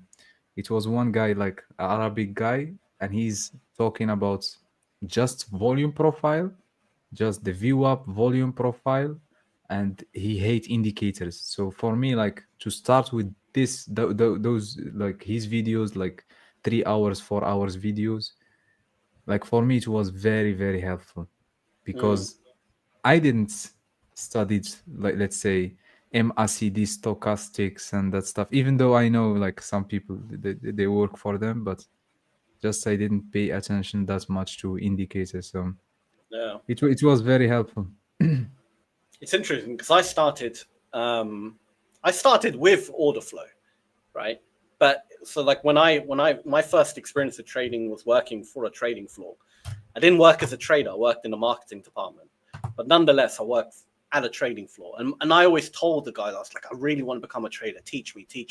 And I would see like their trading floor. I'd see these guys, and I'd be like, I want to do that. Like, I want to learn how to do that. And I remember like, I knew enough. Like I kind of saw everything that was going on that I knew that when I saw the retail trading space, right, of like trend lines and stuff, they didn't do that. Do you know what I mean? So I was like, these are the real guys. These are the real deal, right? But everything you see online, like for us, like retail traders, is stuff that they're not doing. So like, I want to know what the hell they have. Like, I want to learn what they have. But anyway, after that, I didn't know how to get access to any of it. Like, truth be told, I didn't know anything about CME data. I didn't know anything about, like order flow and stuff. Like, I didn't know how to even get access to those tools. And it was very high. Like, the barrier to entry to getting those tools was hard. Like, even just getting a futures brokerage account was not easy. Like, you had to have a lot of money. How many years now, Sam? Sorry to This was when I was 19, and I'm 34 now. So we're talking like 15 years ago. Wow. Yeah. So like back then, you could have had it. I'm sure there were ways, but it just wasn't how it is now. Now, like TradingView has it inbuilt. Do you know what I mean? Like you have the tools so easily, readily available. Everyone can have access to it. Maybe then you should buy some terminal like with a lot of money. I didn't know. I didn't know how to even get it. For the longest time, I knew what I wanted to do, but I couldn't get access to the damn tools. Wow. And I tried like everything. I tried like signing up like for demo accounts for future brokers, but they always gave you delayed data. And then they asked for like a minimum of like 25, 30 grand deposit to get the live data. And that just gives you live data. It doesn't give you access to all the order flow tools and stuff. Some of them you have to pay, connect with, like everything was so complicated, right? It was so like confusing. I didn't know how to do it.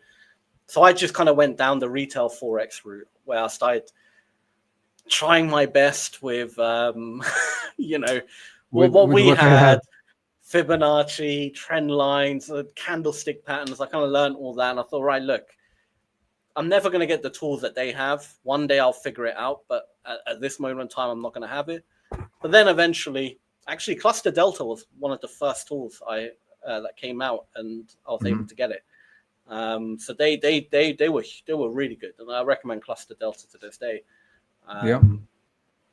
But yeah, and then over time, more and more people, like the tools just became more readily available and easier to get, and then I just really focused on order flow, and that's when it again started popping on, and that's where it started working. Because like the retail trading stuff, I'm not saying you can't trade like that, right? Of course you can. Like you can. There are plenty of people who just using raw price action, using all the tools available in terms of the retail space, who do very well. But as like the way we trade, like especially scalpers, imagine trying to scalp without order flow. I don't know how you could ever do that. Impossible. Genuinely impossible. I think it's genuinely impossible to scalp without order flow. People can do it. There are a few people who do it. So it's not impossible, but it's very hard. You got to be so disciplined in terms of like holding trades, stop loss, all that stuff has to be so like, you got to be like a robot to make it work. But that's why most people go for swing trading or intraday trading, because it is the most probable way you're going to probably make money if you're not using order flow. Yeah, like even me, when I suggest someone, let's say when he wants to start trading, I suggest at least day trading, at least day trading. You enter 1-2 trades a day, because scalping is not for everyone. It's tough mentally. Like for me, like I drink a lot of magnesium. I drink a lot of minerals, because the stress your brain have, like if you don't take a lot of minerals, like you will get sick. And for me, I had this like I think 3 years ago, something like this. Like I was too hard on myself and stress, no minerals. then I start to feel like dizziness. So if you are scalper, take minerals. Take minerals. Take minerals. That's good advice. You can't argue with that. Yeah, so, and then you started with Forex, and then from there, just then once order flow, once you have access to the tools, then obviously there was a time like we had to learn it. Mm-hmm. But I feel even the learning curve, at first glance, it looks a bit more confusing, I would say, right? Mm-hmm. It's easier to draw a trend line or draw a Fibonacci from a swing high to a swing low than it is to understand the footprint chart or order flow or market profile, volume profile, depth of market. All that stuff looks a bit complicated. But in reality, it's actually, if you just apply logic to what you're seeing, it makes perfect sense. All of a sudden, everything makes sense. That's literally it. And it doesn't mean you're going to get it right every time. Of course, you can still be wrong, because the problem is, it's even when you enter, you might be right in that second. You might be right for that minute, maybe 2 minutes. But it's the market can always change. Yeah. Other people, like it just takes a few people to do the opposite of what you're doing, and that can now put you into drawdown, and you have to get out that trade. Do you see what I mean? And I totally understand you. Yeah. For me, I totally understand you, but sometimes it's hard to explain to someone, and especially new, like that you can change your bias. Like you said, Sam, like my idea of this trade now at this minute, it's this, but it could simply after 2-3 minutes something happen. I could change the bias, and my bias isn't like my trade is not anymore valid. So because like especially using the footprint, you have to be open, not biased. If you are biased, it means you are trading. You don't trade the footprint and what you see. You are just trading like what's I'm not sure what you trade, but if you are trading with the footprints, there is no bias. You don't know the bias. Yes, you can get an idea with the candlesticks chart, the structure, etc. But to take trades, you said it earlier, like 90% of people, 90% of the time, you cannot trade without footprints. And yes, there is some traders, they trade without footprints, but for me it's tough. It's like you said one time, like it's like you feel like you cannot see, like you feel like you are blind, like without footprints you feel like you are blind. And seriously, it helps, because just let's take an example. For example, this candle, like for me, for example, if I don't see some big absorption like this, I will not buy. Why I should buy? So just you see some few confirmations that give you this, let's say this it gets you comfortable to take the trade. So I think you're absolutely right. Like, I think a lot of people, what they struggle with as well is they'll be right for a moment, or they'll be right for a short amount of time. So like, say they're trading candlestick patterns, they might see a morning star pattern, right? So like a bearish candle, doji, and then a bullish candle, right? Morning star pattern. And they'll buy it. And in their mind, because that morning star pattern happened, it has to go up, or it has to reach a certain level.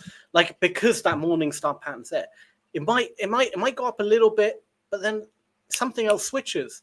Do you know what I mean? And then it will start going down. Doesn't mean it has to do anything. Like, and it's the same with order flow. Only because you see absorption on one area doesn't mean it will have to reach the last low or the last high. Or it might drop the market a few points down.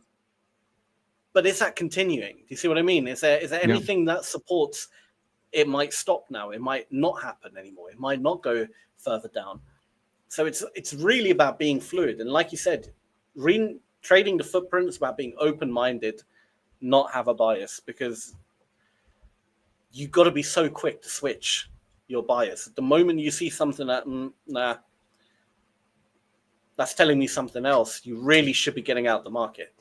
That's why this style is not for everyone, Sam. Like from my small experience, you can explain to this to some traders, they will get it, but some they will never get it. Like some of traders, they just like to focus one bias, take one trade, and that's it. Not even one trade, couple of trades or one trade, but the idea that I want to say is they don't like to switch buys. Yeah. Okay, but for us, like, you have to switch buys if you are wrong. You have to admit that so it was not an absorption, it was more, let's say, they are aggressive, they are pushing. So sort of those conclusion, and those type of conclusion, trust me, Sam, and you know this, it happens so quick in your brain. Like, you are connected, Red Bull is next to you. Yep. And it's yeah. That's why you're lacking minerals, man, because you keep drinking that poison Red Bull. Yeah. Uh, Yeah. Man, Yeah, but I used to drink Red Bull and energy drinks. That stuff is poison, man. it is true. It's just pure poison. Like, it works. Don't get me wrong. It makes you stimulated and switched on. But man, because then you become like a zombie if you don't have it. That's true, Sam. Do you know what I mean? Like, the day you don't have Red Bull, then you're dead in the mind. You're like, you can't even string a sentence together anymore. That's 100%. Like, that's 100%. For me, like, now I drink it a little bit less, maybe once a day. But before, I was drinking Red Bull a lot. So yeah, even one Red Bull a day, it's a lot. And a lot of caffeine. Yeah. I drink a lot of caffeine, like 5 coffees, 6 coffees, Red Bull. Wow. Well, I used to do the same. Like, but the only thing I didn't like was, because I used to have at least, like, I don't know, 4 or 5 cups of coffee a day. But if I'd missed just one cup, say I had 3 cups, I would literally be falling asleep. I'd be that tired. Like, I would, my eyes would feel heavy, and I'm like, I need a coffee again. And then one day I need that extra boost, so I have 1 more cup of coffee, and then the next day, if I don't have the same amount, I'm gonna feel tired again. So it was like you can never win. Do you know what I mean? You just keep scaling up the amount you need, and yeah. I cut it all out. 100% understand you, because I had this also. Like, you drink 2 coffees in the beginning, good for 1 month, 2 months, and then you drink 2 coffees, nothing happened. Like, you don't feel, you can go to sleep, and then you have to increase a little bit. Yeah. But yeah, trading, man, trading. That's just the life of a trader. This is why S&P and NASDAQ's good to trade, because you don't need to wake NASDAQ, up early to trade the NASDAQ. I mean, for you, it's what, 3:30 open? Yeah, for me, it's 2:30. It's fine. Yeah. And for me, I'm not a morning person. Yeah. I'm not really a morning person. So for me, like, waking up at 7 for London, like, most of the time, those first decision I make, I am sleepy. Yeah, no, I couldn't. Yeah, couldn't trade the London session. I was when I was trading Forex, I was trading London session, but it was not the best. So traded the London and then switched and then trade the NY session. Nah, NASDAQ, you know really what you are looking for. You are really what what time it moves. So yeah, but to arrive again, Sam, to arrive to this point, or me to arrive a little bit to this point, like, we tried a lot of things. For me, I traded everything: GBP AUD, GBP GPY, gold, Asian session, tried London session, Frankfurt session, anything in the book, Sam. Anything in the book, just until at the end a little bit. But of course, we are always developing ourselves. But at least at the end, to find, like, okay, this is what I want. I want this style. I want this type. I want to trade NQ, and that's it. But to arrive to this, you can see the. Yeah, absolutely. Like, it is the only way, though. I mean, that's my opinion, our opinion. But yeah, when I meet like a new trader, and they're like, yeah, I've been watching YouTube tutorials, and they've been telling me about RSI. Part of me wants to be like,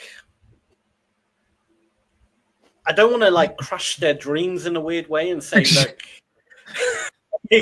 forget it, just forget it. Like, this is what you need to do. But at the other hand, like, I almost want to be a bit honest with them and be like, just go straight to order flow, because if you master that from the get-go and don't waste any other time, like, that's all you genuinely need. And the pros use order flow as well. Like genuine trading floors use, generally speaking, big institutions, they trade the futures. They don't really trade the Forex market, so to speak. But Forex, well, I mean, of course you have institutions trading Forex, but like the futures is the go-to place. Yeah, but definitely, like, I recommend also same thing. I recommend price action and order flow. So for me, that's what I think. Like, it's, in my opinion, again, I know like every strategy work, but in my opinion, if you want to understand a little bit more deeper the mechanism of the market, more deep understanding, I think price and volume and order flow. So yeah, and I've never met a trader who started trading order flow, or who traded order flow or started learning trade order flow and went back to like standard technical analysis. Never met someone who went back. No, because once you like have order flow, why would you ever want to go back to like naked candles? Like, you can't see anything. All you're seeing is the open, closed, high and low. You're not seeing what the hell happened in that candle. Like, there's so much information missing, and you know how powerful that information can be in determining a trade. Like, yeah. I mean, look, can you do it? Of course. Like, but at very least, I'd say you need like volume profile or something. So at least you got the areas like of where to trade. Do you know what I mean? Like, at very least, you need to know where are the heavy volume areas, where are the lower volume areas, where is like. I mean, you can do it without volume profile just by kind of looking at the candles and figuring it out, but. Volume profile is so easy to use. Make it easier, yeah. Like you said, Sam, it's really difficult, and especially when you talk with a new trader, like to convince him that this is how it works. Anything that you start, you will check your feed of Instagram, YouTube, a lot of information. But please, you have two choices: or you trust me, or you will do what your mind tell you. And after 2 years, you will come back and say, you are right. And this is what I say always. There is a plenty of information, but not all of this information will make you money. You want to learn, educate yourself. That's good. I respect that. Good luck. But if you want information that, of course, it's not easy. You have to test it. You have to practice. If you want information that will make you money, this is what you should learn. Order flow, price action, put in the work. A lot of hours, and it's worth it. If you want to follow Mr. X and Y on YouTube because YouTube feed gave you that, good luck, my friend. Add your STE, ATR, this, and and for me, at the end, everything work. Like, even when you watch like people trading supply and demand, like on YouTube and stuff, they're guessing. They're guessing this is where heavy volume. Why don't you just use the volume profile? You don't have to guess. Like, why are you assuming this is heavy volume? Just you have the tool. Just use it. Like, Thank you. It will tell you if there was heavy volume or not. Like, you don't even need to guess anymore. So why are you guessing? Why are you assuming? Because of this pattern, this is what. You can literally find out if that actually is the case or not. So I never understood why you wouldn't be using order flow. Like, if you're already using smart money concepts and the whole, that is essentially order flow without order flow. Do you know what I mean? Like, you're trying to guess order flow. This is the title of this session. Order flow without order flow. It's literally it, man. It's brilliant. But I feel that's the way the market's moving anyway. Retail space now, more and more people are getting into order flow. It is definitely the way it's moving. I would say in 5-10 years, people using just like naked candles will be like almost non-existent. It'll be like people using line graphs today. Like who uses a line graph? Do you know what I mean? But yeah. But Aymane, that is time. Very good session. Very enjoyable. Yeah, thank you, Sam. Lots of good talking. And yeah, I will catch you tomorrow. Have a great evening. Robert. Same, Sam. Oh, Robert said I'm working on someone's computer that got kicked off of the mail. I'll ask her a question about fixed volume profile tomorrow. No problem. Yeah, come by tomorrow on our session. Ask away. We'll answer any questions. But thanks everyone for watching. See you guys tomorrow. Have a great evening. Thank you, Sam. See you. Bye, Aymane.